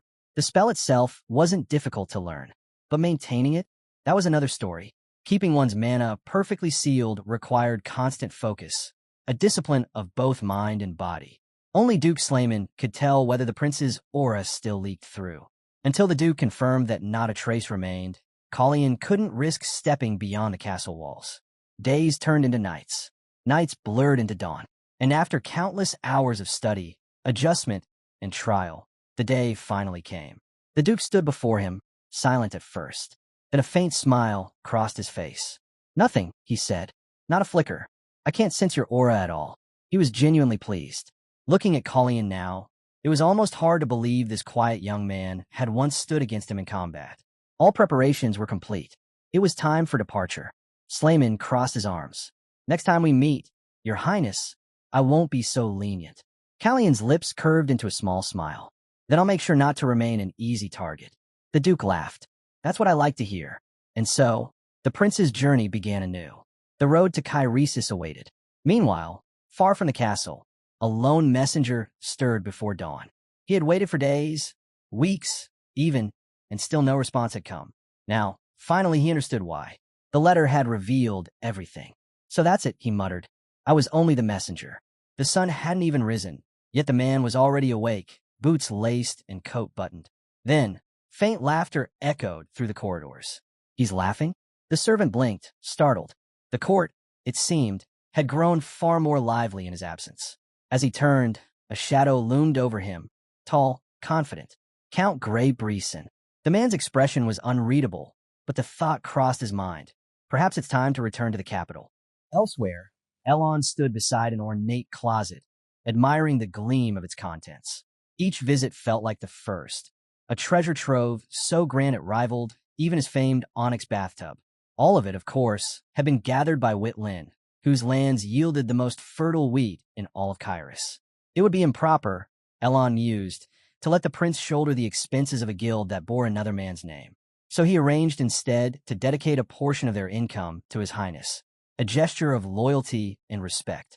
Thus, the guild that once served House Breeson now quietly lined Elon's coffers instead. And he was very good at making sure that gold never stopped flowing. A servant approached. "My lord, have you finished? Shall I lock the doors?" "Yes," Elon replied calmly. He stepped into the hallway, satisfied, only to collide with someone. "Planche," he said, startled. "What a coincidence." "It's been some time."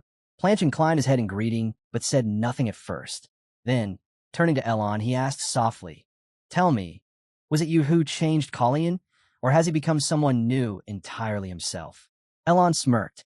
"You'll have to answer that one yourself." His eyes narrowed and nodded. "Perhaps I could ask Prince Planche the same thing.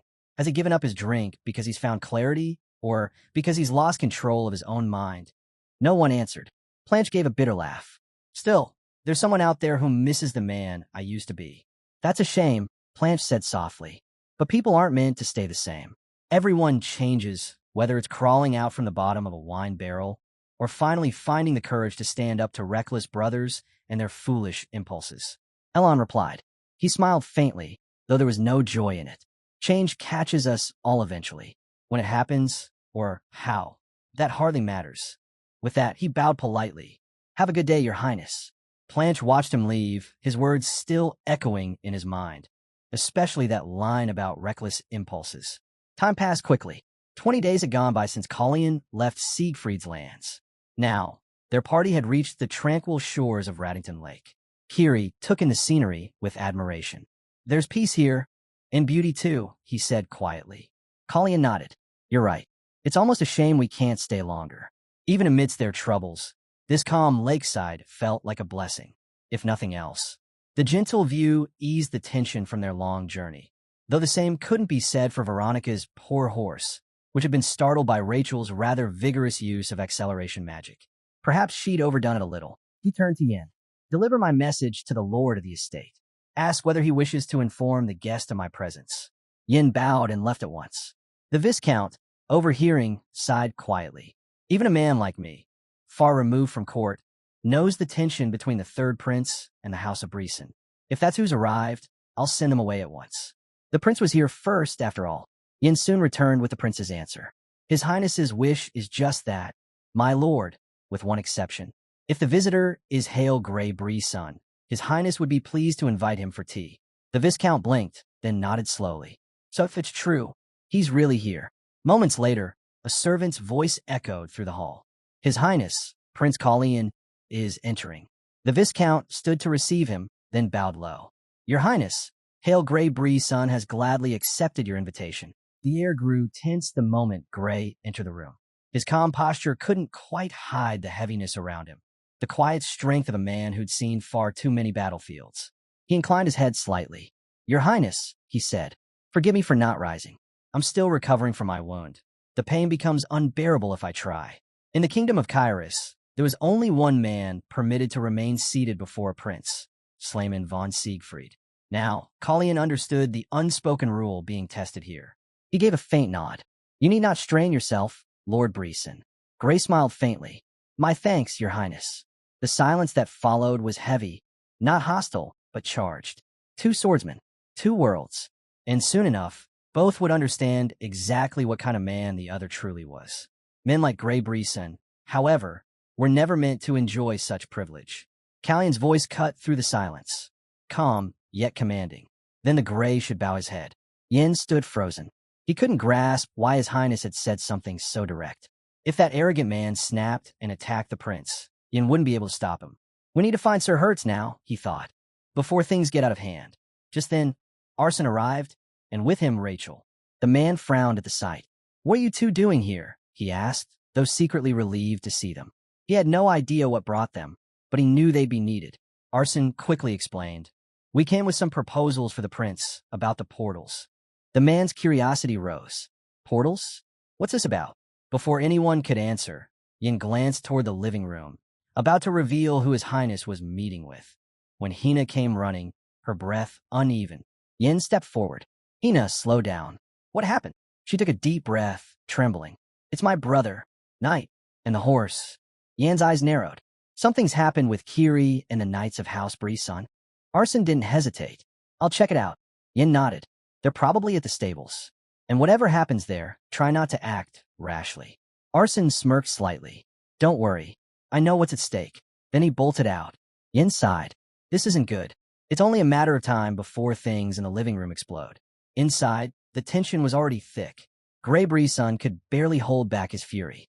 The mere thought of bowing his head burns in his chest. How dare he? Colleen, however, wasn't done. Did I tell you to speak? He snapped, eyes sharp as glass. Grey stood, seething, his pride on the brink of collapse. Did my words fall on deaf ears? Colleen asked again, voice like thunder. Bow. The air grew heavy with pressure. Off to the side, someone whispered to Yin, has he ever met Grey Brisson before?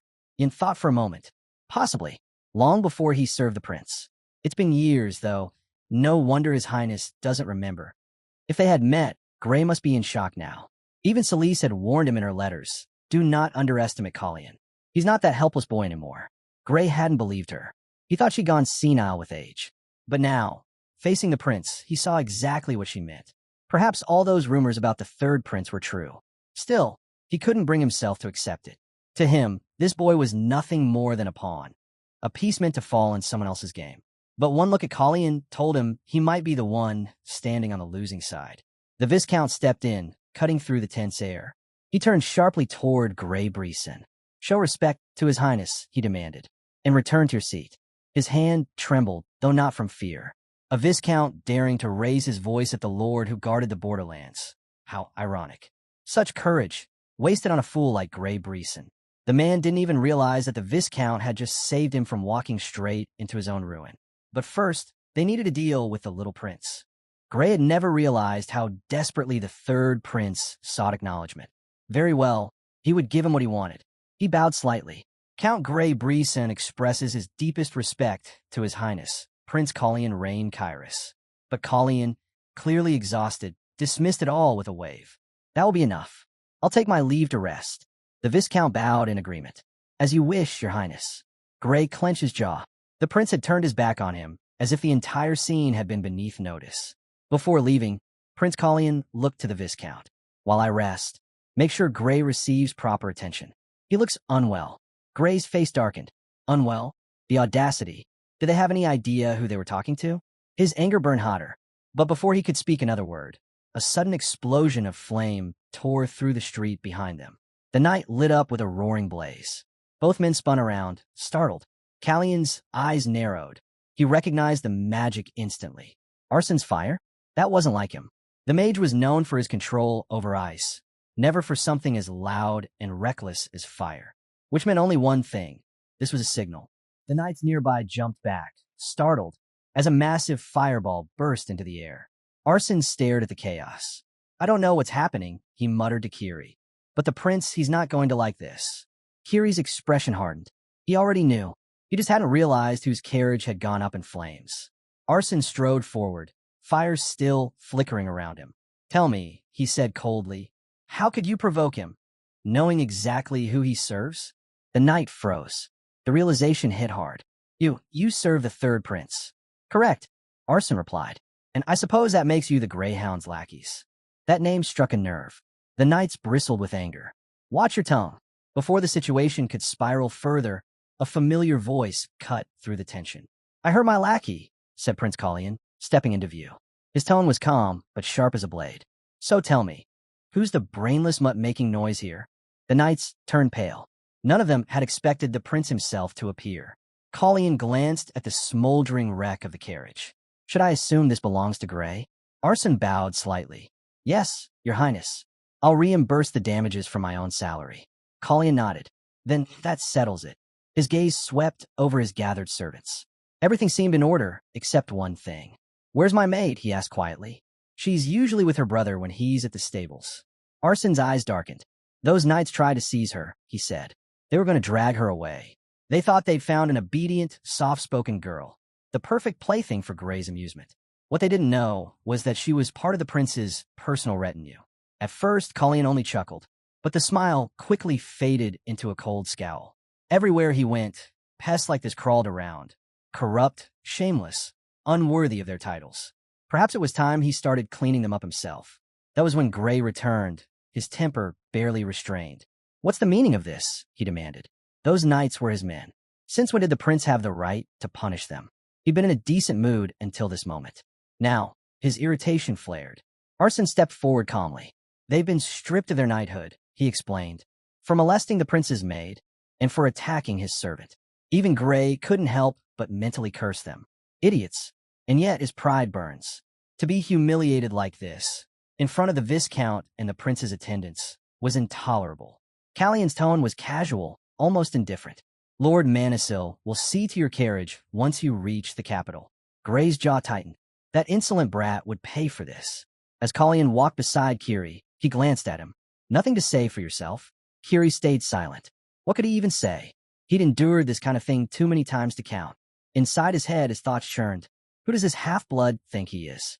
Always silent, even with that pretty face. You should be grateful we let her curry favor with the Earl. The knights taunted him, their voices dripping with mockery. What's wrong, clever tongue? Lost your words. They wanted a reaction, something to justify another beating. To them, this was nothing worth a prince's attention. But Kiri only said quietly, I have nothing to say. Collian gave a faint nod. Then do as you see fit. With that, he turned and walked away. For once, there was peace. A cup of tea in his hand, the tension fading from his shoulders, exactly what he needed. The Viscount smiled. I'm glad your highness approves, he said, though a hint of concern lingered. But do you truly think this is wise? Collian looked up. Wise? What are you referring to? The Viscount hesitated. Grey. He's furious. If he decides to act, he could threaten your safe return to Kairesis. Count Brisson isn't just any noble. He's a sword master. Collian remembered the aura he'd sensed the first time they met. Powerful, yes, but not beyond his reach. I recognized his strength the moment we met, he said calmly. If it comes to it, I'll put him in his place. The Viscount studied him, surprised. There wasn't a flicker of worry in the young prince's expression, only steady confidence. For someone barely past adolescence, his composure was remarkable. And yet, something about that unshakable calm made the Viscount uneasy, something he couldn't quite put into words. The Viscount noticed the prince staring out toward the training field and wondered what had caught his attention this time. It was the prince's servant. The young man had been running laps for hours, circling the field without pause. Is his highness truly planning to leave him out there all night? The Viscount asked, half in disbelief. Callian's answer came without hesitation. Yes, he'll stay until I say otherwise. A proper lesson takes time. The Viscount hesitated. Don't you think that's a bit harsh? Collian shook his head. If he can't endure something this small, How could I ever trust him to guard my back? Everyone bears their own weight here. It's his turn to carry him. At that moment, the Viscount realized this wasn't just about punishment. The mage who had set fire to the Count's carriage had gone unpunished. Clearly, this wasn't about blame. It was about loyalty. The servant's mistake wasn't his action. It was his lack of endurance, his wavering strength. The prince demanded absolute trust from those beside him. And the Viscount, though he wouldn't say it aloud, almost envied that servant, to be deemed worthy of serving a lord like this. Soon after, word reached them. Count Grey had requested a replacement carriage from the Viscount for the one his servant had destroyed. But to his surprise, he refused.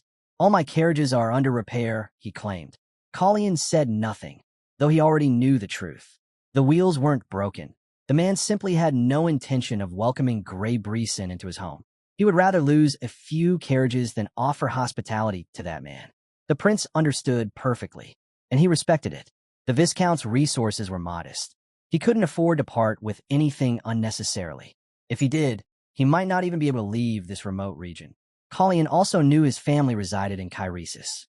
Your home must have its own charm, the prince said casually. But tell me, do you ever long for the warmth of your family? The Viscount blinked, unsure where this was leading. I'm not sure I understand, Your Highness. Colleen reached into his coat and produced a sealed letter. He handed it over. This will grant you an audience with me at any time, even in the royal capital. I'd like you to travel with me to Kairesis. The Viscount paused. He hadn't expected such an offer. Should he really accept? After a moment's thought, he nodded. It would be an honor, Your Highness.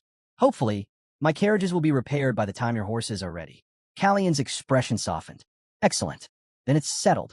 Meanwhile, far from the estate, the quiet hum of conversation filled the Queen's residence at Planche. A tea party was in full swing. Queen Celise had, of course, already heard the news. Prince Colleen would soon return. Wherever he went, whispers seemed to travel ahead of him. She smiled faintly into her teacup. It's been 5 months since I last spoke with Planche, she said softly. Planche frowned, and the first thing we were talking about when we meet again is my brother Colleen. Her son, listening nearby, couldn't help but wonder why she'd come at all. If she missed her half-brother so deeply, why hadn't she gone to see him sooner? The Queen's voice carried a quiet weight as she set her teacup down. Grey Breeson will be arriving soon, she said. Planche frowned. And what does that have to do with me? Celise sighed softly. She couldn't understand her son's irritation. You were born to walk this path, she told him. Your moods won't change that. You have no other choice, so stop clinging to this childish defiance. He looked away, jaw tight. Annoying, isn't it? Having no choice at all. Celise's tone sharpened. And who, exactly, do you think planned that path for you? When will you stop acting like a boy? Her son didn't answer, but she didn't need him to. If you think your sharp tongue will change anything, she continued, you're sorely mistaken. She straightened, regaining her composure. Now, back to what matters, Grey's arrival in the capital. But Planche cut her off, his voice laced with dry amusement. You know, I should have kept my mouth shut that day. He let out a short laugh. Funny, isn't it? Some people change beyond recognition, and others never change at all. Celise smiled faintly, turning to her favorite son. Don't stress yourself so much, she told him. You could take your own advice for once. Planche smirked. I was only trying to spare you the trouble, mother. She didn't seem particularly pleased by that remark. Meanwhile, news reached the palace that lifted some of the Queen's tension. Prince Colleen had informed his mentor that Viscount Raddington would arrive no later than next week. At least, she thought, their dear Planche wouldn't die of worry before then. But elsewhere, the protagonist, Colleen himself, let out a quiet sigh. Do I really have to suffer through all this? He vented to Elon. Elon informed him the servants whispered constantly about him. The prince who couldn't stay out of trouble.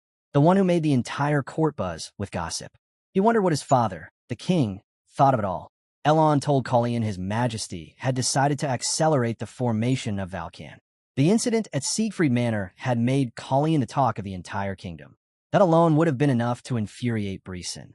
But now, with his family's name publicly shamed, things had escalated beyond repair. The royal advisors were concerned. If His Majesty moves forward with Valkan now, one said quietly, it's practically a declaration of war against House Breeson. The king didn't deny it. If it keeps their attention away from Colleen, he said firmly, then so be it.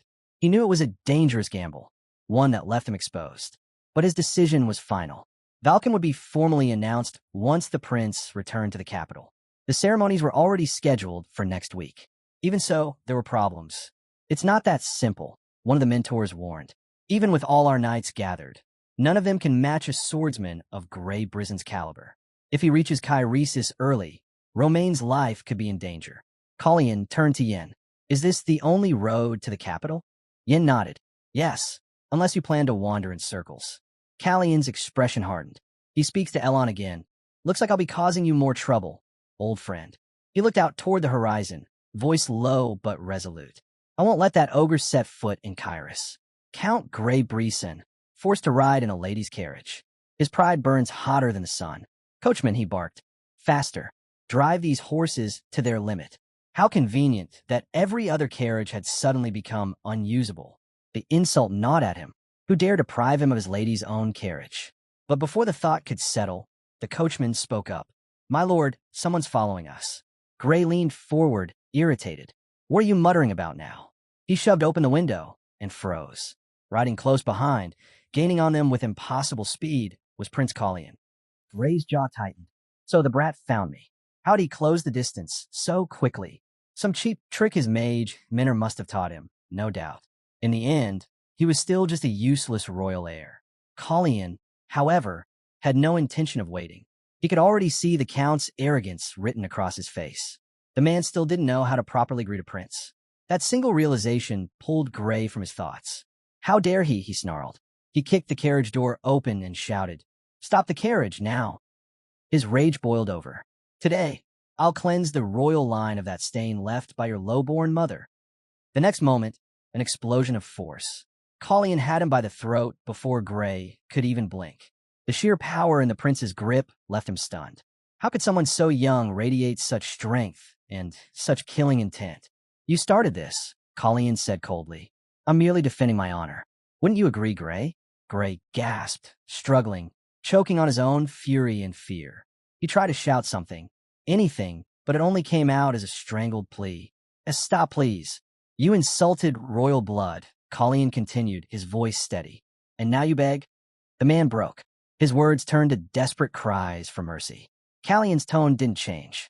Tell me, Hale Grey, did you never wonder why your brother vanished so suddenly? Grey's eyes widened. What are you talking about? The Marquis's prison, Colleen said evenly. Someone paid quite a hefty price to make sure Renan never left it. And then he simply disappeared. The realization hit Grey like a hammer. Colleen leaned closer. Tell me, Grey, was it you who wanted him gone? Or your father, perhaps? Maybe the Marquis thought it best to remove the firstborn son who threatened his precious heir. Callion's gaze hardened. Answer carefully. What's the name of the one who killed him? Grey's lips trembled. He had no choice. Evan Bree's son, he whispered. My father. A chilling silence followed. Then came the scream, raw and endless, echoing through the night. The young prince said nothing. Only one thought passed through his mind. How could a father be so merciless toward his own son? The nearby knights and coachmen shared the same thought. None dared speak it aloud. Colleen turned to them, his tone calm once more. You all know what to say when they ask what happened. They nodded instantly. Of course they did. The official story was simple, a minor disagreement between father and son. Nothing more. Colleen released his grip and stepped back. See that Margrave returns to his estate. Then he caught sight of someone else, an observer at the edge of the road. Kiri. There was blood on Callion's face, and Kiri's expression said everything. He was about to speak, but Colleen cut him off. Don't, the prince said quietly. You've already made up your mind. Otherwise, you wouldn't be here. Kiri frowned. What do you mean by that? Colleen turned his gaze toward the road ahead. There's something you need to know, he said. A story that started long before either of us were born. This detour should give us enough time. The capital welcomed him like a hero returning from legend. Everywhere Prince Colleen rode, people cheered. They said that on the day of his coming-of-age ceremony, the goddess Sisphanian herself had blessed him with sacred light, a divine favor no other prince had ever received. His brothers had never known such grace. And though he was the youngest, many whispered that if anyone was worthy of the crown, it was him. Surely, they thought, even His Majesty the King must see it the same way. When the royal herald announced, His Royal Highness, Prince Colleen, enters, the grand hall fell silent. Colleen stepped inside, bowing his head respectfully. My brothers, he said warmly. It's been too long. I apologize for my late return. Randall gave a curt nod, polite, reserved. Blanche, however, smiled faintly.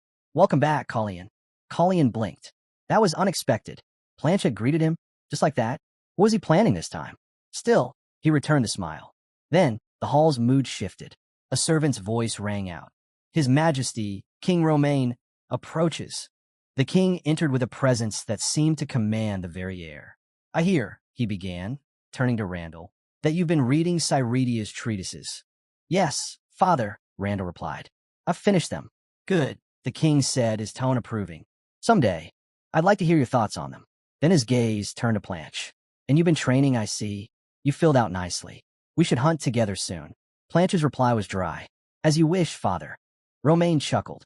Better yet, let's make it a full hunting tour. Colleen smiled politely, but inside his chest tightened. The entire scene felt off. The king was different now, warmer, more engaged than before. The man who had once been cold and distant toward his children now spoke with ease. It was almost unsettling. A servant hurried to the king's side and whispered something. Romain nodded. Invite her in, he said. Colleen immediately knew who he meant. Moments later, she entered, regal, graceful, every step deliberate. Her Majesty, Queen Celise. Callion's heart lifted. Your Majesty, he said, bowing deeply. It's an honor to see you again. Celise's eyes softened. And you, Colleen, she said with a warm smile. You look wonderful. I trust your journey was safe, she asked. Yes, Colleen replied. Everything went smoothly. Good. I was worried you might fall ill again. As before, she said gently. You've been through enough cold winds for one lifetime. He smiled. No worries there. The trip was far more pleasant than expected. In truth, it was good for me to be away from the palace for a while. I'm glad to hear it, Celise said softly. You can't imagine how anxious I was after hearing about Siegfried Manor. The reports of your bravery reached even my chambers. Surely His Majesty agrees. The king said nothing, though the faintest curve of a smile formed on his lips. Celise continued, such praise, and all in Callion's honor. Truly impressive. But her tone shifted. There were whispers, persistent ones. The room tensed. So I must ask plainly, she said, her eyes fixed on the king. Is it true, Your Majesty? Do you truly intend to name Colleen as heir to the throne? The hall fell into absolute silence. Servants froze in place, unsure if they'd just witnessed courage or madness. It was clear now, the queen was no longer hiding her ambitions. How desperate had she become?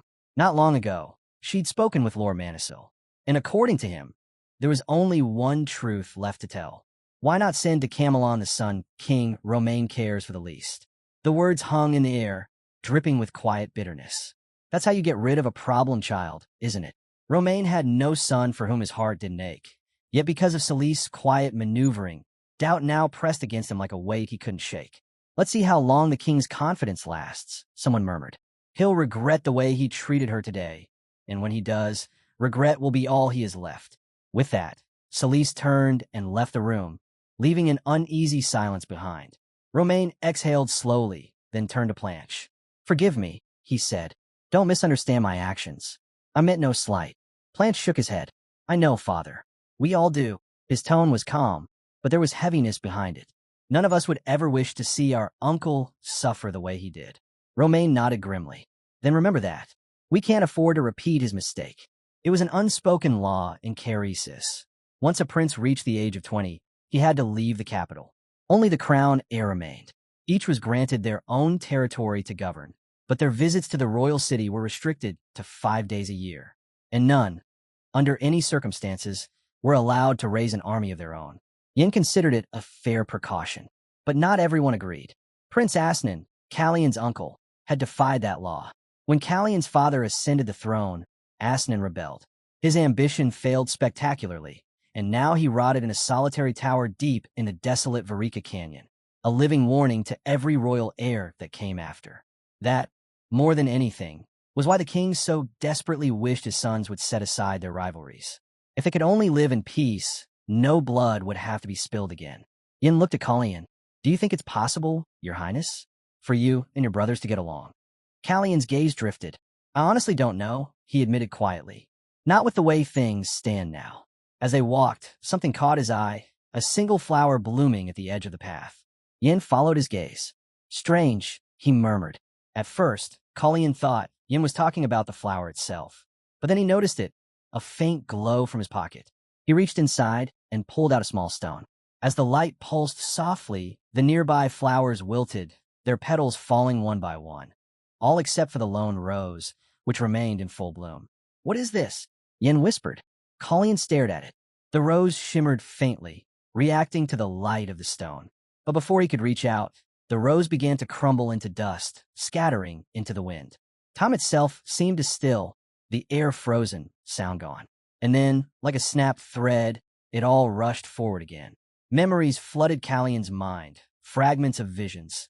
Time, the stone, the rose, an elf, Sisphanian, Sereni, and the axis of time itself.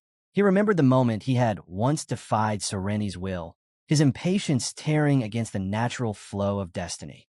How can I stay still, he thought, when time itself keeps slipping through my hands? Yan's voice broke through his thoughts. Your Highness, you haven't eaten in 2 days. You're going to make yourself ill. Kalian blinked, returning to the present. I'm fine, he said softly. Just tired from the journey. Yin frowned. Should I tell the servants you'll rest tomorrow? Kalian nodded. Yes, tomorrow will be fine. And as Yin turned away, Kalian's hand brushed the pocket where the faint warmth of the stone still lingered, a quiet reminder that something beyond time itself had begun to stir. After a long day, Yin wished him a quiet night and left. Kalian lay down, trying to let sleep take him, but the feeling came swiftly. Someone was there, watching. He sat up, scanning the dimly lit room. What do you want? A familiar voice answered, casual and amused. You really do jump at every little sound, don't you? It was Planche. Kalian frowned. It's late, and you're uninvited. His brother only smirked. Since when do I need an invitation? Typical Kalian thought. He comes and goes as he pleases, just like his mother. Planche folded his arms. I came because something's missing from the royal garden. A rose, to be exact. I suppose that wouldn't have anything to do with you, would it? Kalian sighed and, with a subtle flick of his hand, erected a soundproof barrier. One flower goes missing, and you come barging in at midnight? You must care about that rose quite a lot, dear brother. Planche's smile didn't fade. It wasn't just any flower. That rose doesn't bloom easily, and I couldn't help but notice that you've been skipping breakfast lately. You wouldn't happen to know why it's gone, would you? So he knew. The rose he'd seen had come from Randall's private garden, and his mother, Randall's mother, was from Tinsel, the land of holy light. Could it be that what he saw was connected to that divine power in their bloodline? Planche's gaze sharpened. I asked Randall about it, he said. About the never-fading rose. He always denied knowing anything. I wonder how long he'd keep up the act. Kalian frowned. Act? He tilted his head. You'd think that one day he'd just admit it. Yes, I know. Only someone with holy power could make a rose live that long. But instead, he hides it. So, Randall could use holy power. Planche stepped closer. I thought you should know that I burned the rose. Kalian's eyes narrowed. You can play dumb all you like, Planche said, turning toward the door. But maybe tomorrow you'll thank me. Kalian's voice stopped him cold. Don't move. Planche froze mid-step. What are you doing? Kalian asked quietly. You went out of your way to interfere, to stop me from clashing with Randall. What? Planche didn't answer. His sigh filled the silence instead. Kalian continued. You and I were never close. So don't tell me this is some sudden act of brotherly concern. Finally, Planche looked back at him. You really don't get it, do you? Then explain, Kalian pressed. Planche met his eyes. No matter how strong you are, you can't defeat Randall. The same goes for me. Kalian blinked, caught off guard. What are you saying? Planche's tone was calm, but there was something else hidden beneath it, a quiet conviction. You heard me, he said. Randall's power isn't his own, and even he can't win against Queen Celise. For the first time, Kalian saw something in Planche's expression he hadn't expected. Not arrogance, not rivalry, but resignation. He didn't say another word. He simply left, closing the door behind him. Kalian sat for a long moment in silence, the soundproof barrier still humming faintly in the air. So Planche never wanted to be crowned prince in the first place. The realization struck harder than he expected.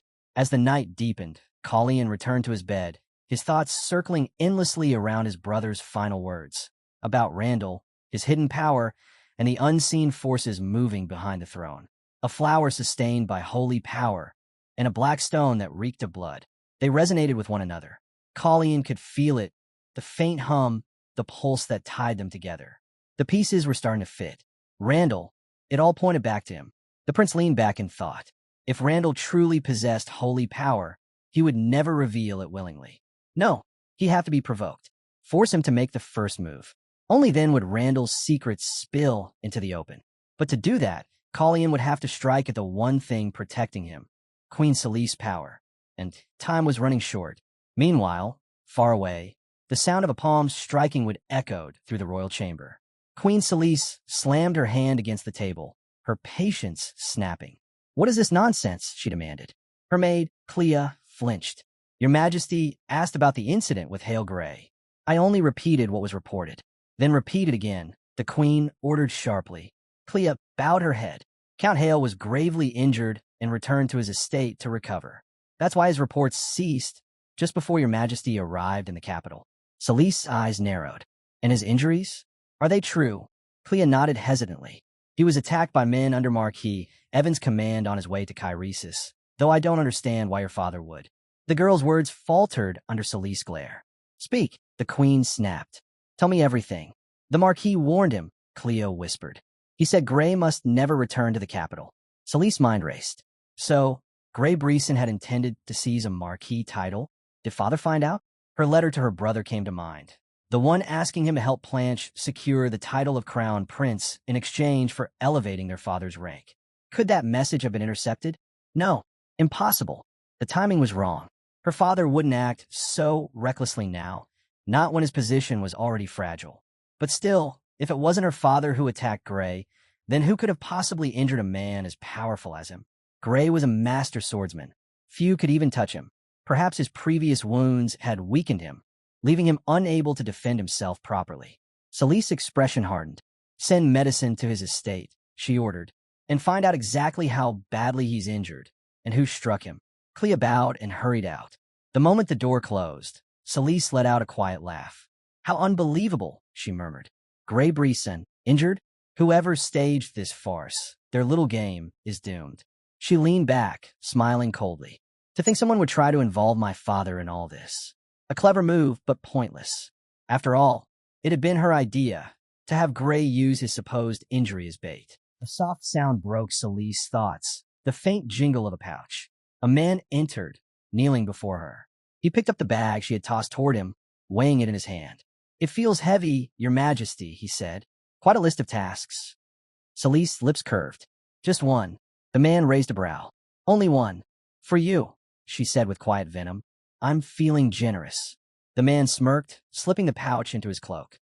His name was Tail, deputy commander of the Knights Pable. To the public, he was a charming noble, refined, courteous, unassuming.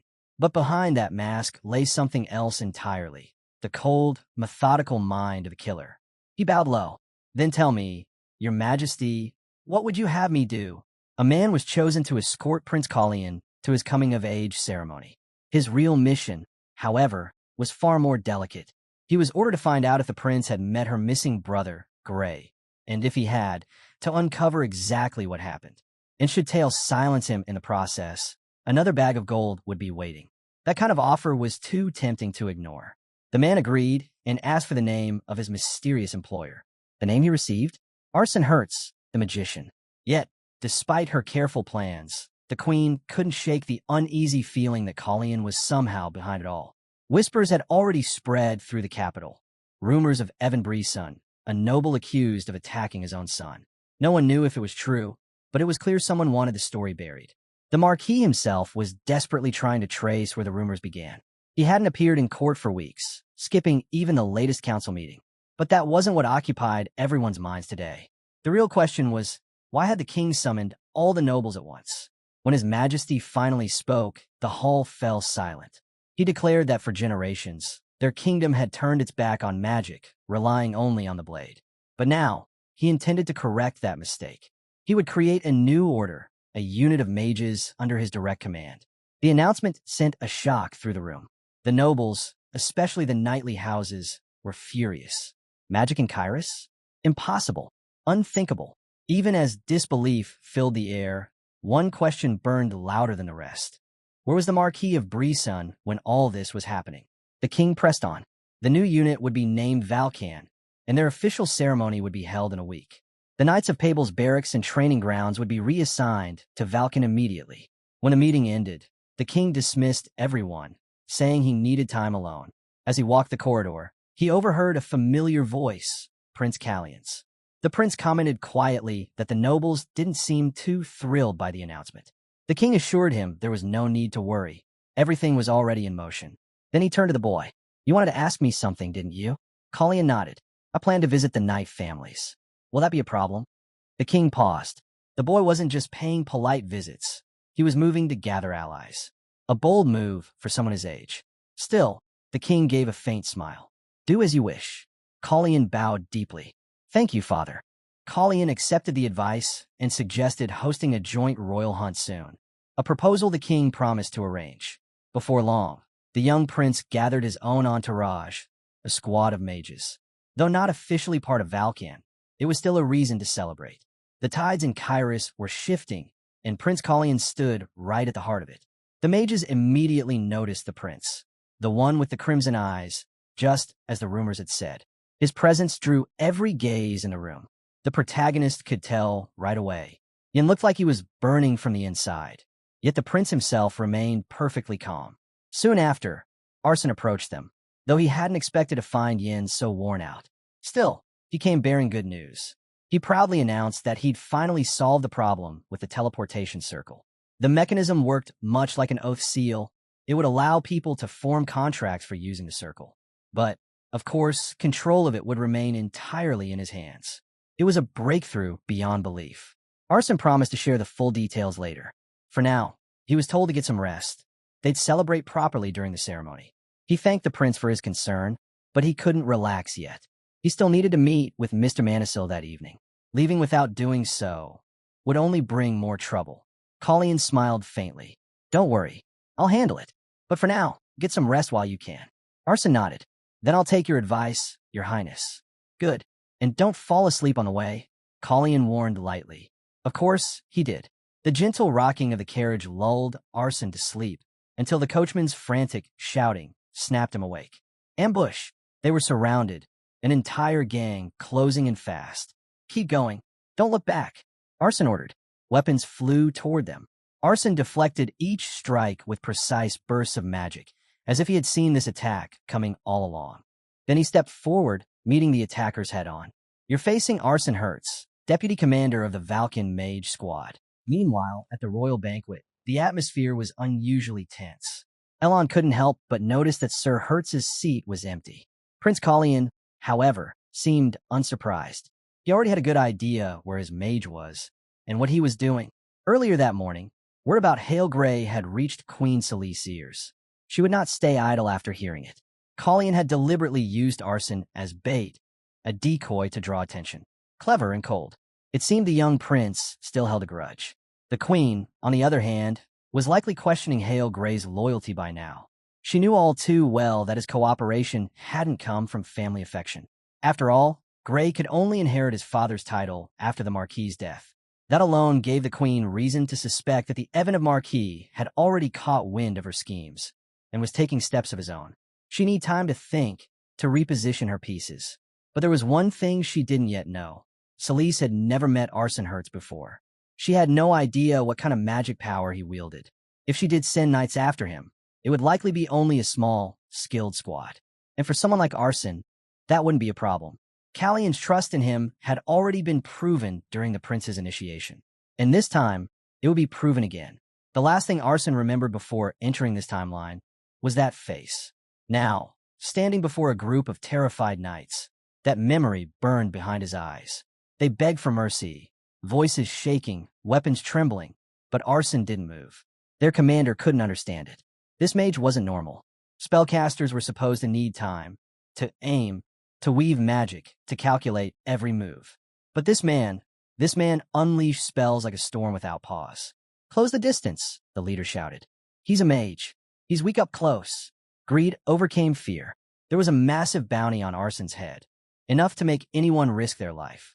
They rushed him, desperate to strike gold. But Arson raised a hand, and in an instant, A shimmering barrier surrounded him. The leader's eyes widened. That fast? Impossible. By the time they realized what had happened, their comrades were already falling, one after another. He gritted his teeth. I should never have taken this job. How could a dozen men possibly hope to defeat someone like this? He turned to run. He wouldn't die here. Not for a failed bounty. Yet even as he tried to escape, arson appeared before him in a flash, silent as death. The man froze, his courage shattering. He dropped to his knees. Please, don't kill me. I'll talk. I'll tell you everything. Arson's gaze didn't waver. Then speak. Be specific. The queen, the man blurted out. It was the queen who ordered the prince's assassination. She even paid me to kill Prince Callion's maid, the one she sent to him herself. I can testify if you need proof. Arson's eyes narrowed. That's one memory His Highness would rather erase forever. The man, sensing a glimmer of mercy, scrambled to say more. I know about Renan Brizen's disappearance. Everyone says it's His Highness behind it. Who else could it be? Even the attack on Grey Brisen. Only a handful of people know the truth. He hesitated, then leaned forward. And I know where the Marquis gets his money. He runs a secret gambling den in the Gauntlet, bare-knuckle fights, high-stakes bets. I can take you there myself. For a brief moment, Arson almost looked intrigued. Almost. But then he shook his head. The prince already has someone who knows that place better than you ever could. Panic flickered in the man's eyes. He searched his mind for anything else that could save him. Then, he remembered. Wait, the broken blade? The Marquis of Brisen. He hasn't touched a sword in years. I saw the shattered pieces myself. His son, Grey, tried to hide them. They fought, argued bitterly over who should inherit Margrave's title. Arson stood silently for a long moment, the wind stirring the dust around them. The truth was spilling out faster than the man could breathe. And every word, every secret, only deepened the prince's web of shadows. Arson realized quickly, this man knew too much. The mercenary fell to his knees, begging, Please, take me to the prince. I'll tell him everything myself. But it was already too late. Once a tongue starts spilling secrets, its worth fades fast. Arson's eyes hardened. The man's story would end here. When the battle was over, silence reclaimed the road. The carriage was gone. The horses had scattered. Not a single soul in sight. He sighed. So much for an easy return. Wasting mana now would be foolish. Then, from the empty road ahead, a shadow appeared. Someone he hadn't expected to see here at all. Back in the capital, a bloodied sack was placed before Prince Callion's bed. News of Arson's disappearance had spread fast. The man accused of abducting him was furious. How dare they tarnish his name? He fumed that the royal guard would be arriving by noon. They invade my estate like common thieves, he snapped. Does the king truly think I'm tied to Valken? He demanded to know what Tael had done to provoke the mage in the first place. A servant bowed low. Tael was seen at the palace around noon that day, summoned by Her Majesty herself. Then I'll go to the palace, the man said coldly. The butler hesitated. Shall I inform the queen of your arrival, my lord? He sneered. No need. I've no interest in wasting words on that foolish woman. I'll just meet Planche. Meanwhile, in another part of the palace, the three princes gathered for their usual meal. Randall broke the quiet first. I heard the deputy commander of Valkan is missing. You must be worried, Collian. Collian kept his composure. I've grown used to his company since my initiation, he said lightly, though his eyes betrayed concern. Seems the king and Teacher Manisil are more trouble than I am, he noted. Before he could continue, Planche interrupted, grinning. The date for the royal hunt's been confirmed. Care to join us, brother? Randall sighed. No, I think this hunt was arranged for you, Planche. I'll pass. You should get some fresh air at least, Planche insisted. Randall chuckled at his brother's persistence. You know I'm not one for hunting. Even so, Planche called out again as he left, making sure Randall truly wasn't coming. It wasn't like him to care so openly. Collian frowned. Is this his way of helping me? That didn't sound like Planche at all. Then, suddenly, the air thickened. A pulse of immense mana swept through the hall. Callion's eyes snapped toward the source. That power! Teacher Manisil. But what could have made him so furious? Moments later, the truth became clear. The disappearance of his men hadn't shaken him at all. The calm expression he wore now said more than words ever could. Across from him stood the Evan of Marquis and Elon. Tell me, dear Marquis, Elon said coldly, isn't it the duty of a true leader to properly honor his fallen servants before showing his face at the palace? The word struck like a blade wrapped in silk, gentle yet cutting deep. Evan narrowed his eyes. I won't be lectured by you, he said coldly. He was long used to this kind of insolence. A man like Elon, with no title and no rank, remained in the palace only because of his majesty's generosity. And it was for the Marquis himself to decide just how far that generosity should reach. Evan Brisson despised the king's growing favor towards someone like Elon. If this was truly the kind of company his majesty chose to keep, then perhaps the king's judgment could no longer be trusted. And as for Prince Collian, Evan saw it clearly now. The boy was already showing signs of Elon's influence. The Marquis's voice dripped with disdain. I find His Majesty and the third prince far more reliable than a so-called knight who let a dozen men fall to a single mage. Elon smiled faintly. Curious, he said. I was wondering how much the Marquis thugs were paid this time. A few coppers, I suppose. Certainly less than the fortune you earned selling your own son. The words hit like a blade. For a moment, Evan didn't even grasp what had been said. Then fury consumed him. Elon's eyes hardened. I've already told you, I'm far from weak. Perhaps it's time I show you why. Flames of mana began to twist around him. You seem prone to forgetting your place, Marquis. Allow me to remind you. The pressure that followed was suffocating. The air itself seemed to burn. Evan staggered, every breath a struggle. His pride kept him standing, but barely. Elon's tone turned sharp as steel. A leader should think before he acts, especially before challenging someone far beyond his reach. The Marquis clenched his fists. He was powerful, yes, but not enough. Not against this. And contrary to what the Marquis believed, Elon wasn't alone. He had allies, ones far stronger and far more loyal than anyone in Evan's circle. Elon's voice was calm now, almost curious. Tell me, Marquis, did you ever wonder why Gray went to the capital? What he hoped to gain, and who he trusted? Evan froze. He wouldn't have come unless he was offered something irresistible, Elon continued. Something like the title of Marquis. The words lingered in the air like thunder. Others had whispered the same thing. That Evan should act before his own son stripped him of his name and power. And there was more. Tale had been seen at the palace that same day, summoned, likely, by the queen herself. Elon's gaze sharpened. Celise has already turned her back on your family and placed her faith in Randall. And now she's taking action. You should be angry at her, Marquis, but not at me. Evan's jaw tightened. He was angry, boiling inside. But the young Prince Collian had been silently watching the entire exchange from the shadows. It has been going on for some time now. A servant entered quietly. My lord, will you be visiting the prince's chambers? Evan shook his head. No, I'm heading back. I need to see how Planche and his mother are faring. The rain was falling hard outside, a relentless curtain against the windows. When Collian finally met with Planche, realization dawned. His brother had chosen his side. The downpour showed no signs of ending. At this rate, even the royal hunt would be called off. Collian turned to Planche. What do you make of all this? Planche met his gaze calmly. I felt it too, the manna earlier today. The mage's power, it was enough to drive the knights away. The storm outside echoed the one brewing inside the palace walls. And though no one said it aloud, they all knew this was only the beginning. It seemed their father hadn't overestimated Planche's skill with the sword after all. Collian turned to him. Have you been in contact with the Marquis lately? Planche shook his head. Never privately. Our family ties are strong, maybe too strong. Even a simple embrace could split apart. Collian spoke, his tone growing heavier. That's probably why the Marquis brought you back. He wants to strip Queen Celise of her crown and make me take your place as the heir to Kyrus. His goal is your mother's downfall. Collian said, and if that's what he's after, then there's no point supporting me anymore. If you truly want to be the next king, you'll need to face Evan Brisson himself. But Planche already has told Collian his choice. Collian's voice dropped. Then there's only one matter left to discuss. Mother. Planche fell silent. This time, the outcome could be catastrophic for Celise. Whatever fate awaited her, Collian had already decided. He wouldn't save her from it. Don't take my hand unless you're prepared for what follows, he warned. Celise had carved her path with ruthless intent. If this was where it led, then so be it. Yin, watching from the side, was struck by something else entirely. I didn't expect you to side with Planche, he said quietly, instead of Randall. So, Planche had turned his back on Celise. But why?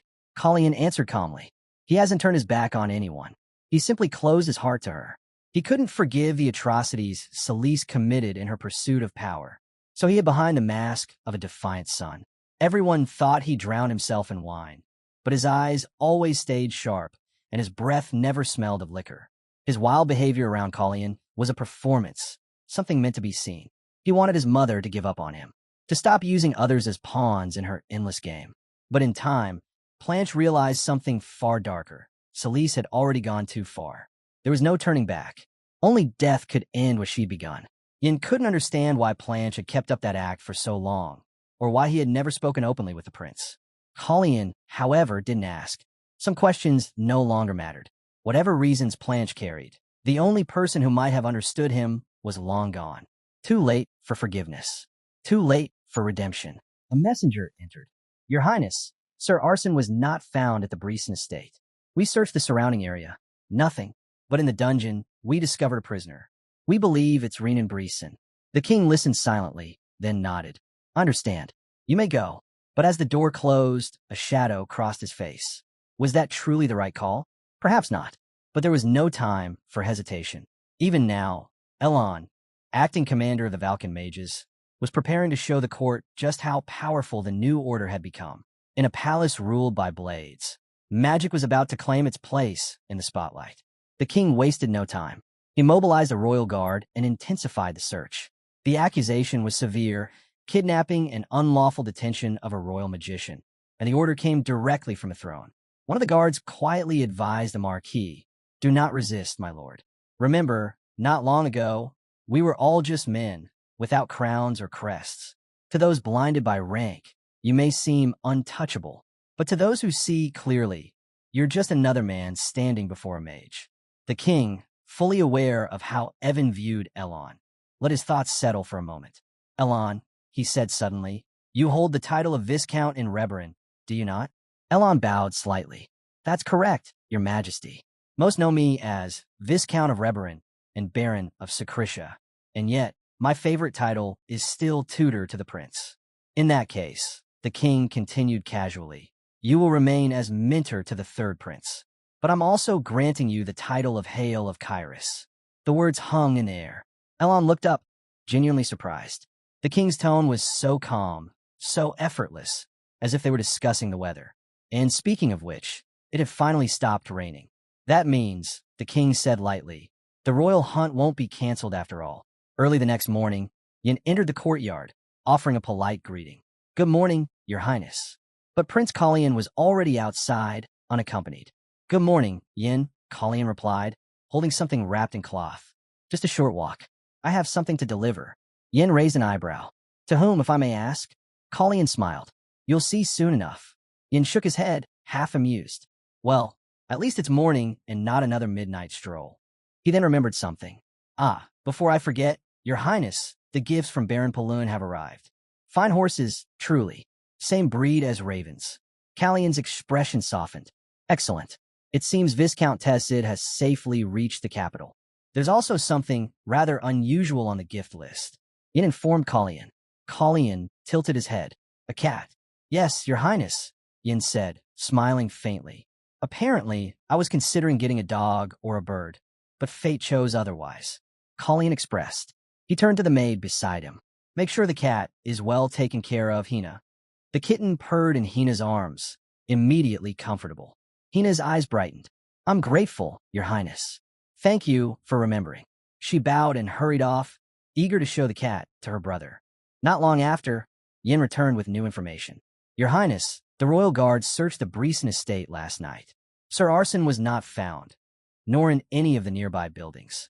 Callion's expression hardened. "The master would say his subordinate isn't one to be easily defeated," Yin continued. "I'm sure he's fine. Wherever he is, he won't let this stand." Colleen nodded slowly. "No, he won't." The disappearance of Valken's deputy commander was no small matter. It had to be addressed, and soon. The House of Breeson would be repaid in kind. By midday, preparations for the royal hunt were underway. "This year's hunt is held in honor of the second prince," someone said cheerfully. But the second prince himself was nowhere to be found. "Will he skip it again?" another whispered. "They say his health has worsened." The air was heavy with rumor and unease. And somewhere beyond the palace walls, thunder rumbled again. A reminder that even when the rain stops, storms can still return. This wasn't the first time anyone had heard that excuse, the second prince claiming to be unwell. But this time, It looked like it might actually happen. Colleen remembered his earlier conversation with Planche. Brother, don't take part in the hunt. Planche had raised an eyebrow. So, I'll be lying in bed with a terrible cold then? Colleen gave no answer. Planche chuckled softly. Very well. I'll make sure to be unwell on the day of the hunt. That brought a faint smile from Colleen. Good. Don't worry. I'll handle the king myself. In a way, even the nobles will understand. Planche didn't know what his brother was planning, but if Colleen wanted him to stay in the shadows, he would obey. Still, a quiet unease tugged at him. Let's hope nothing goes wrong. Just then, he caught sight of movement, a young maid chasing after a small cat across the courtyard. He recognized her immediately. Callion's maid, Hina, but the path she was running down led straight to the rose garden, where Randall often spent his mornings. Sure enough, Randall was there. The moment he noticed the intruder, his knights stepped forward. One of them drew his sword, blocking her way. Who are you? The knight demanded. How did you get in here? Speak. Hina froze. She wanted to tell them she was Prince Callion's maid, but they wouldn't understand her sign language. Maybe she could write it down, if only they'd let her move. The knight raised his blade. One more step, and I'll take you for a spy. Panic flickered across her face. Without her notepad, she had no way to explain herself. Then, a calm voice cut through the tension. What kind of guards threaten a servant of the royal palace? The knights turned. Planche stood there, his gaze sharp. You mean to tell me you can't even recognize the third prince's maid? He said coldly. Are your eyes failing you, or your wits? The guard paled, instantly dropping to one knee. Forgive me, your highness. I didn't realize she was from Sharemill Palace. Planche sighed. Then learn to recognize faces before you draw your sword. Now, get that cat out of my sight. Hina bowed quickly, scooped up the... What he didn't expect was to find Randall already there. Planche greeted him politely. Good day, brother. Randall nodded. You too.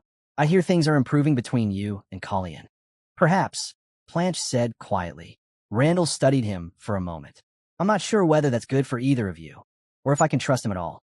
Not far away, the king and Elon stood at the archery range. Archery isn't about strength alone, the king said, watching closely. Elon didn't respond. His eyes were fixed on the target. Then allow me to focus, your majesty. Interference will not help. The king smiled faintly. I only meant to encourage. Elon exhaled, knocked an arrow, and drew the bowstring. But whispers had already begun among the nobles gathered nearby. This hunt feels strange, one murmured. Since when are we divided into groups? And on what basis were they chosen? Another added. Look, this group is made entirely of families allied with House Breeson. All eyes shifted toward the third prince's group. Callion's companions were completely different. Outsiders, mages, and nobles unaligned with the traditional powerhouses. The line between loyalty and rebellion was becoming all too clear. Elon released the arrow. It sliced through the air, but missed its mark. The bird flew free. Across the field, Romaine's laughter broke the silence. Well now, he said mockingly. Looks like even a great mage can't hit a simple target. But behind that laugh, tension rippled like the string of a drawn bow. The royal hunt had only just begun, and already, the real game was in motion. Elon's gaze turned cold. I see no reason to laugh, he said evenly. I'm a mage, not an archer. My skills lie in magic, and in that, I have no equal. Romaine's smirk faded. No matter what his majesty believes, Elon continued, a mage alone cannot win a hunt. So, if you'll excuse me, I'll simply enjoy the view. He turned away, but before anyone could respond, a cry echoed overhead. A bird dropped from the sky, its wings stiff, its body lifeless, landing right in front of them. His eyes flicked toward the nobles gathered under House Brison's banner. An ultimatum, perhaps, for those who still stand with the Marquis. Callion's gaze was elsewhere now, on the far edge of the hunting grounds. That's where my true prey lies, he murmured. Not an eagle, not a lion, something far more dangerous. And I'll need help bringing it down. Every noble froze. They all knew who he meant.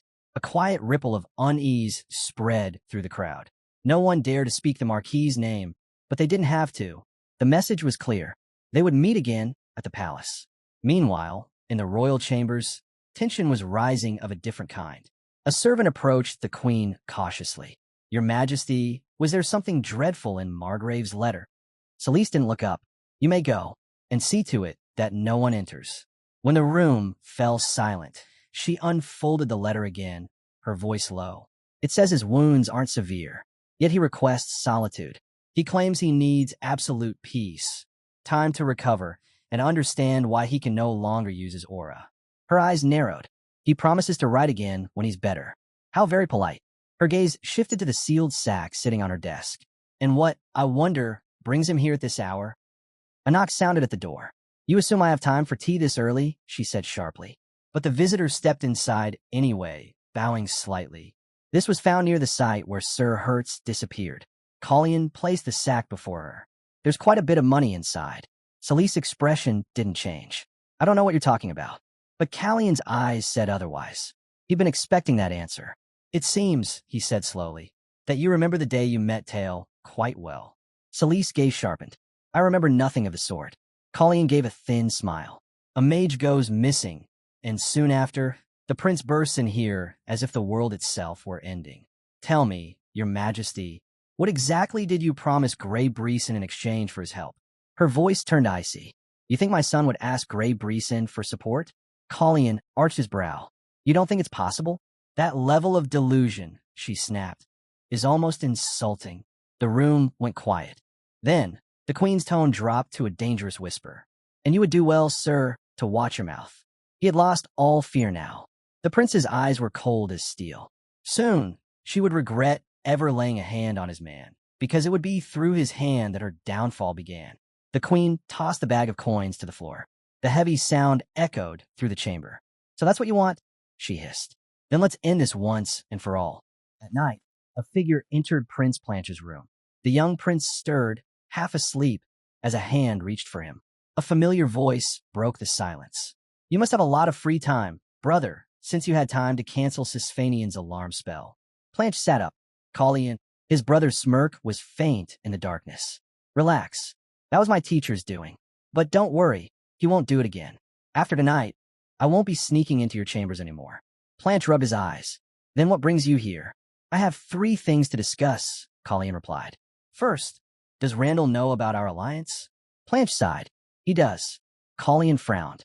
I'd hoped to keep it a secret longer, but word spreads fast in this palace.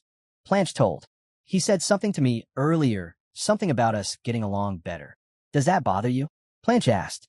Of course not, Colleen said quickly. Colleen thinks. Randall has nothing to lose, no matter which of us takes the throne. But if our factions unite, he has every reason to be cautious. Then we'll stay cautious too, they decided. There was a pause. I should thank you, Colleen said finally, for helping Hina. Planche waved it off. You don't need to thank me.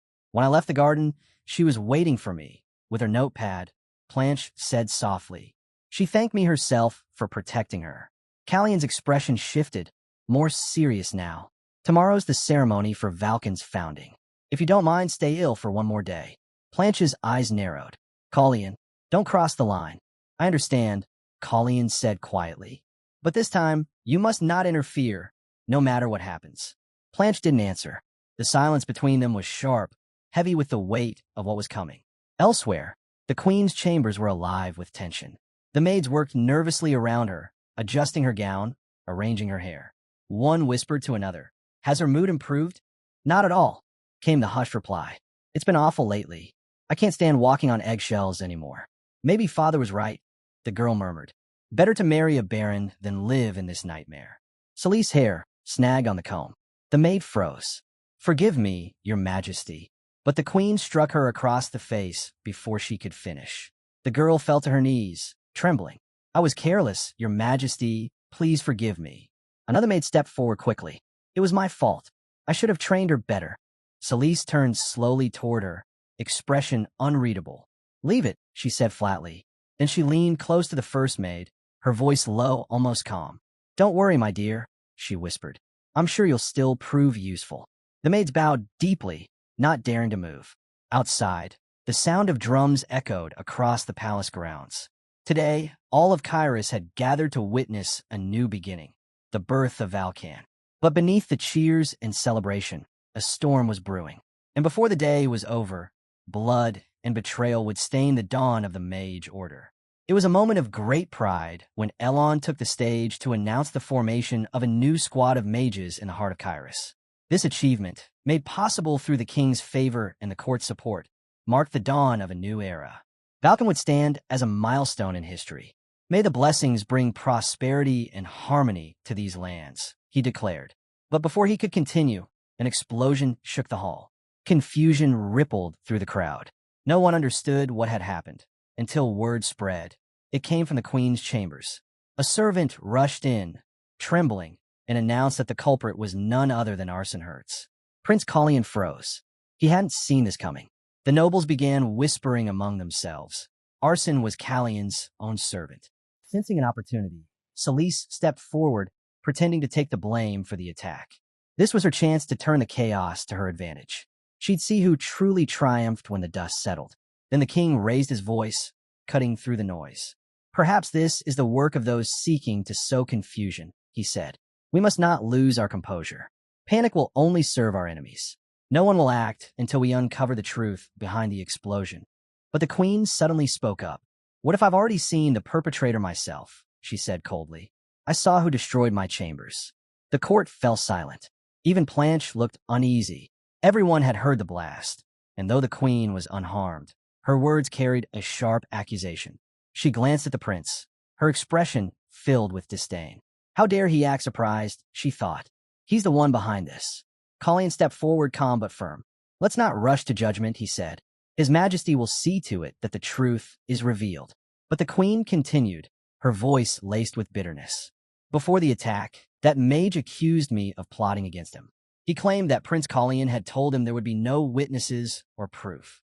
She paused, eyes narrowing. Perhaps I was too harsh with the girl, she said, almost to herself. But she was not blameless either. She owed me a favor. The queen then ordered her maid to take an item and place it inside a box at the entrance of the drawing room.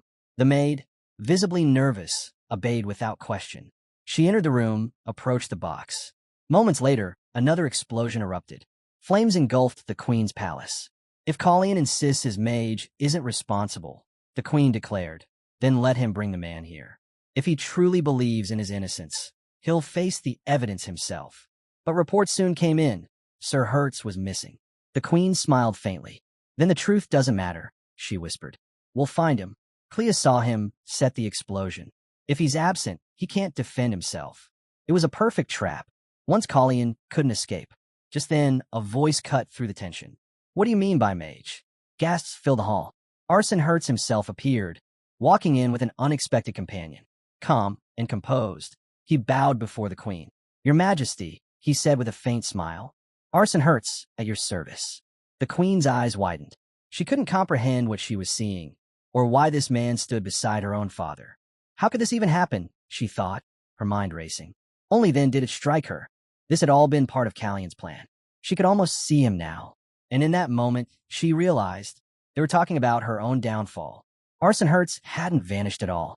He'd merely been granted a 5-day leave after surviving an attempt on his life. But in his absence, doubt began to spread, planted carefully in the mind of one man who couldn't stand to watch lies go unpunished. He wouldn't let the real culprit walk free. Prince Colleen had warned that the queen might twist Arsen's disappearance to her advantage. That's why Arsen had been ordered to remain hidden on the estate until the day of the ceremony. If the Marquis cooperated, the prince would finally be free of the false accusations tainting his name. Colleen saw the perfect opening and seized it. He urged the king to begin an immediate investigation. The queen, smug and unrelenting, demanded that the accused mage appear before her. And just like that, Arsen stood in front of them all. Marquis, the king, could only nod in agreement. He'd warned his daughter again and again not to act rashly. But she wouldn't listen. Not even her father, the king himself, nor the knights who once stood by her could sway her now. Celise only laughed. That same cold, defiant laugh her mother had worn all the way to the end. So you really are her son, Colleen, she sneered. In her hand glimmered a dagger, its point aimed straight at the prince.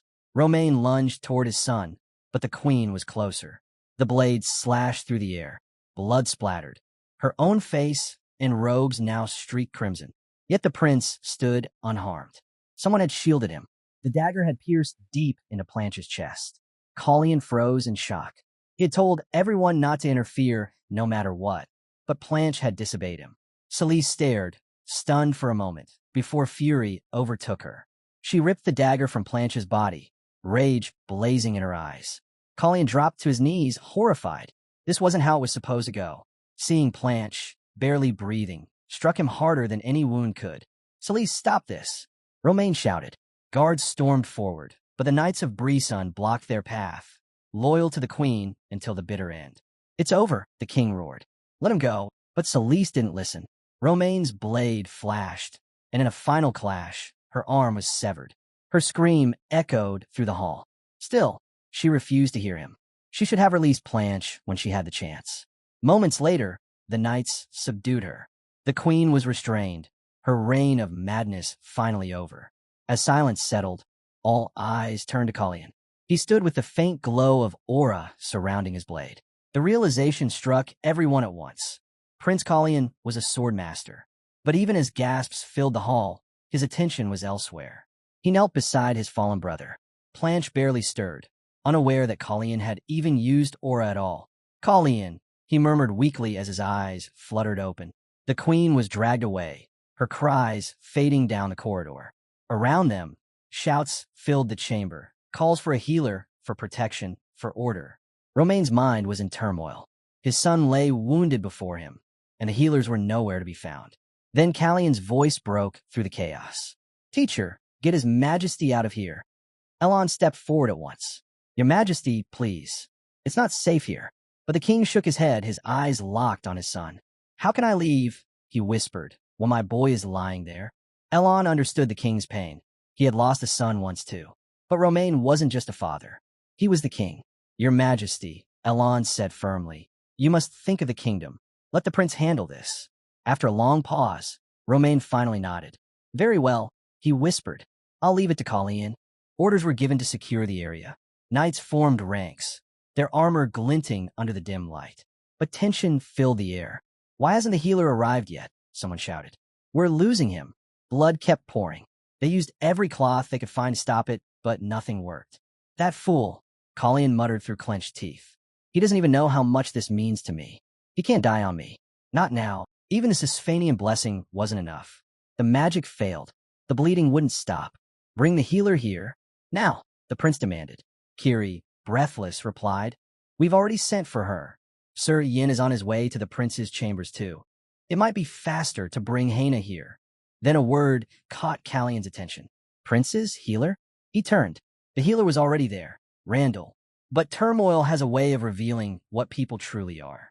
And Randall was not who he seemed. Beneath his calm mask was something cold, calculating. Could he really be thinking of letting his brother die? To keep his secret buried forever? Callion's hands trembled as he pressed harder on Planche's wound. "Please," he thought, "don't die here. Not like this. Open your eyes, just once more." Moments later, Hina arrived, her robe singed, her breath uneven. She rushed to the prince's side, magic flaring around her hands. Afterward, when the chaos subsided, Colleen was summoned to the dungeons. There, in the cold stone chamber, sat Celise. For a while, silence lingered between them, broken only by the echo of dripping water. A question had been haunting her mind, and now she finally spoke. "Let's be honest with each other for once," she said quietly. "You're hiding something from me, aren't you?" Her words struck right at the core. Everyone carries secrets, things better left unseen. Celise knew that well, and Colleen could see in her eyes that she already knew the answer. So he asked his own question in return. "Tell me, Celise, was Queen Aisha's death your doing?" She tilted her head slightly. "You mean the poison?" she replied, as if recalling a distant memory. "Yes, that was the first life I ever took." Callion's expression hardened. His suspicions were confirmed. He turned to leave, murmuring, "Then I suppose we're done here." But Celise's voice stopped him. "We agreed to be honest, didn't we?" Colleen had expected her to ask about her son, to show even a sliver of concern. But instead, she only laughed softly. "He is still the obstacle, even now," she said. "You can believe what you want, but everything I did for him. He just never understood." Her tone grew bitter. "He has always been foolish, always making the wrong choices. He never helped me. He only ever stood in my way." She looked down at her hands, still faintly trembling. "That's why I'm here. Because people rush to protect those they love, even when it destroys them," Colleen stated. Her mind flashed back to the moment she struck Planche. The movement had been clumsy, slow, proof she'd never truly been trained for combat. he could have easily dodged. He didn't even need to block her attack. The Mentor's shield spell would have activated before she could reach him. He knew that, and yet, Blanche chose to take the blow. Was he really trying to protect her? She thought to herself. The idea seemed absurd. Why would Blanche ever do that?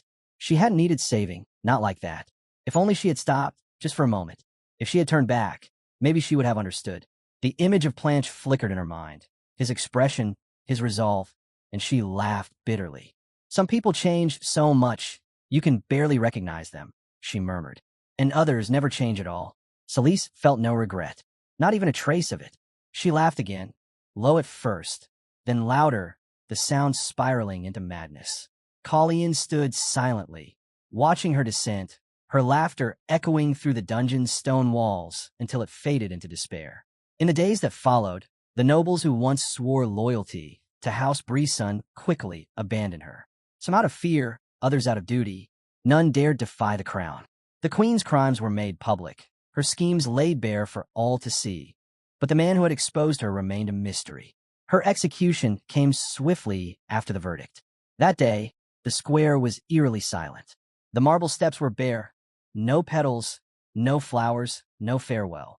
They offered her a vial of poison, slow, agonizing. That was her final punishment. And so, without a single red blossom to drift down the river, Queen Celise's story came to its bitter end. A week later, workers were still dismantling her grand greenhouse, a massive, overgrown monument to her pride. It was said the vines clung so tightly to the stone that even time itself struggled to tear them away. No one dared to speak her name anymore. Anyone connected to her was either imprisoned or exiled. But silence never truly lasts. Whispers filled the court. Prince Colleen, a sword master? He was only 15, the youngest in recorded history. And not just that, he could wield magic too. It was almost unreal. Imagine seeing that power in action, someone whispered. But since that fateful day, Colleen hadn't left Blanche's room. Blanche was still unconscious, but stable. Colleen sat by his bedside, a piece of fruit half-eaten in his hand, lost in thought. He was still trying to figure out how to explain what had happened, how to hide his aura without raising suspicion. Blanche stirred slightly, opening his eyes just long enough to scold him. If you're going to eat that much, do it somewhere else, he muttered weakly. You're making a mess. Colleen smirked. What happened to your hospitality? I'm the one who saved your life. The least you could do is let me stay. Blanche sighed. You showed your aura in front of the entire court. Idiot. You shouldn't even be here. If they see you again, they'll start asking questions. Questions you can't afford to answer. He turned away, still pale, but determined. Get out of here before someone sees you. Colleen frowned, but handed him a banana anyway. You're mean when you're injured, he said lightly. Blanche didn't reply, only groaned in irritation. Seriously, leave? Colleen chuckled as he got up. It's been a while since you last kicked me out. I guess some things never change. Blanche really did throw Colleen out, completely disgusted. Still, for days wasn't so bad, considering Blanche's temperament. Elon had expected him to stay for at least a week. Honestly, that had been Callion's plan too. Everyone in the palace was still buzzing about the third prince who wielded aura. After all, that wasn't something anyone could ignore. Elon, ever the skeptic, doubted that Colleen had left simply because they'd told him to. Knowing him, it was more likely that he'd decided there was no point in hiding anymore. And apparently, he'd already come up with an excuse, though, truth be told, Colleen was never much of a liar. Still, even if the entire kingdom learned his secret, there was one person who must never know the truth. Meanwhile, the king was meeting with his court. Colleen stood before him, calm and composed. It seems, Romain said, that my son found great enlightenment within the Sisphanian cave and refined his swordsmanship while sparring with Slayman. Colleen nodded slightly. Your Majesty, I've learned to combine aura with magic, melding both energies into one. Romain raised a brow. So Elon already knew about this? Elon quickly waved his hands. Well, not exactly. My apologies for not reporting it sooner. Colleen apologized, but the king merely smiled. No apology needed. If you'd been away from the palace, there was no reason to hide it. But now that everyone has witnessed it, he stood from his throne. We'll make it official at the upcoming Valken inauguration ceremony. The birth of a new sword master deserves to be celebrated.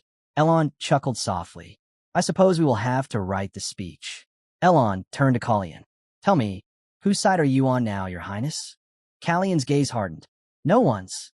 He He knew word had already spread. The third prince had chosen the path of the sword. It wouldn't be long before Marquis Evan Breeson grew wary. Judging by his reaction that day, not only Evan, but Randall too had begun to see both Colleen and Planche as rivals rather than brothers. Elon's voice broke through Callion's thoughts. You're drifting again. Pay attention, my prince. We can only wait and see what becomes of this, whether your new power will be a gift or a curse. A week later, the grand announcement took place. The Valkan ceremony began, a mirror of the mage squad's founding celebration. Before the gathered nobles, King Romain declared to all of Kyrus, a new sword master has been born, the sixth in our history. Cheers erupted across the kingdom. At the same time, the Breeson family quietly closed their doors to the outside world. In the Marquis's mansion, a servant nervously spoke up. My lord, it's late. Perhaps you should rest. Training this long won't bring results overnight. But Evan Breeson glared back. Silence. He couldn't get that image out of his head. The brilliance of Callion's aura, the overwhelming power of that 15-year-old boy. Outside, the season shifted. After the fierce storms of autumn, winter descended upon Kyrus. A small cat padded across the frozen courtyard, a tiny collar glinting in the sunlight, engraved with the words, Property of Prince Callion. Planche watched quietly as the creature perched on a wall, staring toward the palace. He said nothing. Only the cold wind spoke for him. When the last traces of scent faded, it marked the end of winter and the beginning of something new. On the king's birthday, nobles once again filled the grand hall, offering their blessings and congratulations. Romain's face lit up with genuine warmth. They say spring is a time for new beginnings, he said. Let today be ours, a fresh start for everyone. But fate, as always, had other plans. Because that day, a man stepped through the crowd. Callion recognized him immediately. It was Burns' brother. 2 months had passed since the new year began. Spring settled quietly over the land, washing away the traces of winter as if the cold winds had never existed. Callion sat calmly, waiting for his servant to finish pouring his tea. To him, this period marked a shift, a change that felt fresh to him, yet difficult for others to grasp. Inside the palace, the king handed Lord Manisil a red envelope. Inside was an invitation. Manisil accepted it with a light smile, remarking that this was already the second birthday invitation he had received directly from the king himself. The king returned the smile and reminded him that he must attend this time, not dismiss it like last year. Manisil replied that things were different now. He had no plans to leave anytime soon, and even without an invitation, he would have shown up. He added that time moved faster than expected, often catching people off guard.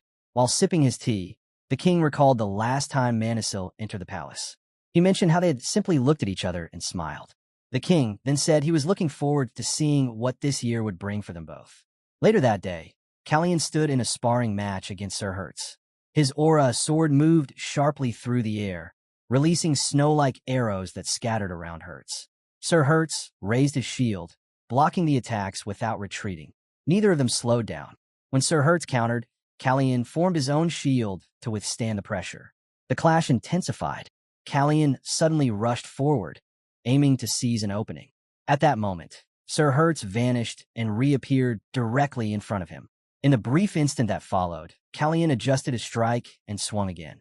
Sir Hertz raised another shield to defend himself, but this time it shattered. The exchange ended with Callion standing victorious. Callion stopped in front of Sir Hertz, his sword pointed toward him. Sir Hertz acknowledged the result and showed his respect. Callion responded by praising him, noting how well Sir Hertz understood his movements. The spectators around them watched in amazement. Curious, Callion asked how Sir Hertz had used teleportation without casting a spell. Sir Hertz replied that it was insignificant compared to what Callion had shown. He pointed out that Callion had merged completely with his sword and shattered the shield without causing any injury. He added that such control was extremely difficult to achieve and that witnessing it was truly remarkable. Callion spoke casually, saying that Sir Hertz had been holding back his strength the entire time. The words caught Sir Hertz off guard. Callion continued, stating that Hertz lacked the power to truly kill him, and he made sure those words stayed with him. He added that when he fought, he always aimed to kill. After that, Callion left the crowd. Those gathered immediately surrounded Sir Hertz, asking questions and requesting that he teach them spells and techniques. Callion walked straight toward the plants seated nearby. He asked whether they enjoyed the sparring match. They rejected the idea. Callian then asked what they had been thinking all this time. The plants questioned what he meant, so Callian clarified his point and decided that he would personally teach others instead. He then recalled how things were different in another timeline. In that version, Volcanum had been established by Remain, while the plants were the ones who nurtured it. It was clearly the plants who decided whether their people would become demons or something else entirely. The plant responded that Callian should be the one teaching, not them. Callian replied that he already possessed enough power and had no desire for more, unlike the plants, who stood above others with pride. At that moment, a servant approached from behind and reported that Evan had arrived and requested a meeting. Callian understood that Evan's interest lay in his abilities and that he wanted to observe the true extent of Callian's aura. Callian instructed the servant to have Evan wait, saying he would come shortly.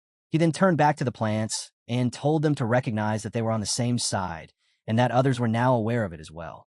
He explained that he would remain hidden within their shadows. One day, enemies would appear and attempt to kill the plants, and when that happened, he needed to be the obvious target instead. Callian walked through the palace halls toward his meeting with Evan. He thought about how Evan had finally stepped back into public affairs after spending the entire winter training in seclusion. For now, Callian decided to suppress his WL magic aura. It would be enough to make Evan believe that he was still too weak to be considered a threat. At the same time, Callian realized that Evan was in a similar position. He wouldn't be able to sense Evan's true strength either, at least not yet. Another concern weighed on him as well. The plant still lacked a proper faction within the court. This was exactly the kind of issue Evan would be curious about, and it could complicate the already unfolding struggle for the crown of Ceres. Callian reminded himself to keep a close watch on his other brother. As that thought crossed his mind, someone suddenly appeared in front of him on the stairs, pulling him out of his focus. He silently cursed himself for even thinking about him. Stepping forward, Callian quickly lowered his head in respect. He had never intended to run into him like this. His brother spoke calmly, saying that he had always believed he should have helped Callian the other day. Callian remained silent and listened. Callian's brother stood on the stairs, speaking down to him. As the words continued, Callian noticed the position alone carried weight. Looking down on another prince while speaking was itself a violation. The tension between them thickened. In Callian's mind, his brother stood only 3 steps away from uncovering his true intentions and the plans he kept hidden. His brother still seemed unsure of what Callian truly wanted. Callian responded that he had never fully understood his brother's teachings before, but now he had finally grasped what reality meant. His brother asked if Callian had seen everything as he stepped closer. Callian answered that he had always wondered why his brother chose to step aside and involve himself elsewhere. Only now did he understand. It was because his brother allowed others to act freely, choosing his own path while people naturally gathered around him, drawn to his presence. Callian added a warning, saying that such attention required caution, as attacks often came without notice, and he did not wish for that outcome. Later, Callian sat with Lord Manisil, discussing the plans they had already carried out successfully. Manisil teased him, saying he should have brought Marquis Evan to meet his brother so the two of them could form a strategy against him, which would surely work in Callian's favor. Callian laughed it off and did not respond seriously. Manisil continued, saying that if Callian intended to move forward this way, he might as well make enemies faster. He added that Callian was different from everyone else and reminded him to take care of himself, calling him his apprentice. As Manisil enjoyed his chocolates, Callian explained that there was a clear reason he had provoked his brother. He stated that Randall would never strike without justification, so there was no immediate concern. There was also no chance that Randall was certain about the remaining alliance between Callian and the Evans. As for House Burison, Evan would never attack directly and would hesitate instead. Callian added that he still couldn't read Evan's sword aura, and because both he and the plant stood on the same side, Evan would surely grow curious about the choices left of them. Callian understood that after everything that had unfolded, he had likely placed himself on someone's list of targets. That night, he put his plan into motion. At the Suspanian's Boozy Breath restaurant, a fighting event was underway. Crowds gathered, money changed hands, and bets were placed nonstop. In the middle of it all, a man in a cape walked inside. Guards stopped him at the entrance for failing to pay. In response, he cut one guard down on the spot. The man was Kyrie, sent by Callian with a clear mission to erase the place. Without hesitation, Kyrie killed another man inside. Callian had given him one restriction, "Do not touch the serving girls." Kyrie followed that order, stating that the patrons were the ones meant to die, yet they were often spared. He added that once the place was destroyed, the fighters trapped there would be freed as well. After the first death, the remaining guards rushed in to retaliate. Shock spread through the crowd, but Kyrie did not slow down. Anyone who tried to block his path was killed. Blood covered the floor as bodies fell one after another. Since Kalyan had ordered that no one inside be spared, Kyrie continued without pause, striking down everyone in his way. He moved up to the next floor and heard noises coming from one of the rooms. When he opened the door, he saw a man holding a knife to a serving girl's neck. Kyrie recalled overhearing 2 people earlier and assumed this scene was staged. That assumption was correct. The 2 had planned to act out the situation to save each other. Kyrie ended it immediately, killing both of them without hesitation. As the girl collapsed, the man warned Kyrie that the owner of the establishment and those backing it would never forgive this act. Kyrie raised his blood-covered sword and replied that he did not care what followed. Moments later, 2 royal guards arrived. They froze at the sight of the bodies scattered everywhere and ordered Kyrie to drop his weapon. One of them turned away, unable to endure the scene. Kyrie looked at them and stated plainly that he was a servant of Prince Kalyan. When the fighting pits were attacked, one survivor managed to escape. He mounted his horse and rode out at full speed, desperate to report the incident to the Marquis before the situation grew worse. As he hurried down the road, someone suddenly stood in his path, forcing him to stop. When he looked closely, he saw that it was Kalyan himself. Kalyan asked where he was rushing to at such a moment. After a brief delay, the servant was allowed to leave and continued on his way. Once the report reached the Marquis, his reaction was immediate. In anger, he hurled an item from his table straight through the window. Evan scolded the servant, saying his only task was to report on time. He continued, saying that if the report had arrived earlier, the matter could have been handled as a simple investigation. Now that the royal family was involved, everything had escalated beyond control. Evan blamed the delay, stating that the servant's hesitation had given enough time for the guards to learn Kalyan's name. He demanded to know how the servant expected him to clean up such a mess. At that moment, the servant remembered Kalyan's words when he had been stopped earlier. Kalyan had told him that when his master blamed him, he should deliver another piece of news instead. When the Marquis pressed him for an answer, the servant revealed what he had heard, that the alliance between Kalyan and the plants had failed and the 2 sides were no longer together. The Marquis froze and demanded further explanation. The servant added that when the fighting pits were destroyed and Kalyan's servant was captured, he claimed the entire incident was the Marquis's responsibility. Evan fell into deep thought. He realized that the chaos stemmed from the alliance with the plants, which had not unfolded the way Kalyan intended. Accepting that his assumptions had been wrong, he began reconsidering his choices. Allowing the situation to continue could lead to disaster, and with no better alternative, someone had to take the blame. Viscount Cheers was the only option. The servant was stunned and questioned the decision. Evan ignored him and turned toward the shattered window. His reflection in the glass revealed his demon form as he spoke calmly, saying that tomorrow, without delay, he would go and meet the plant himself. The following morning in the palace, Kalyan sat together with the plant. He explained that the attack on the fighting pits had been arranged to plant doubt about their alliance in the Marquis's mind. He then questioned whether the Marquis would truly fall into the trap so easily. By that time, the Marquis had already visited the plant earlier in the morning, speaking about the heavy pressure now weighing on him. Hearing this, the plant laughed and told Kalyan that the plan had succeeded. He was confident the Marquis had taken a bait. Kalyan agreed, stating that the information gathered from the pits was never enough to directly accuse Marquis Evan. The real purpose had been to erase his influence there. Kalyan then asked whether the plant had finally accepted his proposal. The plant paused while holding his tea. He replied that he was prepared to do whatever Kalyan asked. Kalyan laughed and told him to repeat the plan, claiming he had already forgotten it. The plant smiled and answered that both he and Vulcan would take responsibility for carrying it out.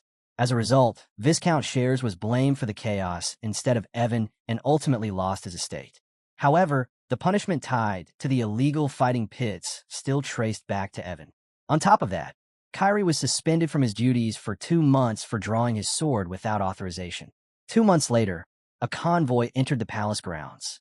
A servant came to wake Kalyan and asked if he wished to rest longer, but Kalyan refused. He mentioned that he had a dream the previous night, but could not remember what he had seen, only that he woke up feeling strange. The servant suggested it was a sign of good fortune and asked whether Kyrie's return late at night might have caused it. Callian reflected on those words, recalling he had heard something similar before. Outside, the plant felt unsettled. Far more priests than usual were gathered, which left him puzzled. A diplomatic visit did not require such numbers. He considered speaking to Callian about it, but his thoughts were interrupted when he noticed the crown prince of Secretia approaching. He wondered what reason the crown prince could have for appearing there. The crown prince stepped forward and greeted him with proper respect. The plant asked the crown prince of Secretia why he had traveled so far from his homeland. The crown prince answered with a smile, saying he had come to conclude a business matter with someone important. As their conversation continued, Callian arrived on horseback and immediately noticed them together. At that moment, he understood that this presence was the disturbance he had sensed since morning. Elsewhere, a servant rushed to inform Lord Manisil that the crown prince had arrived, along with his secretary. The news left Manisil visibly shaken. Before the servant could finish speaking, Manisil was already on his feet, hurrying to meet him. Something about the situation made him uneasy. The servant tried to stop him as he ran, but Manisil ignored him and kept going. Along the way, he muttered curses under his breath, thinking that the crown prince should have waited longer before coming. When the crown prince was seated inside a room, Callian entered to meet him. The crown prince stood up out of courtesy and said he had been waiting for Callian. Callian replied that he was the one who had been waiting, saying that the day had finally come. He addressed him as Prince Chase.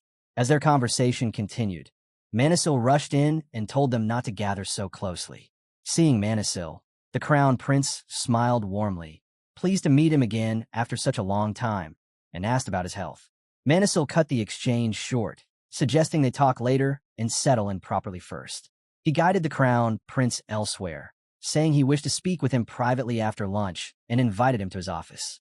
Watching them, Callian felt at ease. Once Manisil and the crown prince were seated with tea, Manisil remarked that this visit could not be a simple courtesy call, especially since the crown prince had come alone. He asked what the true reason was. The crown prince set his cup down and said that he doubted anyone would believe him, but he had come to deliver important information. Manisil told him to continue. The crown prince then reminded him of something he had mentioned before, that Arcus Tempus had vanished without a trace around this same time last year. Manisil remembered it clearly. Prince Chase had once come to him for advice about Arcus Tempus, a matter he had never forgotten. The previous year, Manisil had traveled to Secretia in complete secrecy to examine the artifact. After studying it, the only conclusion he could draw was that it had not been created by human hands. Not long after that visit, news reached him that Arcus Tempus had vanished without a trace. It was Manisil who had later passed this information on to Callian.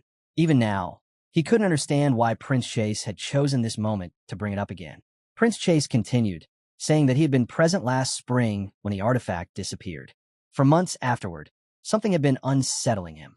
Memories from his past had begun resurfacing, memories that felt foreign, ones he did not recognize as his own. At first, he believed they were nothing more than dreams. Then doubt followed. He questioned whether his mind was failing him, whether he was slowly losing himself. But as time passed, denial was no longer possible. He had no choice but to accept that those memories were real. That realization led him to one conclusion he could no longer ignore. His brother was alive, and somewhere within this kingdom. Manisil was taken aback by what Prince Chase revealed about the dreams. Knowing more than he could openly say, he asked whether the crown prince had ever attempted to use Arcus Tempus to revive his fallen brother. Prince Chase replied that the war which claimed his brother's life had been a conflict between those seeking Arcus Tempus and those determined to protect it. He explained that such battles over artifacts were constant, and the ones involved all traced back to Ceres. His brother, Byrne, had given his life to prevent Arcus Tempus from being abused. Prince Chase stated clearly that he would never try to overturn that sacrifice just to bring his brother back. He said that he had guarded Arcus Tempus until the very end and had never once considered using it. As Prince Chase spoke, Manisil recalled the words he had once heard from a Suspanian. Now, everything aligned. Earlier that day, he had noticed something familiar in the Crown Prince, and his thoughts had drifted to Callian. At that moment, Manisil realized that this truth could not be allowed to reach the wrong person, especially someone so closely tied to it. Prince Chase added that he only wished to confirm one thing, that his brother was alive and safe. That alone would be enough for him. Manisul found himself unable to decide how to proceed, thinking only of the paths both brothers were destined to walk. Their conversation ended when Kyrie entered the room and bowed. Manisul asked why he had come. Kyrie replied that Prince Kellyan wished to meet them and speak after dinner. Manisul realized too late that he had forgotten to silence the room with magic before speaking. There was no way to undo it now. He asked whether Kyrie had heard their discussion. A brief exchange of looks followed. With the situation already exposed, Manisul introduced Kyrie to Prince Chase as Prince Kellyan's personal bodyguard. Kyrie returned the courtesy, greeting Prince Chase properly and stating that he served under his command. The crown prince then asked him if it was true that a prince's knight was usually chosen from a noble house, and if so, what Kyrie's second name was. Kyrie answered simply, Burn. When the name Burn was spoken, the crown prince paused. He then told Kyrie that Burn was a name passed down through the Severian royal bloodline for generations. Kyrie had not known this. The crown prince explained the meaning of the name. It referred to a hero whose name would never fade. Elsewhere, Kellyan sat alone in his room, considering Crown Prince Chase's visit and how it might affect Ceres. He thought about his next move and questioned whether all his efforts to prevent war had been meaningless. His thoughts returned to the other timeline, where war had still broken out even when the plant held power, and he could not understand the cause. A knock interrupted him. The plant stood at the door and asked whether Kellyan had something to explain. A foreign crown prince had arrived, was waiting to meet him, and yet nothing had been clarified. He added that Kellyan's younger brother had nearly turned rigid after brushing against death. Kellyan spoke instead of answering directly. He asked what one would do if something essential was needed, only to realize someone else had already taken it. The question lingered between them. After a moment, the plant took a seat and replied that he had no intention of claiming something that was never his to begin with. Kellyan asked whether he would still follow the rules, even if that thing was truly necessary. The plant answered immediately that he would. Kellyan ended the exchange by saying it was meaningless talk. Inwardly, he dismissed the idea that seeing Prince Chase had shaken him. That was something he did not need to explain. He was certain the plant had no understanding of what lay ahead. The plant remained seated and asked once more for an explanation. Kellyan snapped his fingers, creating a silence barrier. He then told the plant that he had once questioned his true identity, and because of that, Kellyan was sure the plant would have already reached the answer on his own by now. Kellyan told him that 10 years ago, he had prayed for the serenity of the Queen of the Gods as an answer to the problems before him. As a result, time in this world had been turned back by 10 years. He then added that, in this life, he was the brother of Chase Secretia. Now, Chase was his brother once again. This was the solution he had found on his own. Lord Manisul and Kellyan sat together, and Manisul told him he could speak without restraint. He pointed out that another person now knew Kellyan's secret and asked whether there was anyone else he planned to tell. He added that the secret no longer held much weight and that Kellyan might as well speak openly. Kellyan responded that this was the last person. He said that this was the only truth he had shared, nothing beyond that. He mentioned that he had already told the plant that he was Chase Secretia's brother, and that now, in a way, he was also the plant's brother. Manisul commented that Kellyan had handled things well. He then asked whether Kellyan had summoned him just to explain this, or if there was another reason behind the meeting. Kellyan answered that he had a request involving Uria and hoped Manisul could deliver the message for him. The next day, the plant stood outside when the crown prince approached. They crossed paths, and the plant asked why he was in the garden. Prince Chase replied that he had been granted permission by the king to walk freely and had chosen to spend time there. He commented on the surroundings. The plant remained reserved. Prince Chase remarked that he had noticed this distance, but the plant replied that it was not dislike, only curiosity. He wanted to know why the crown prince had come personally and what his true objective was. He added that he doubted Prince Chase had traveled all this way solely to see Lord Manisul. Prince Chase did not answer directly. Instead, he asked whether the plant was aware of the time he had been investing in training Volcana mages. The plant replied that he did not realize a foreign secretary was so well informed about Ceres' internal affairs. Chase answered that his king was skilled at managing both information and people. He then remarked on the volcanum the plant was building, calling it impressive, and asked whether it was intended to become his foundation of power. The plant fell silent. After a moment, he said that he finally understood. He asked whether he might have committed some grave mistake in another timeline and added that Chase would likely know far more about him than he realized. Those words startled the crown prince. Without responding, he walked past the plant. The plant told him not to worry, stating that he would not be the one controlling Valcanum. His brother would. Before leaving, Prince Chase paused and said that he hoped those words were true. Later, Callian received a letter. It stated that there was no record of anyone named Malcolm Chetish among the clerics sent to Ceres. If the report was accurate, then Malcolm, who was already active within Ceres, had not been listed as part of the Tansilian delegation. Callian began to consider Haladam's intentions and what they were truly trying to achieve. As he was thinking, a servant entered with fresh clothes for the upcoming banquet. Callian asked Ivan to sit with him, saying he had something to ask. He questioned why Haladam had sent 30 priests with this delegation. He suspected Randall's involvement. Officially, the visit was for a royal celebration, and none of the priests belonged to the choir. He ended by asking why so many divine magic trainers would attend a simple banquet. Ivan thought carefully before answering. Watching him, Callian laughed, convinced Ivan hadn't understood any of it. He told him to stop overthinking, but Ivan replied that sending so many men should not have been possible. Callian asked why. Ivan answered that Tansil had been struck by heavy rains. Callian recalled that and mentioned how Ceres had even sent salt reserves to help them. That explanation almost made sense until he stopped. A flood of that scale would almost certainly bring disease. With people dying and healers in short supply, it made no sense for Tansil to send nearly 30 priests abroad for a neighboring ruler's birthday. Not 2 or 3, almost 30. At that moment, Callian realized the truth. Those figures in robes were likely not priests at all.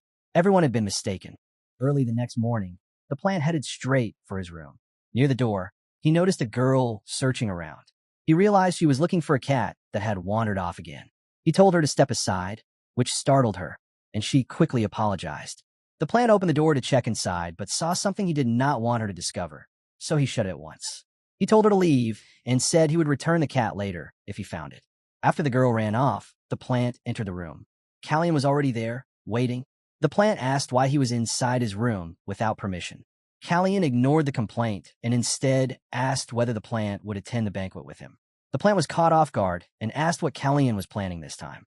Callian replied that it was nothing complicated. Since Randall had sent 30 fake priests to Ceres, he intended to play with them that night. That evening, Callian and the plant entered the banquet hall together. Everyone watching understood the message immediately. The court took it as confirmation that the two were aligned. Whispers spread throughout the hall as people tried to guess the reason behind their sudden unity. To many, their appearance together was seen as a direct challenge to Randall.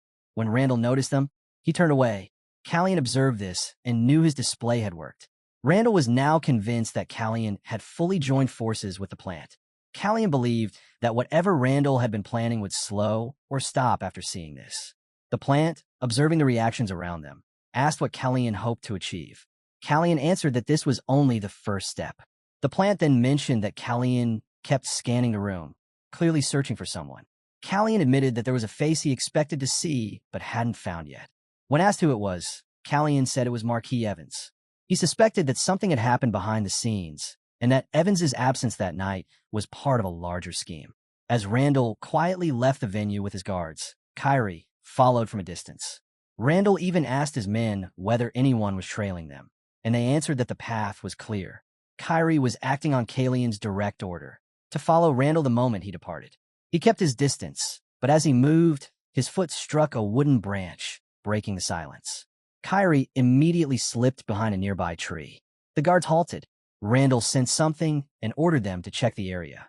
After a tense moment, a couple emerged from hiding, explaining they had been spending time together and hadn't realized anyone would pass by. They apologized quickly. The guards accepted it, and Randall was told everything was fine. Earlier, Kyrie had asked Callian what their true objective was. Callian had clarified that they were not watching Randall himself, but the people accompanying him, especially his chamberlain. Still concealed, Kyrie watched as the chamberlain urged the guards to stay alert. Suddenly, the guards reacted, sensing Kyrie's killing intent. Kyrie was caught off guard. He had assumed they were only priests or healers, yet their awareness was far beyond that. In that moment, Kyrie understood the truth about who they really were.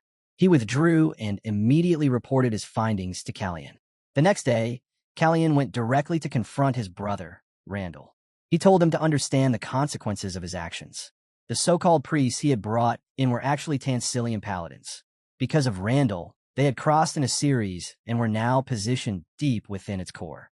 Randall looked up at the sky and replied that he already knew. Randall didn't bother denying it. He knew exactly what he had done, and instead of showing guilt, he calmly asked why it was even a problem. That alone told Kallian everything. Randall saw nothing wrong with crossing that line. Kallian's warning came sharp and cold. If Randall kept pushing, he would kill every single thing Randall cared about. Randall didn't flinch. He simply pointed out that Kallian was doing the same thing. His pack of mages operated in the shadows for him, didn't they? By that logic, the men Randall brought in were no threat to Kallian or to the king either. Kallian countered immediately, bringing up the paladins, how they were meant to counter-influence, not sneak around like thieves. For a brief moment, Randall just stared at him. That single pause was enough. In that silence, Kallian finally understood why Evan had been absent from the banquet the previous night. It also made everything click. Why paladins had slipped in a series disguised as priests. The truth became clear. Randall was the one who had summoned Grey Burison to the royal palace, along with the Tansilian paladin, deliberately timing it so they could strike Kallian's domain while everyone was distracted. Kallian didn't hold back anymore. Sharing the same goal didn't make paladins the same as Valcanum. If Randall truly had nothing to hide, then there was no reason for disguises. Let them walk openly across the plains of Ceres, under proper procedure, where everyone could see exactly who they were. Randall ignored the accusation and instead bent down, plucking a rose from the garden. He said he was curious about one thing. When had Kallian changed so much? Casually, almost kindly, he promised to send the paladins back. But there was a condition. Kallian was not to grow any further. He was to stop spreading his power, creeping through the land like roots choking a garden. It disturbed the peace. Kallian's answer was immediate. He wouldn't stop. If that was the line Randall had drawn, then Kallian would cross it. He would go to Camillilon and raise his own hounds. Later that day, Manisil stood beside the king as they watched the priests leave the kingdom. In the king's hand was a letter, an explanation from the priesthood, claiming trouble in Tansil and offering a humble apology as they withdrew their people. The king wasn't shocked. Calmly, he told Manisil that he had questioned his son about the priest before. Randall had lied, and now, right after Kallian's meeting with him, the priests were suddenly leaving the kingdom. To the king, it was obvious. Randall's ties with the priesthood ran far deeper than he had admitted, deep enough to turn dangerous. And worse, he had deceived both his father and the king himself. The king muttered that he never imagined things would spiral into this kind of situation. But Manisil didn't hesitate. He told him plainly, it was his own mistake that pushed Randall down this path. Manisil spoke without anger, but his words were heavy. The king had believed too much in secrecy. He had trained his children with harsh methods, convinced that distance and pressure would forge strength. Instead, he created differences among them. And those cracks were exactly where Randall slipped through. The king lowered his voice and admitted that he already knew this. That was why he had been trying so hard lately, sharing meals with Randall, walking beside him in the garden, trying to talk things out before they shattered beyond repair. He said he was watching Randall closely, trying to understand him. But children were not simple pieces on a board. They were different. They made their own plans, sealed off in ways no one could easily touch. Manisil then asked him a sudden question. Had he ever met Ellen's son? The king paused. The Queen of Libran. Of course he remembered her. Manisil said she was a woman in a class of her own. Her husband, Prince Thlian, had been executed. The memory returned sharply to the king. The time Alan had stayed in Libran, when someone attempted to poison him. The poison failed. Instead, it killed the prince's own son. The culprit was uncovered. It was Thlian himself, and the sentence had been passed by his own wife. Death. Manisil continued. From that moment on, the boy lost his kindness. And then his mother did something even harsher. She sent him to live under Rachel, her own daughter-in-law, and made him clean every corner of the house.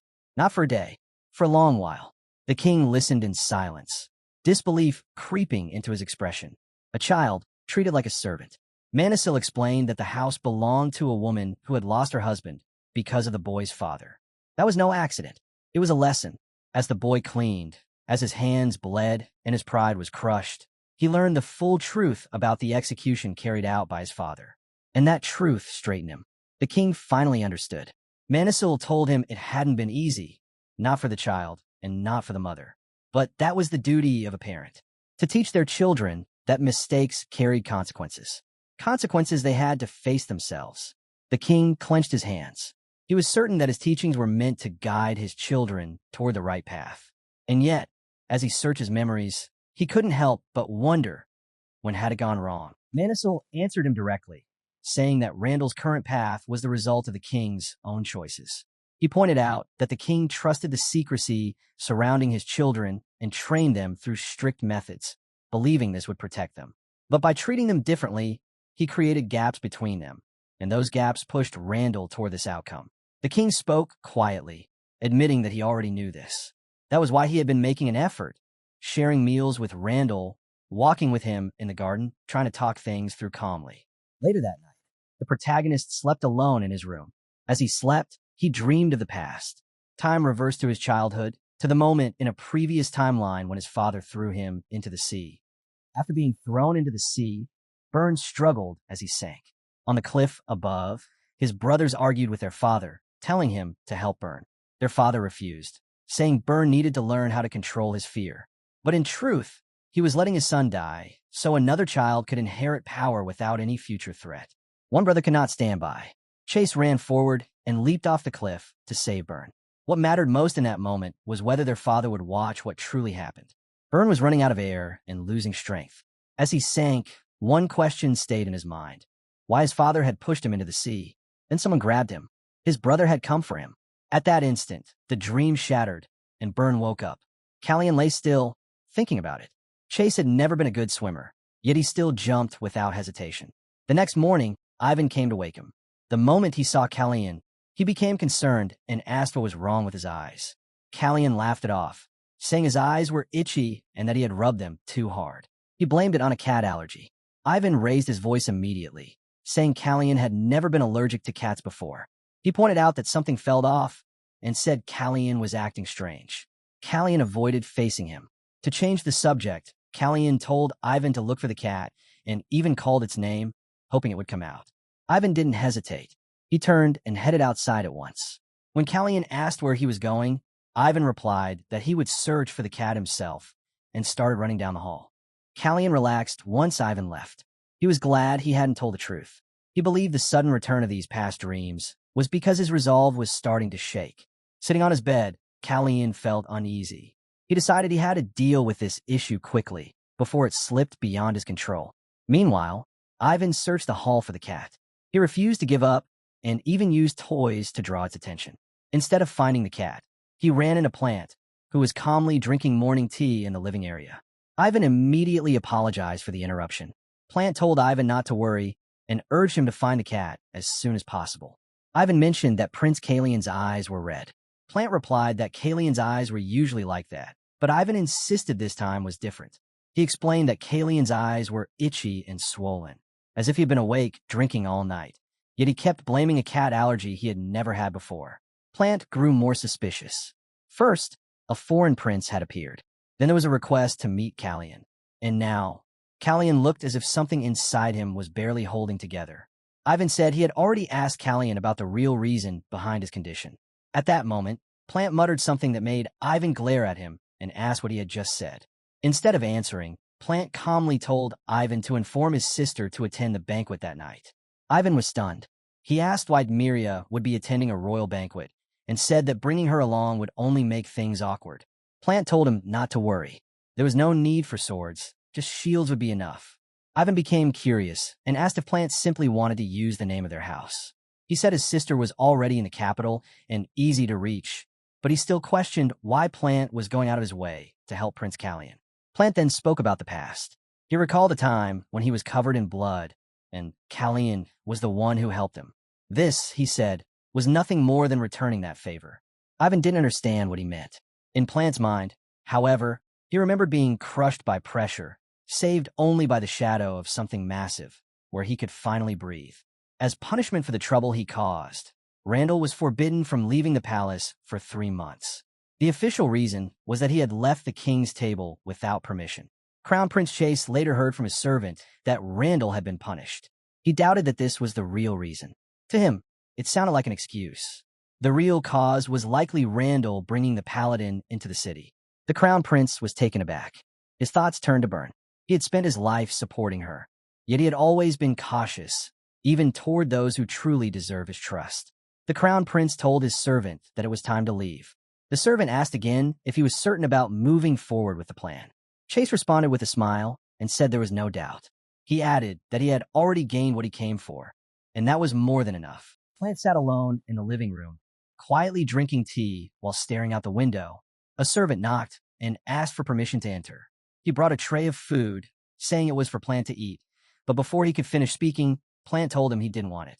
The servant insisted, saying Plant hadn't eaten for several days and that continuing like this would make him sick. Plant glanced at the food for a brief moment. It was meat. Then he told the servant to leave him alone. He said he wanted to rest before attending the banquet that night. The servant left, still worried. He knew Plant hadn't been sleeping properly either.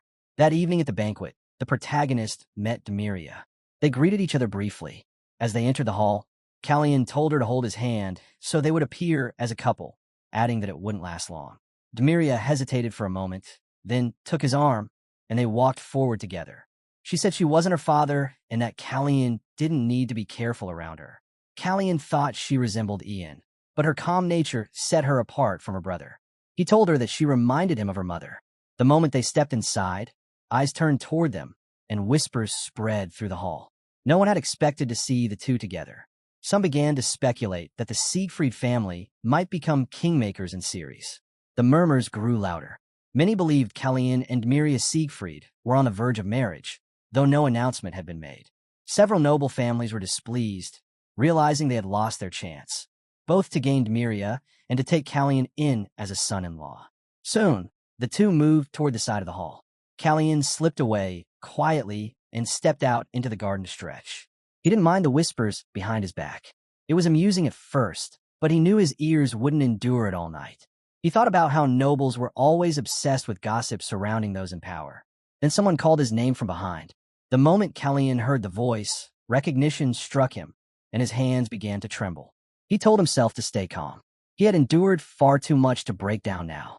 He clenched his fist and turned around, answering Crown Prince Chase.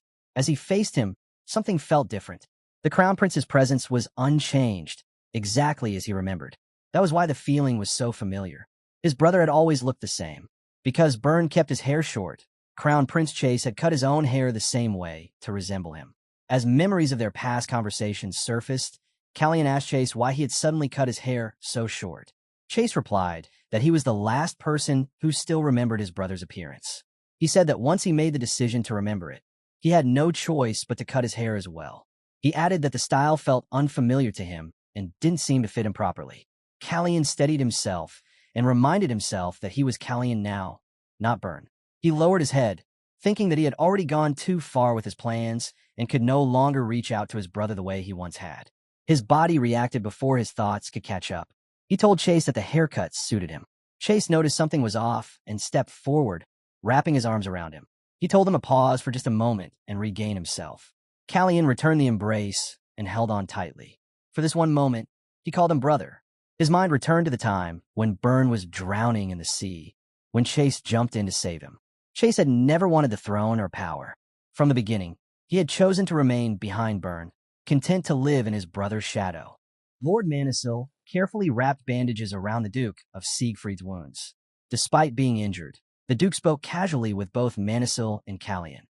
He joked that now that the birthday celebration was over, it was the king who had grown older, not him.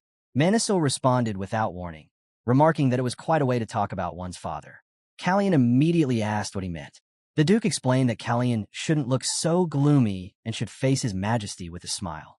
He even asked Callian why he looked so troubled. Manisil abruptly changed the subject by pressing the cloth harder against the Duke's injury, making sure he felt the pain. Callian lifted his teacup and thought to himself that he could never hide anything from his master.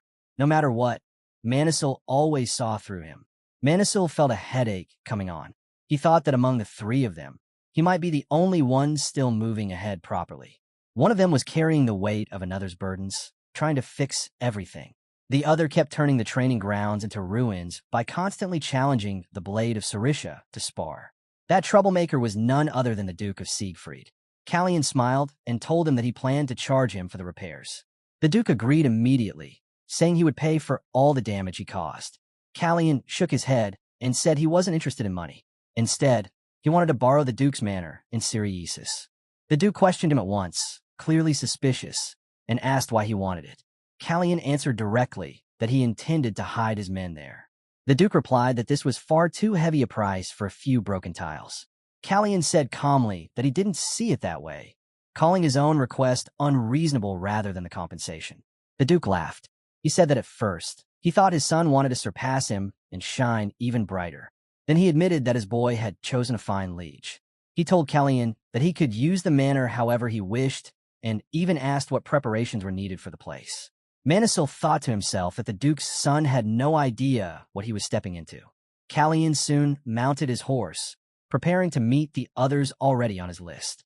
Madame Uria of the Arcane Enclave was one, followed by the Bat and Pole from the Pollen Traders Guild. He headed out, certain they would be waiting for him.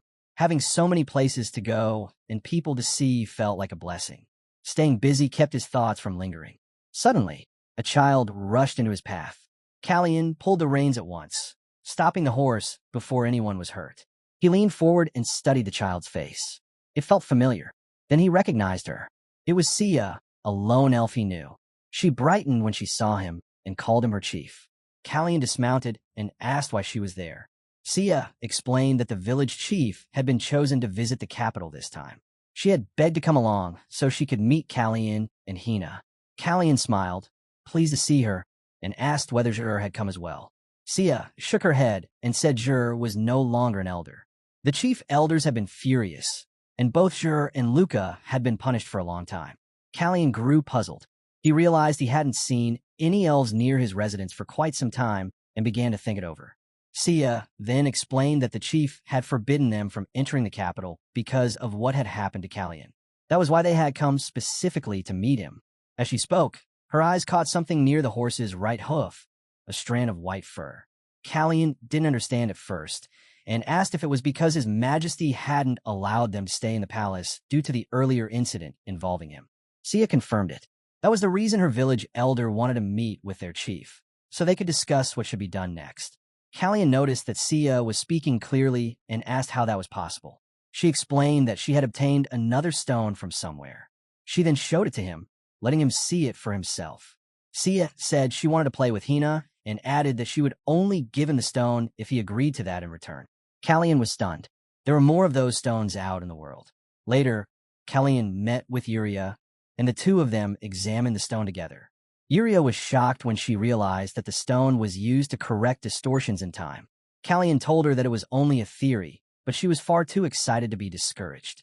She asked whether he understood the words carved into the stone, but he refused to answer. Uria concluded that the writing belonged to a hidden script, one that used a secret alphabet.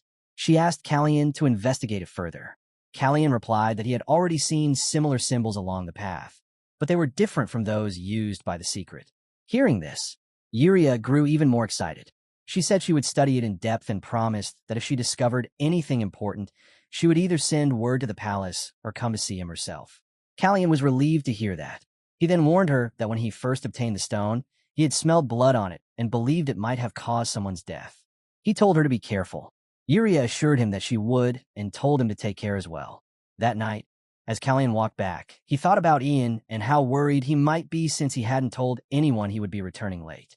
While passing through a narrow alley, he sensed movement behind him. Two men carrying knives were following him.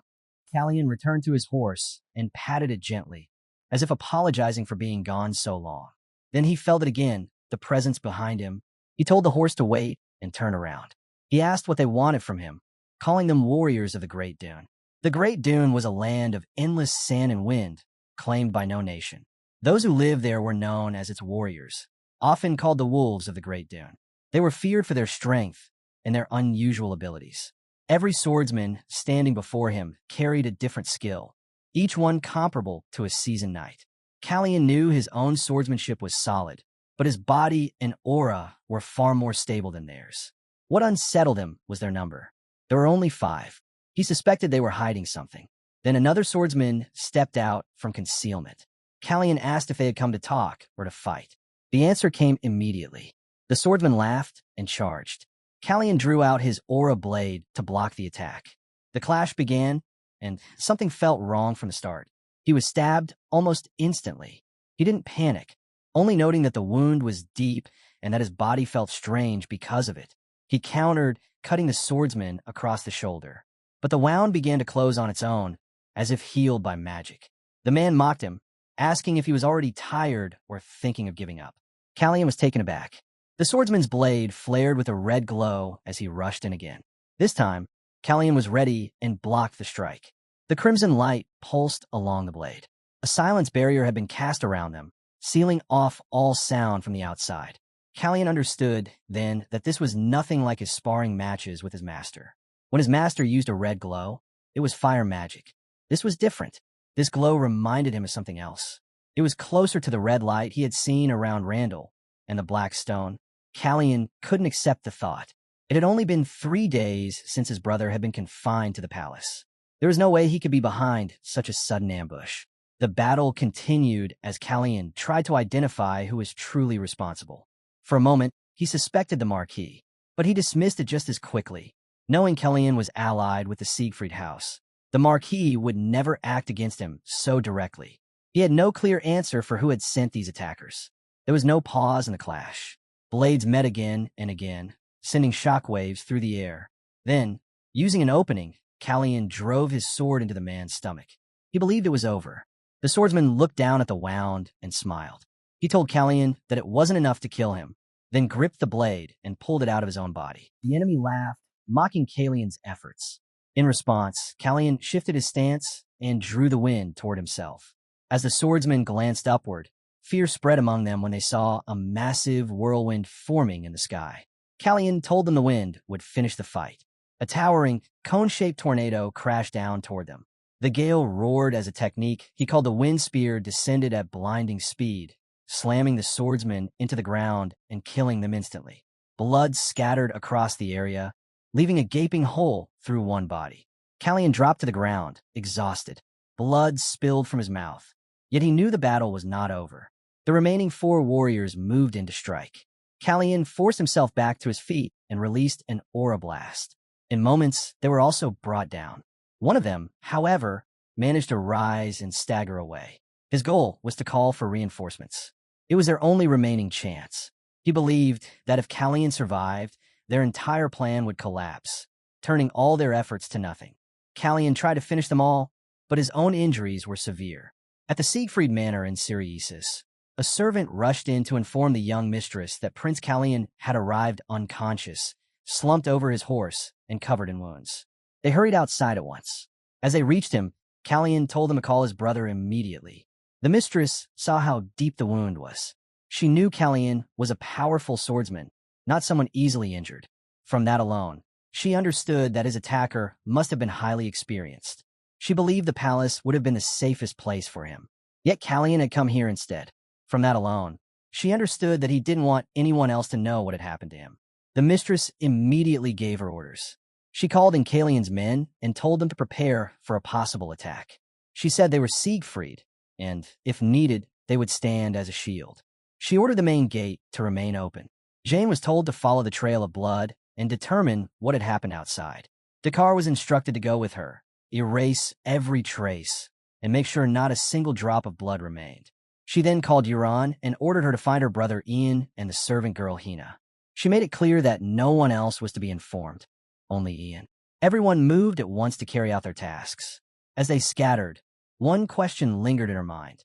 Out of everyone he knew, why had Callion called for his brother? That same night, inside the palace, the king stood by the window with a drink in hand. From there, he saw Plant mounting his horse in great haste, leaving alongside Callion's servant girl. The moment Callion was carried inside, his servant moved without delay to begin healing him, and almost instantly his body started to shine, a gentle yet powerful glow spreading from him, while everyone in the palace gathered tightly around his bed. Their faces filled with worry as the light grew stronger and stronger until it became impossible to look it directly, then surged outward in a sudden radiant explosion that flooded the entire room. Plant remained standing nearby, silently watching his brother, before muttering under his breath that it seemed his dear brother had placed a great deal of trust in him. And as the thought settled, he concluded that if such faith had been given, then he had no choice but to meet those expectations and shoulder the responsibility that came with them.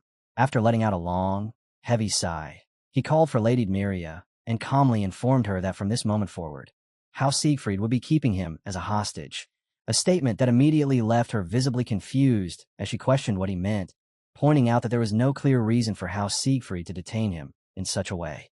Plant, however, reasoned it through in his mind.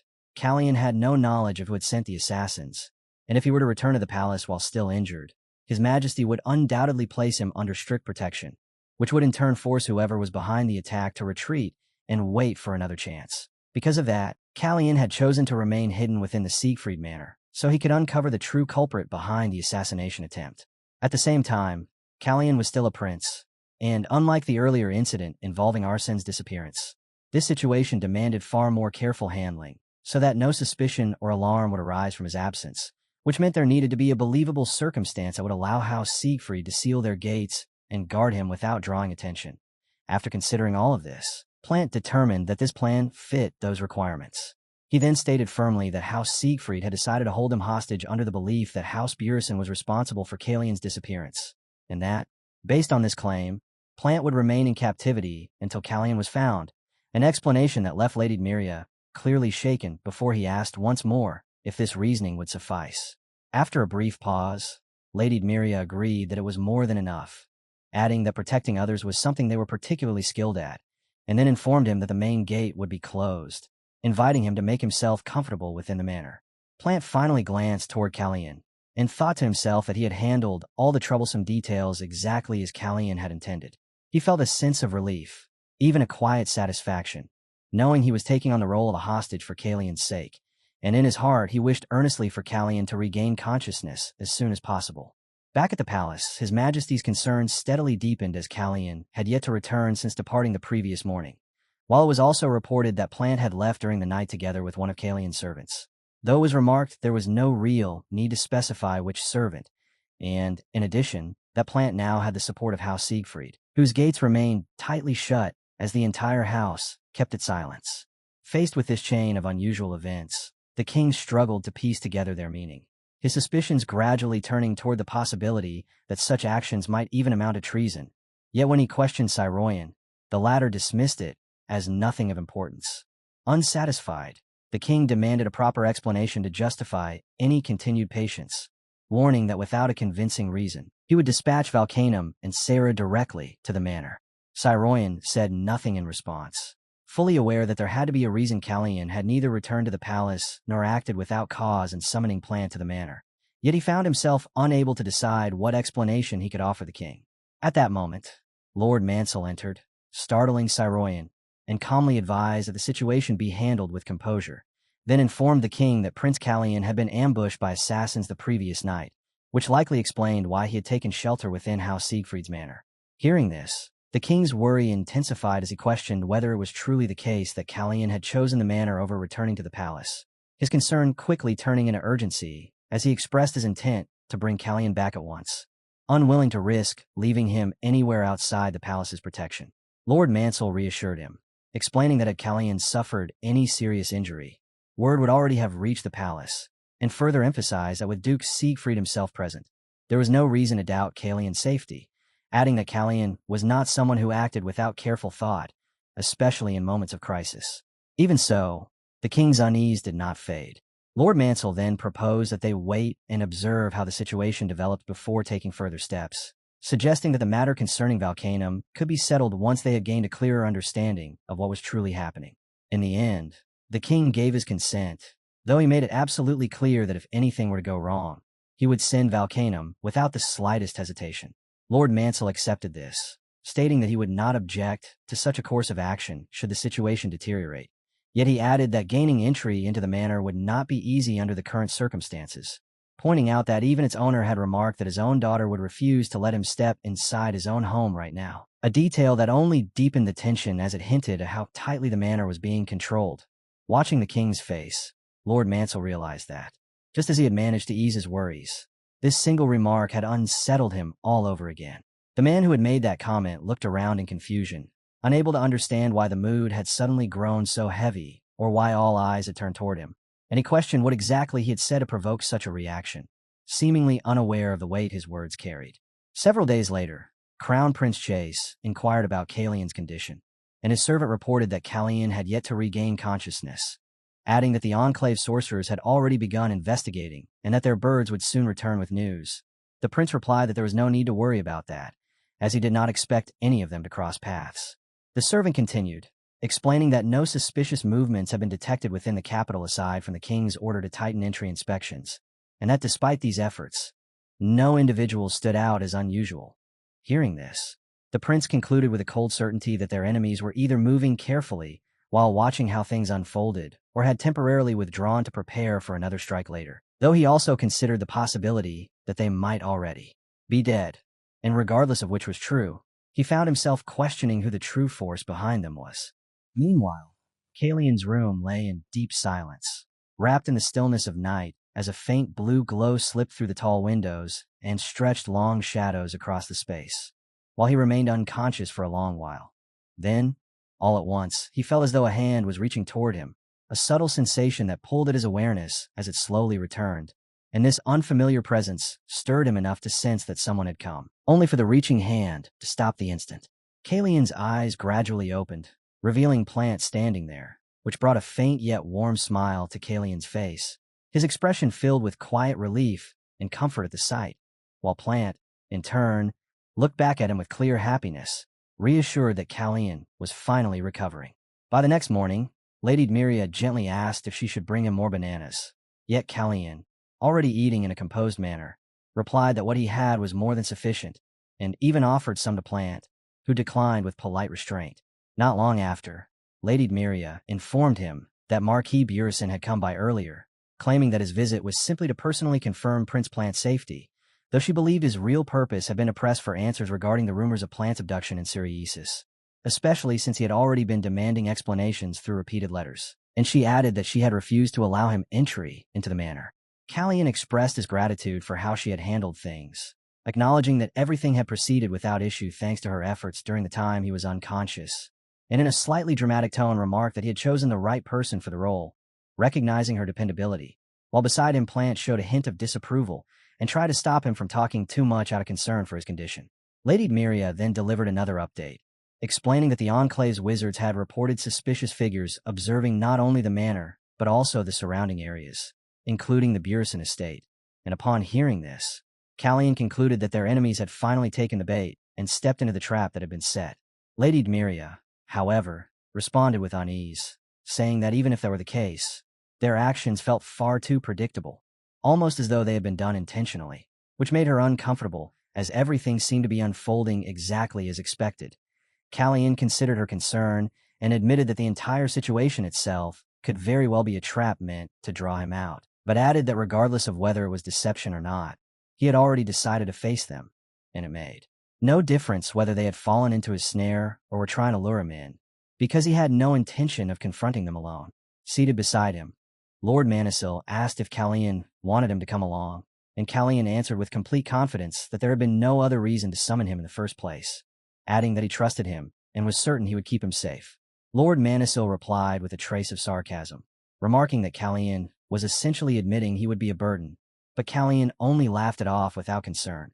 Manisil then pointed out that only a few days had passed since Kalian's recovery, hinting at his condition, yet Kalian insisted that he needed to begin moving again, explaining that their enemies were deliberately exposing themselves to draw him out, and if he chose to remain idle, they would never reveal what they truly intended, which was why he refused to sit still. In the end, Lord Manisil relented, acknowledging that he had no way to stop Kalian from doing as he wished, and granted his approval. Kalian thanked him sincerely and added that he had missed him, to which Lord Manisil responded that he was fortunate to have such a capable young man as his apprentice, a comment that caused Kalian to blush noticeably. While behind them, Plant sat quietly, his subtle expressions betraying a hint of irritation. Kalian then declared that they would set out that very night, stating that it was finally time to find out which prey had taken the bait, and later, as darkness settled in, he and Lord Manisil rode out on horseback toward their destination, during which Kalian remarked that he had felt something similar before when he had asked for help investigating Sea-Like's wrongdoing, noting that the wizards had turned out to be surprisingly effective at gathering information. Lord Manisil agreed, admitting that he had not expected much from them, given their usual nature. Yet he could not deny their usefulness, and he pointed out that the information they had obtained aligned perfectly with the reports delivered by the birds.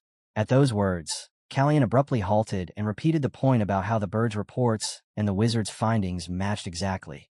And when Lord Manisil confirmed that both sources had indeed provided identical details, unease settled over Callian, as he stated that something about it was wrong, since the secret agents should have uncovered more than the wizards had.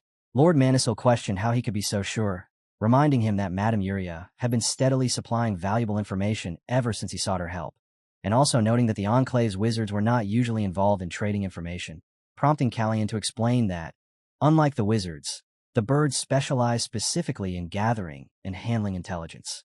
He reasoned that once they became aware of ambushers operating within Ceres, they would have constantly shifted between locations such as the dunes while preparing countermeasures, and given their level of expertise, there was no chance they had failed to notice the enemy's movements. That conclusion hit Callian hard, and without hesitation, he ordered Lord Manisil to return to the palace immediately and find Prince Chase, insisting that he himself needed to go after him as well.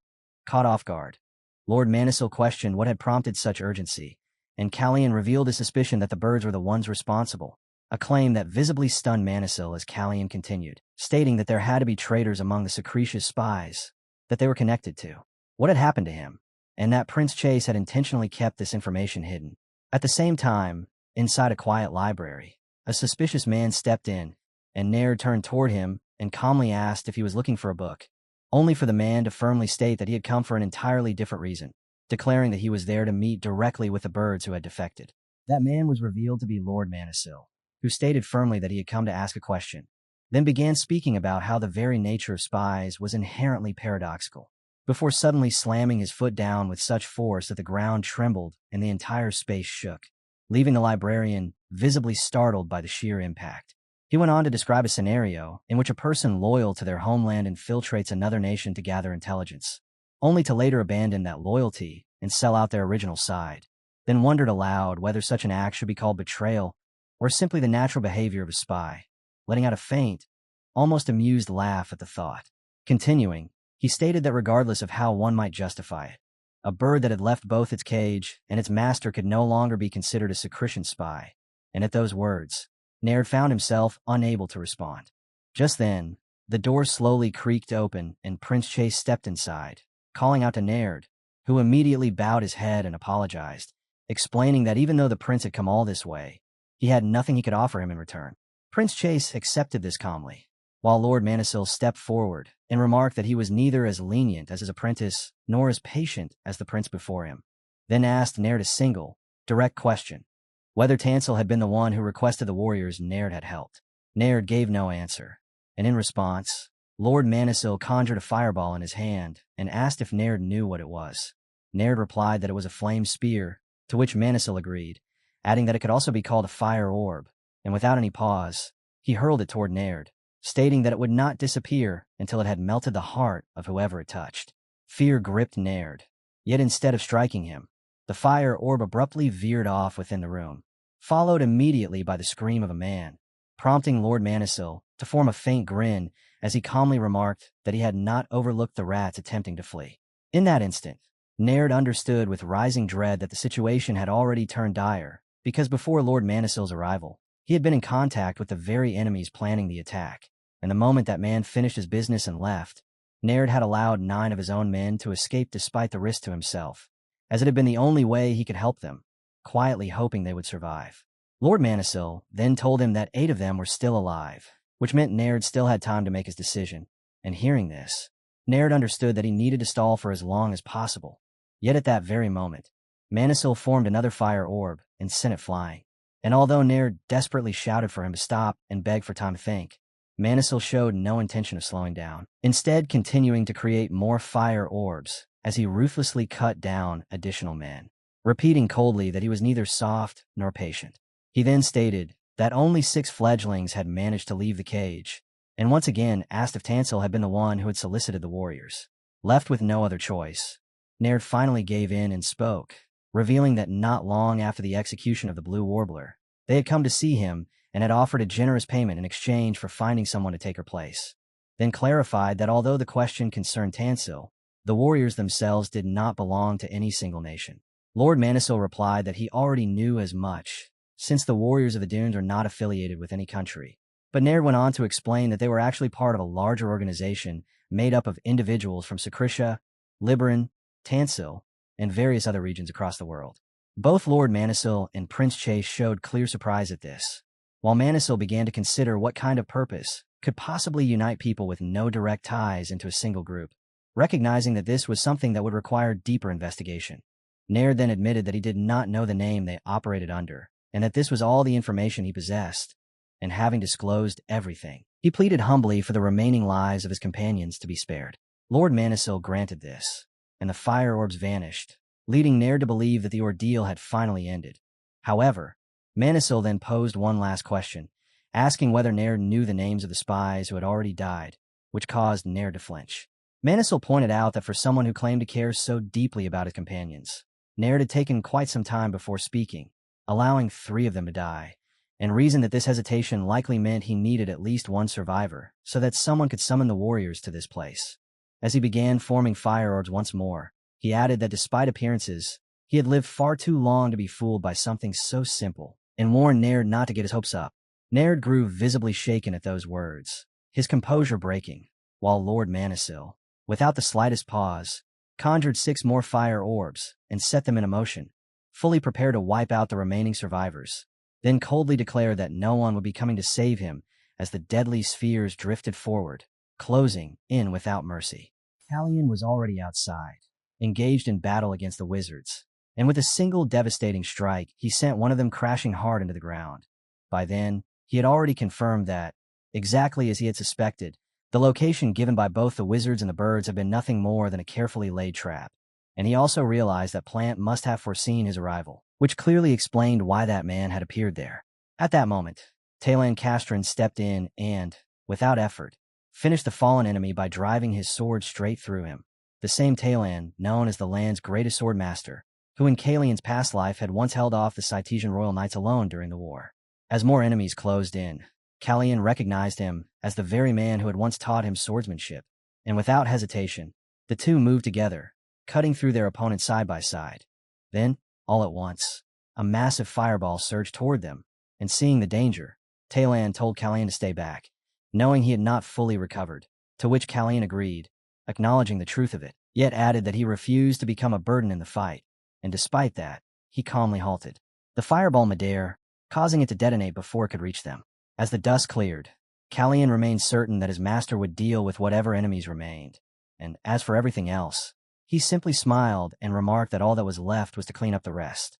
Once the chaos had settled completely, Callian and Plant returned to the palace, but the moment he arrived, Callian found himself confined to his room. He let out a quiet sigh, noting that he had not expected guards to be stationed on him so quickly after his return, as a direct order from the king had already been issued declaring that both Prince Callian and Prince Plant were forbidden from leaving the palace and, until further notice, were not to attend any outside engagements. Callian understood that if he truly wished, he could leave whenever he pleased. Yet as he lay resting on the couch, he decided it would be wiser to hold himself back for now, recognizing that he had clearly crossed a line this time. And on that very day, the White Hawk delivered the ruling regarding Prince Chase. Meanwhile, Prince Chase was meeting with Naird, placing several bottles before him, and remarking that he was certain Naird would recognize them. And with visible unease, Naird explained that one contained a deadly poison, while the other held a substance that would take away the drinker's sight, hearing, and voice. Prince Chase acknowledged this without emotion, then pushed one of the bottles off the table, stating coldly that there would be no choice.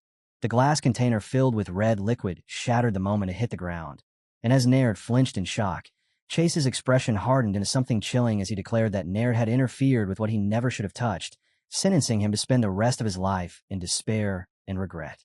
After the matter of the White Hawk and the warriors of the Great Dunes was settled, everyone returned to the palace, and Callian later reflected that the entire incident had been officially labeled as a reckless act committed by the third prince under the strain of his responsibilities, which explained why they had all been placed under probation.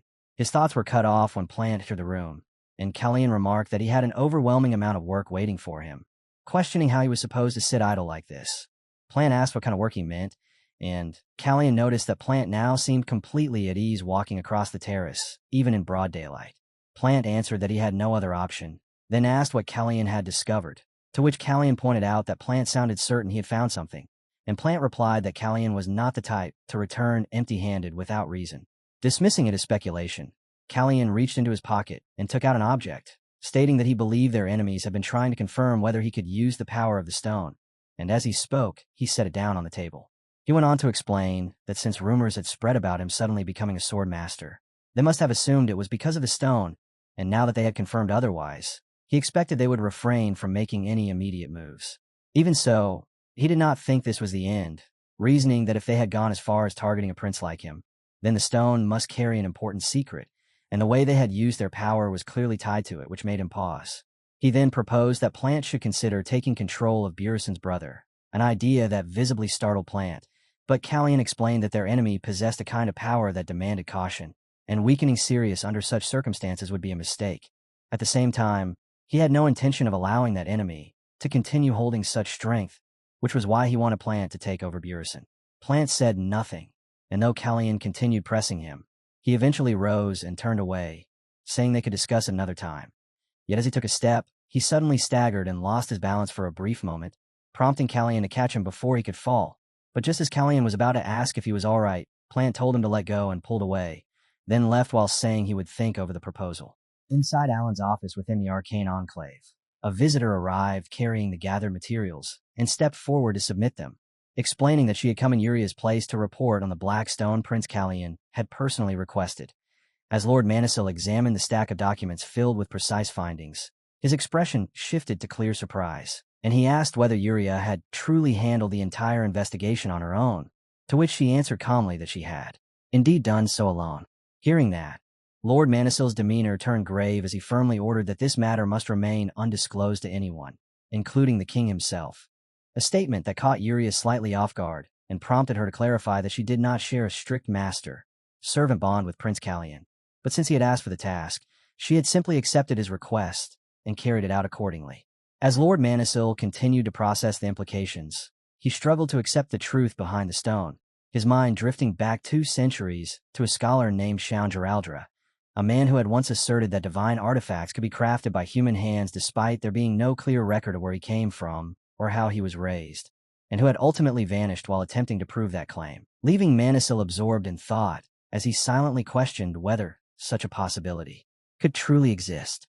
Meanwhile, within the royal palace, the king remained in his chambers when a servant approached with urgent news, yet he showed little surprise upon being told that Tansel had been involved in the recent disturbance.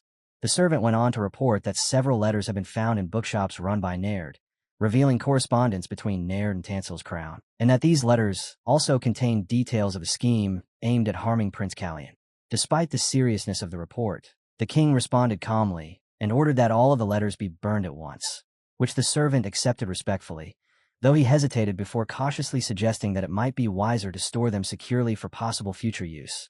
The king, however, dismissed the suggestion outright, explaining that the contents were likely nothing more than a decoy intended to hide the true mastermind, and added that even if something were to occur later, such misleading evidence would be worthless, before firmly repeating his command to destroy everything. Elsewhere, Callian sat alone in his room, quietly recalling the moment he had held his brother and noticing how thin he had become, when his thoughts were interrupted by a knock at the door and Cyroyan entered, addressing him respectfully as the prince and informing him that he had brought Prince Plant's attendant as instructed. Callian faced the attendant as they sat and asked about Plant's condition, and the attendant explained that Plant had not been eating properly for a long time and had also been losing sleep, adding that he often stood by the window, staring outside blankly without any expression, which made Callian turn his gaze toward the window as quiet concern settled over him. Earlier, a cat had suddenly leapt onto the couch beside him, a small chain hanging from its neck engraved with words marking it as belonging to Prince Callian. Yet it clearly showed more affection toward Prince Plant than its rightful owner. Callian watched the cat closely before gently patting it with a faint smile, thinking to himself that his older brother was rather high maintenance, and not long after, he instructed Ian to summon Sir Hertz. Meanwhile, in Prince Plant's room, a servant entered and politely asked if he should draw the curtains, but Plant refused, prompting the servant to apologize at once before quietly withdrawing. Left alone, Plant sank into his thoughts, a heavy sadness settling in his eyes as he questioned what he might have done differently in the past. Within his mind, A voice urged him to remove anything that stood in his way and to do whatever was necessary, while at the same time he reflected on what he had failed to realize, on the things that should have belonged to him, and on all the blood that had been shed for his sake. The weight of these thoughts pressed down on him, binding him with guilt and an overwhelming desire for atonement, until deep within he began to feel that perhaps it would be better if he simply disappeared, sinking further into that dark spiral, when a sudden noise shattered the silence. Plant snapped back to himself and rushed to the window to see what had happened, and as he looked outside, a massive explosion erupted before his eyes, leaving him momentarily stunned by the destruction. Arsene Hertz stepped forward with his men, and together they began their training, eventually deciding to carry out a target shooting exercise, in which they chose one of the palaces as their mark. All of them agreed to release their attacks at the exact same instant, and Hertz instructed them to gather every bit of mana they could draw, condense it into a single strike, and unleash it together. As the count reached 3, every one of them fired their orbs of flame toward the palace in perfect unison, and within moments the entire structure was utterly destroyed, after which Hertz casually remarked that he had failed to account for the fact that the barrier would not be able to endure such overwhelming force. Later, he relayed this same incident to Lord Manisil, explaining that this was exactly how they had ended up in their current predicament. Lord Manisil listened carefully and worked through the explanation, concluding that the barrier must have cracked during the training and that, unexpectedly, none of them had considered dispersing the mana, which Hertz confirmed was entirely accurate. Manisil then asked whether all 51 members had been present at the time, and Hertz affirmed that every one of them had been there. Hertz went on to add that Lord Manisil already knew the entire palatial grounds of Siriasis were protected by Sisoanian magic, yet what no one had realized was that when Sillikes had previously destroyed a floor of Hyja Palace, the barrier had already been weakened, and because of that earlier damage, even 50 flame orbs had been sufficient to bring about such massive destruction. Lord Manisil then questioned what Hertz intended to do about the damages, and Hertz simply responded with a smile and a wink, saying the cost could be taken from his pay, a remark that only irritated Lord Manisil further, as he felt the situation had already become troublesome enough. Later, Lord Manisil sat before the king, who asked why he remained silent, prompting Manisil to respond by asking how much the king wished to know, to which the king replied that he wanted the complete truth exactly as it was. Calmly sipping his tea, he made it clear he had no interest in hearing the ridiculous claim that Arsene Hertz and the Volcanum had merely made a mistake during training, and instead demanded to know the real cause behind the incident. Lord Manisil gave a faint smile before stating that, when one truly thought about it, it was in fact the king himself who had destroyed the palace, a remark that left the king confused as he asked for an explanation, and Manisil clarified that Hyja had been a palace built upon the king's own mistakes. It had been allowed to rise so high that the shadow it cast could no longer disappear, and if anything stood in the way of the oath it upheld, then it was only natural that the king himself would be the one to tear it down, which meant there was no longer any reason for remnants of the past to keep blocking the road ahead.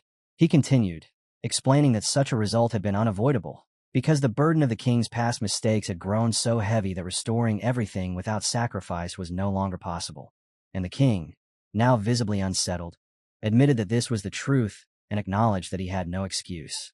At that moment, a single leaf drifted through the air and settled gently on the king's shoulder, and Lord Manisil leaned forward to brush it away as he remarked that the king had already changed, and now it was the princes who must change as well, so the best course was simply to watch over them. Elsewhere, Plant remained immersed in his thoughts, staring toward a place that no longer existed, yet continuing to look it out of habit, a habit he found impossible to break, as he questioned why he could not bring himself to leave it behind, and wondered if that was the very reason he had reduced Hyja to ruins.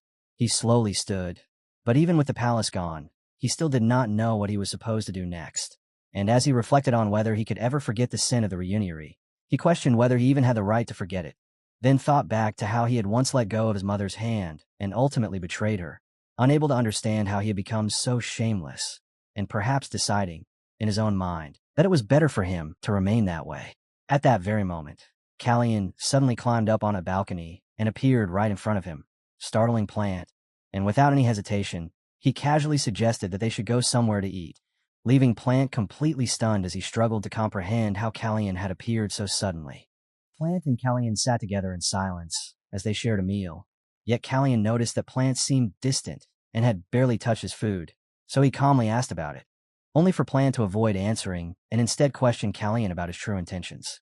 In response, Callian admitted in a subdued tone that he felt a slight sense of fear. Plant could not understand why his usually timid younger brother had gone so far as to destroy their mother's palace for his sake, and Callian replied that she had never truly been his mother, adding that he had another valid reason as well, one that made him believe there was no need to hold back, which only caused Plant's irritation to rise as he pressed him again, clearly frustrated at having to repeat himself.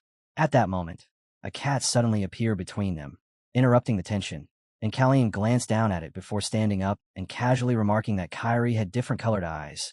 Hina could not speak, and Ian was simply Ian, after which he bent down to pick up the cat, and continued speaking in a more reflective tone, saying that his master had lost his son, the Majesty had lost even more, and that his own brother Plant had never truly lost anything because he had never possessed anything to begin with. Yet despite that, he still looked miserable. Plant, visibly irritated, remarked that it seemed his brother might have lost his sanity, but Callian continued in a cold voice, explaining that from his perspective, he had lost his entire life, a statement that left Plant momentarily speechless, before Callian added that perhaps things were fine as they were, since no one within the palace was truly whole. He then lightly suggested the idea of living together with a cat in Camelin, but Plant immediately refused without any hesitation, and Callian responded with a faint smile, already knowing what his answer would be, though the thought still lingered in his mind as he wondered whether it had been an act of grace or mischief by the goddess Serenity to place such a curse upon him, one that allowed him to keep breathing by borrowing the body of someone who had been meant to die. Callian then recalled a past conversation with Lord Manisil, who had once pointed out that Callian himself had said he would even take the throne if that was what it required to achieve his goal, and had asked what he planned to do afterward, once everything he wanted to protect had been secured. Back in the present, Callian had answered that someday he would fulfill his purpose, but beyond that point he did not know what would become of his life, and that uncertainty continued to weigh on him as he admitted that he could not stop thinking about it. Because of this, he quietly voiced a wish that when that moment finally arrived, his brother would come to save him once again, just as he had at Siegfried Manor. Plant gave no response, remaining silent as Callian came to realize that his brother, much like himself, carried a burden that ran deep and painful, while Plant clenched his teeth in clear frustration as Callian resolved that he would live according to his brother's wishes, prompting Plant to firmly tell him to stop, to which Callian only responded with a faint smile as he remarked that Plant would likely be busy for some time, since everyone's attention was currently fixed on Valcanum. Elsewhere, Prince Chase sat with Lord Manisil over tea and observed that although things had been chaotic for quite a while, they had finally begun to settle. Lord Manisil then asked about his plans to leave, and Prince Chase admitted he was still thinking it over carefully, while Manisil shared that when it came to Prince Callian, he found himself torn, part of him wanting to keep Callian from departing, while another part believed it was necessary to send him to Secretia as soon as possible.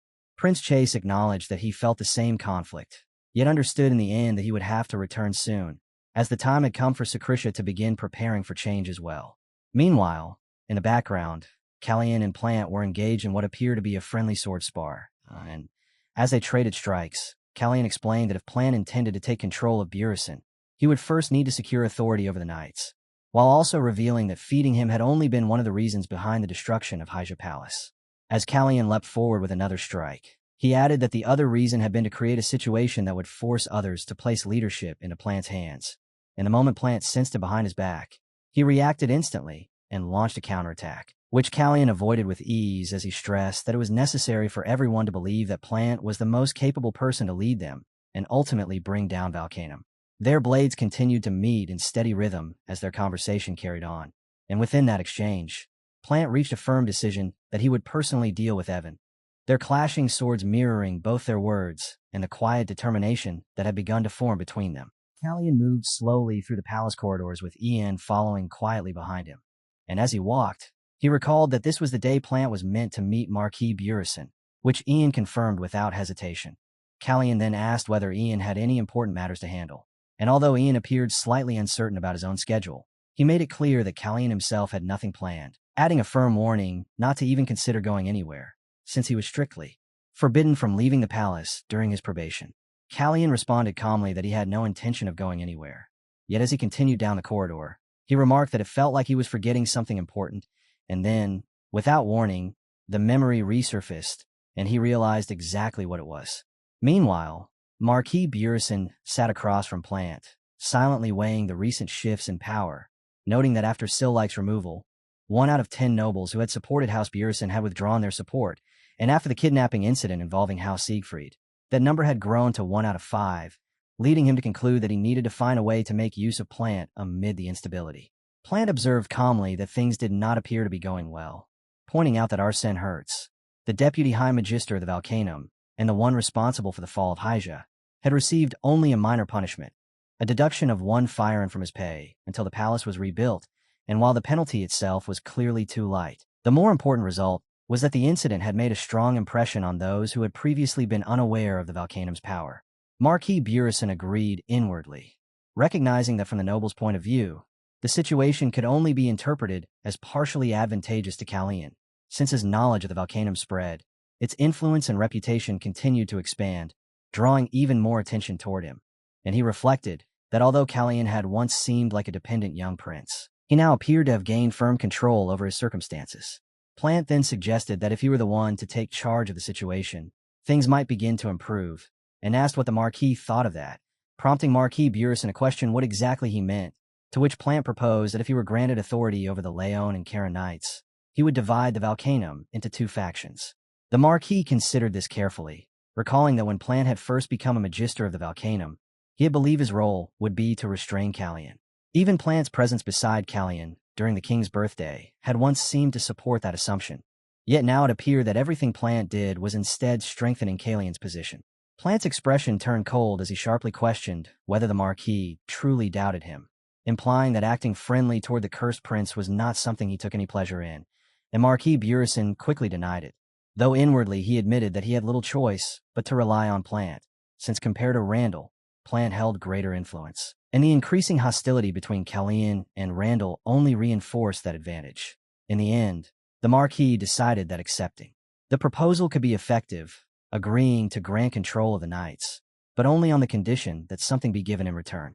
Meanwhile, Kalyan arrived at a quiet pond and remarked that he had almost forgotten something important, and since he could not go to the river and did not have a proper flower, he shaped a simple one out of manna, the faintly glowing flower shimmering as he placed it on the surface of the water and let it drift, noting that it would serve its purpose well enough. As Kalyan sat calmly by the pond, Plant approached and joined him, and Kalyan glanced at him before reminding him that he had once said he would continue living. At that moment, Plant recalled his exchange with Marquis Burison, where in return for handing over control of the knights, the Marquis had demanded a sealed oath that would bind Plant to never betray House Burison under any circumstances, requiring him to stake his very heart on it. Yet Plant had accepted with a faint smile, treating it as though it were insignificant. Back in the present, Kalyan's expression changed, filling with clear shock and frustration as he demanded to know what Plant had done, while Plant remained completely expressionless. Kalyan questioned Plant, saying that he had once believed he wanted to keep living, yet his current actions suggested the opposite, and he went on to explain that the Seal of Oath was a binding contract in which those involved carved a magical spell into their own hearts, a spell that would immediately kill anyone who broke the agreement.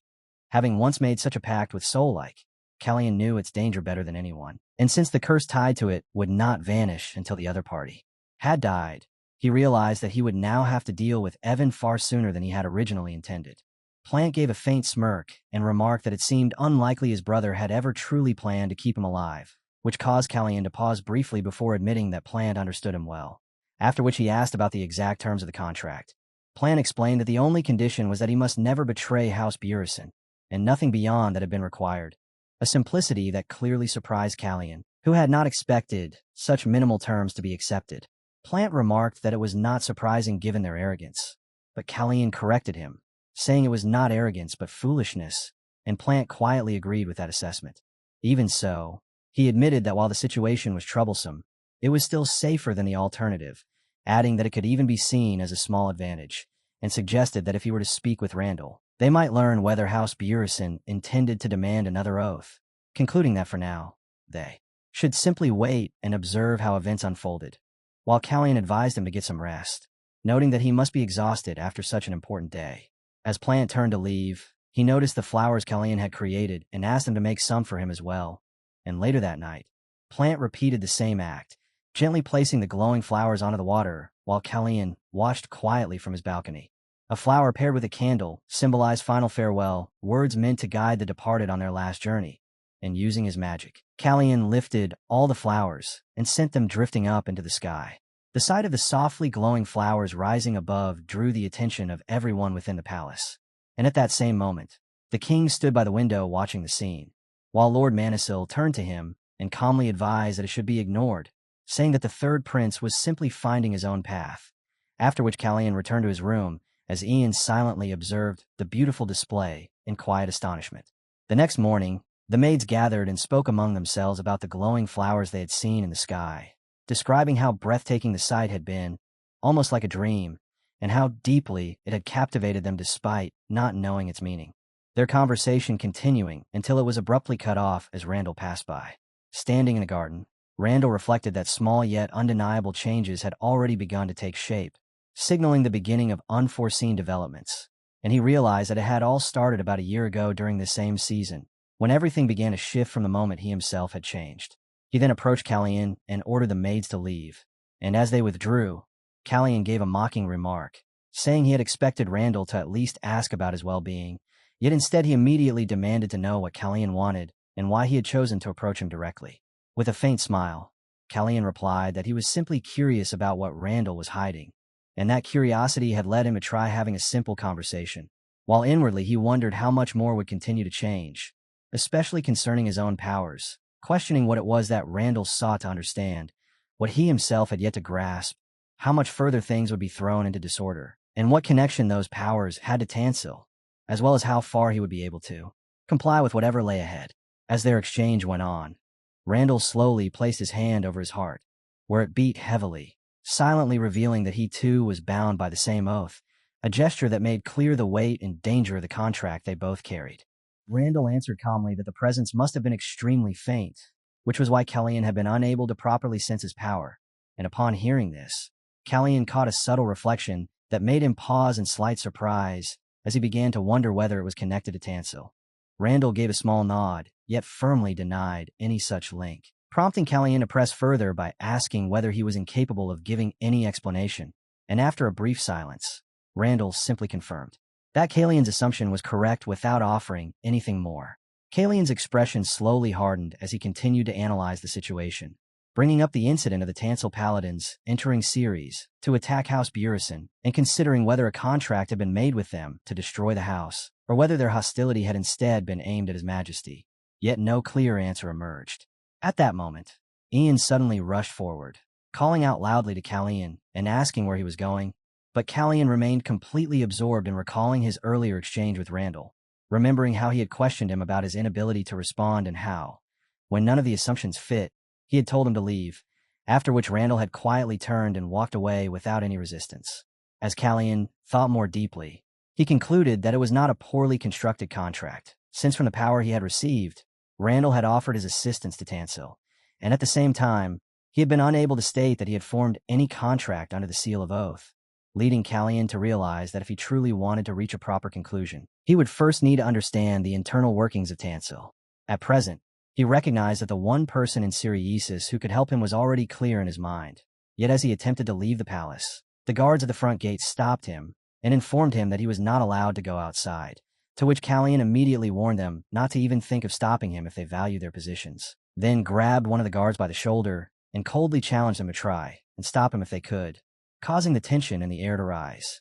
Sharply as Ian watched, he quickly stepped in to intervene, assuring the guards that Callian would not leave the palace grounds and that he would take full responsibility, and upon hearing this, the guards reluctantly moved aside and allowed them to pass. At that same time, Prince Chase sat quietly in his chamber reading a book when a sudden knock drew his attention, and as he rose and opened the door, he found Callian standing there. As the door opened, Callian offered a polite apology for arriving so suddenly without any prior notice, then explained that since he was unfamiliar with Tansil, he had come to ask whether Prince Chase might remember anything about it. Prince Chase welcomed him inside and calmly poured him tea, explaining that both in the present and in the past, there was very little he knew about Tansil, though he did mention that when it came to the Tansil crown and the circumstances surrounding Prince Randall's rise to the throne, there was something he was aware of. Callian immediately understood that he was referring to the incident involving the broken carriage axle, recalling how both the King of Tansil at the time and the Crown Prince had died in that accident.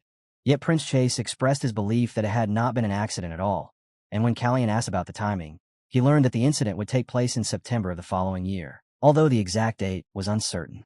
After that incident, Randall would be crowned king of Tansil. And furthermore, in November of that same year, on his 18th birthday, Plant would be appointed as the crown prince, leading Callian to reason that even if Randall's influence had remained unchanged, the position of crown prince would have ultimately gone to Plant regardless. After all, Sillikes controlled the internal court of the kingdom. Duke Burison commanded the military forces beyond the palace. Lannon held a monopoly over trade, and Great had unified the Margraves under his authority. From this, Callian arrived at a single conclusion. Either Randall had intended from the very beginning to become the king of Tansil, or someone else had desired that outcome for him, to which Prince Chase offered another possibility, suggesting that perhaps Randall had simply not wanted to die, and further analyzed that there must be a faction opposing the current king of Tansil. And once Prince Randall had been raised to the throne, there would inevitably have been those who intended to use him as their instrument, much like House Burison within Ceres. Prince Chase then produced a document and explained that, unlike Ceres, Tansil was divided among multiple opposing factions, handing several papers to Callian and suggesting that he refer to them if necessary. As Callian carefully reviewed the documents, he realized that they had been personally authorized by Prince Chase and that under normal circumstances, such materials would never have been accessible to him. And recognizing this, he expressed his sincere gratitude. Callian once again offered an apology for arriving so abruptly without any prior notice, and Prince Chase responded calmly that it was not a problem, adding that although the visit had been unexpected, he had in fact been hoping for a chance to say his farewell.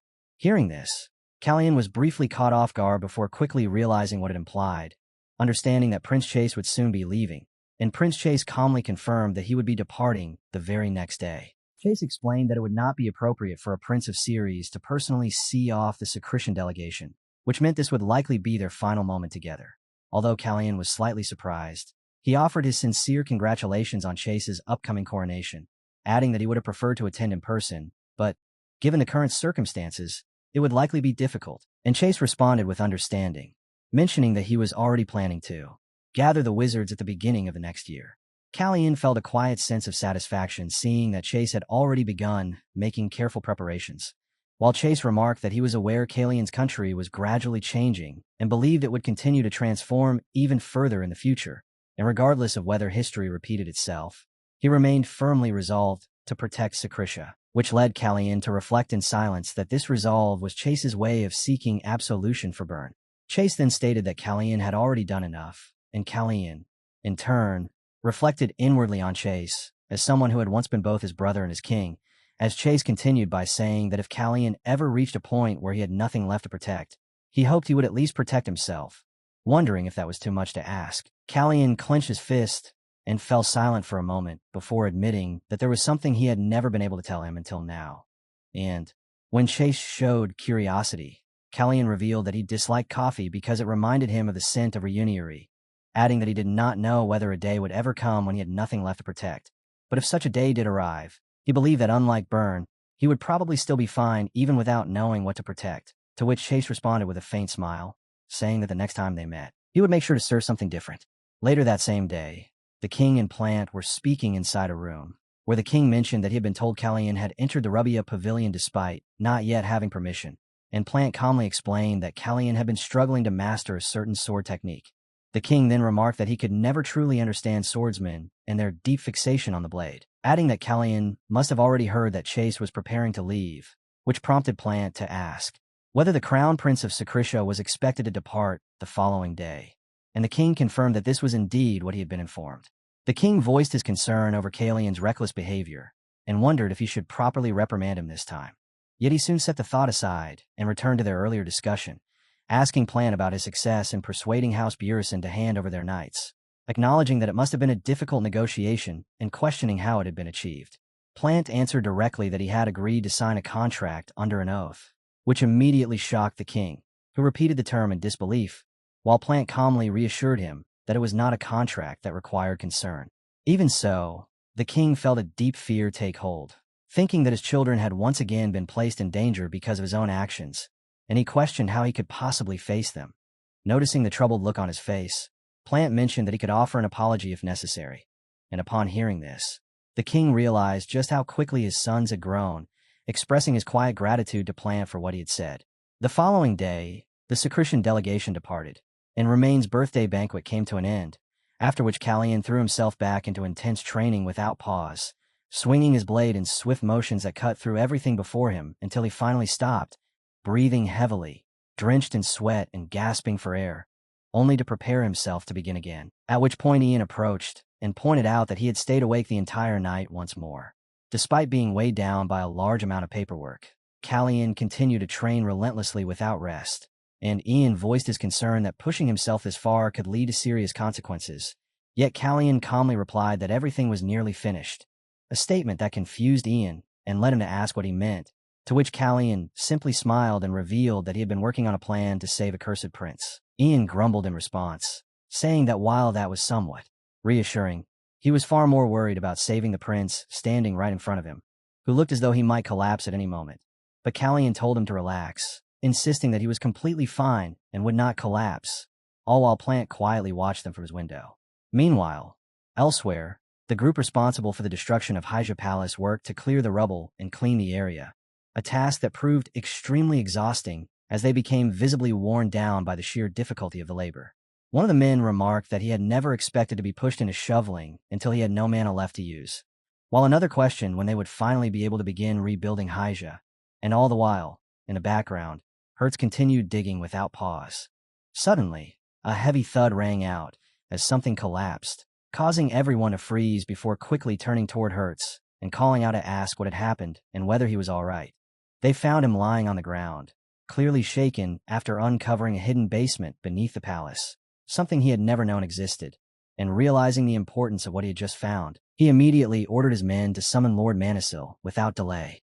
Kallian and Lord Manisil stood at the entrance of the basement, peering carefully into the darkness below, and as Kallian studied the doorway, he wondered whether this was the same underground space he had previously been told about, which Manisil confirmed, adding that he had already informed the king of its existence, only for the king to claim he had no knowledge of anything beneath Hyjia Palace. Kallian considered that the entrance must have been completely hidden within the structure itself, concealed from sight, while Manisil explained that it had only been revealed after the palace collapsed, exposing what had remained buried for so long. Kallian could not decide whether this discovery was merely coincidence or something far more significant, and Manisil suggested they go inside first, saying there was something Kallian needed to see for himself. And with that, they stepped into the basement and began descending the long stone staircase, Kallian noting how deep it seemed as Manisil estimated that it extended 3 or 4 floors underground. When they reached the bottom, they found an elaborate carving of a dragon etched into the wall, prompting Kallian to wonder if it was the work of the Suspanians, which Manisil confirmed.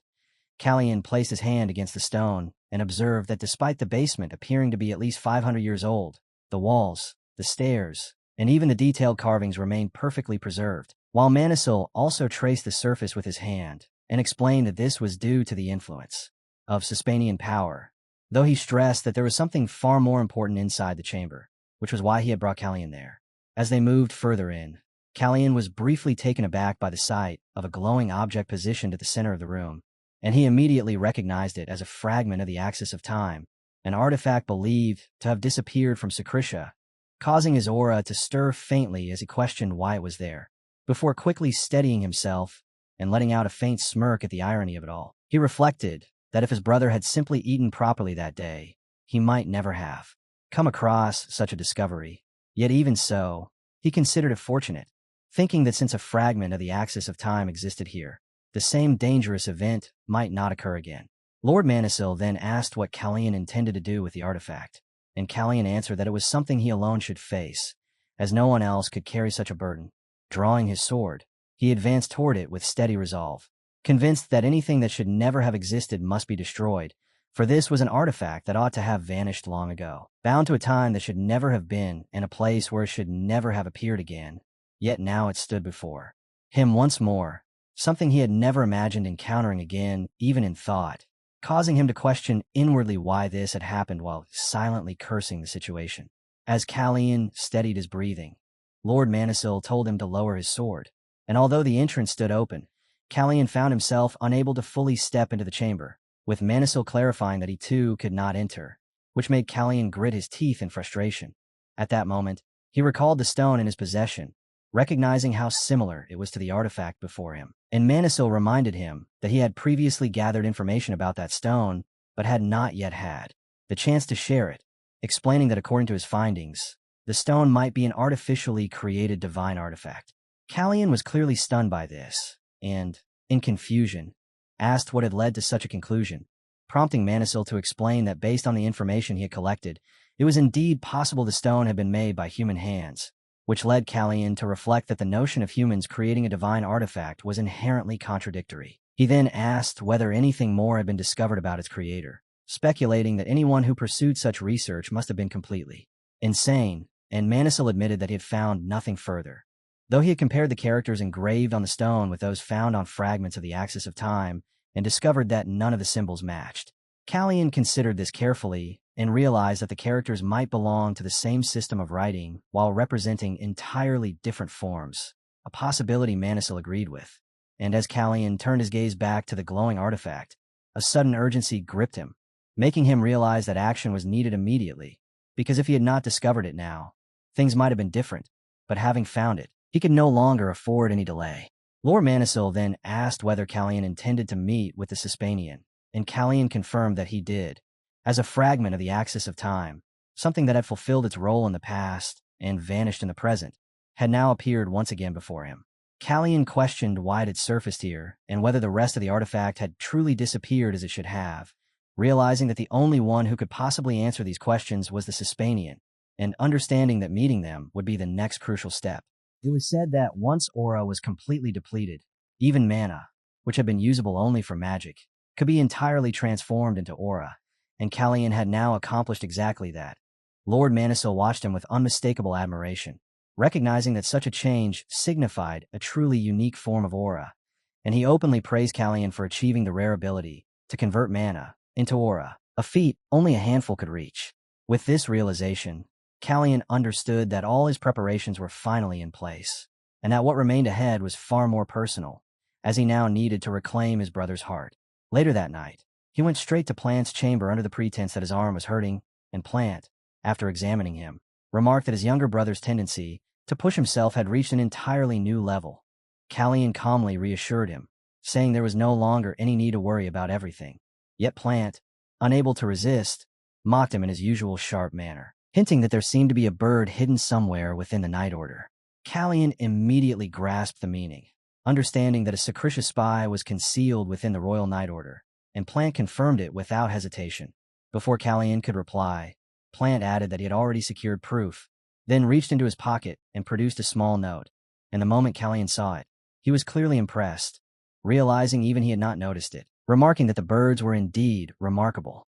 Kallian proposed that the information should be delivered to Marquis Burison, but Plant hesitated, cautioning that revealing it could put the Sakrishya Crown Prince in a difficult position. Kallian, however, insisted it still needed to be reported, stressing that trust must be preserved, especially given Plant's contract, and that they could not predict how far the matter might escalate. Plant grew quiet, weighing the situation carefully, then suggested they could simply ignore the birds' sense. They only served as messengers, but Kallian firmly rejected that idea, stating that as a prince of Ceres, he had a duty to acknowledge the existence of a Sakrishya spy within the Royal Knights.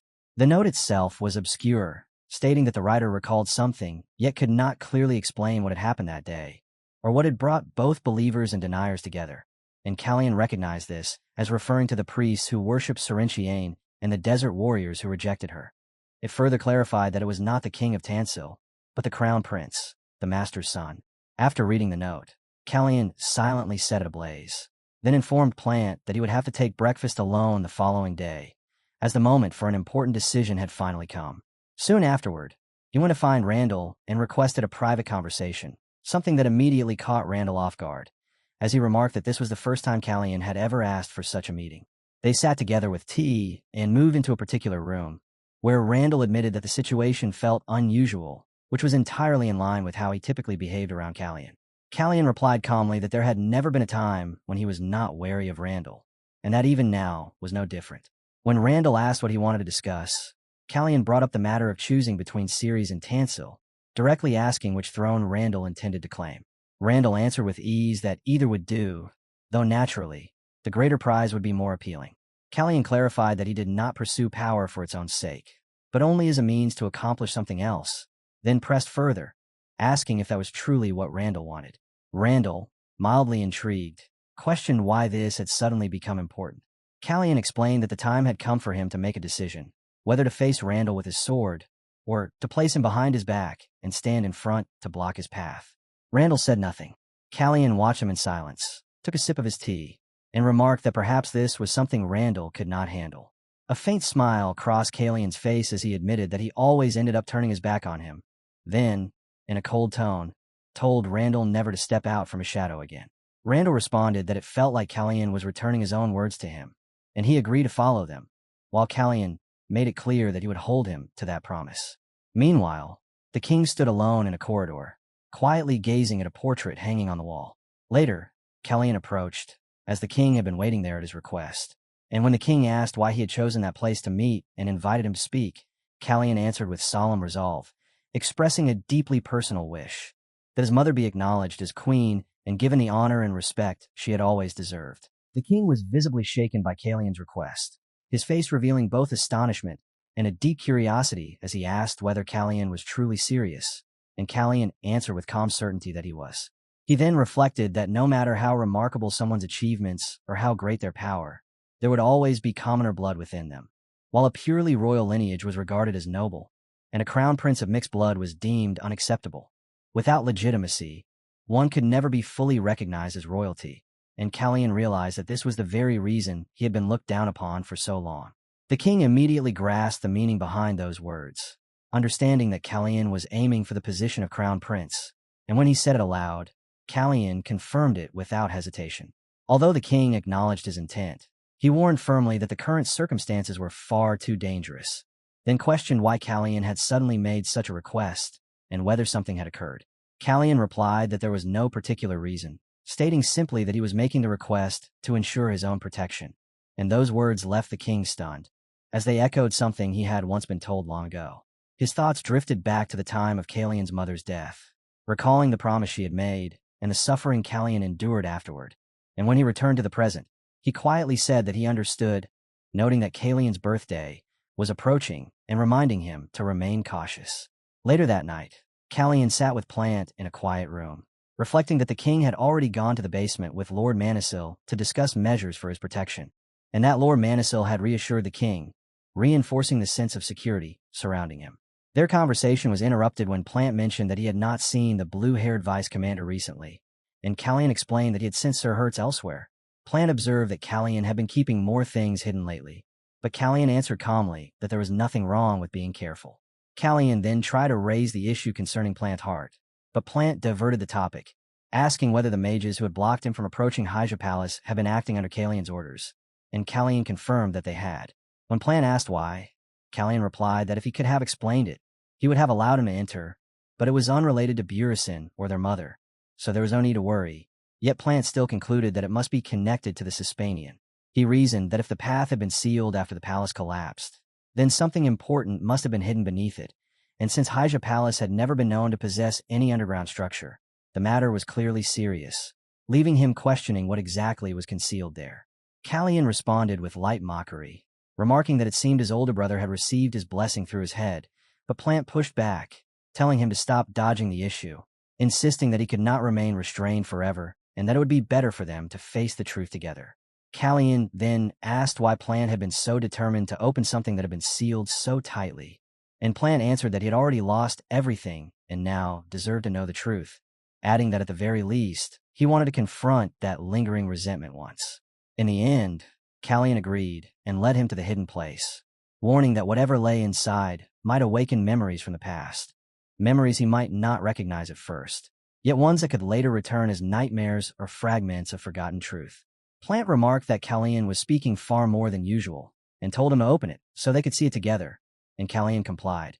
As the room opened, a brilliant light flooded the space, and at its center, an object radiated intensely, which Callian revealed to be the axis of time, a supposed divine artifact whose true nature had never been fully confirmed. At that moment, Plant's memories began to stir, recalling Callian's earlier words. If he truly desired something that belonged to someone else, what would he do to obtain it? As those words echoed, his memories gradually resurfaced, revealing that there had once been a war between Secretia and Ceres, during which Byrne had come to understand that the Volcanum, along with such a seal, had been the very source of Plant's power. Byrne, who was now Kellyan, had once stated that time itself had been turned back by 10 years. Before that reversal, he had been Chase's younger brother, and now, in the present, he had become Plant's younger brother. A faint smile slowly formed on Plant's face as he looked at the artifact, his memories and thoughts blending seamlessly with the reality before him as past and present merged into one. And in that moment, he finally grasped the truth, realizing that in order to obtain that power, he had once stolen Burn's life. That's where we'll leave it for now. If you want to catch the next part, make sure to like the video and subscribe so you don't miss it.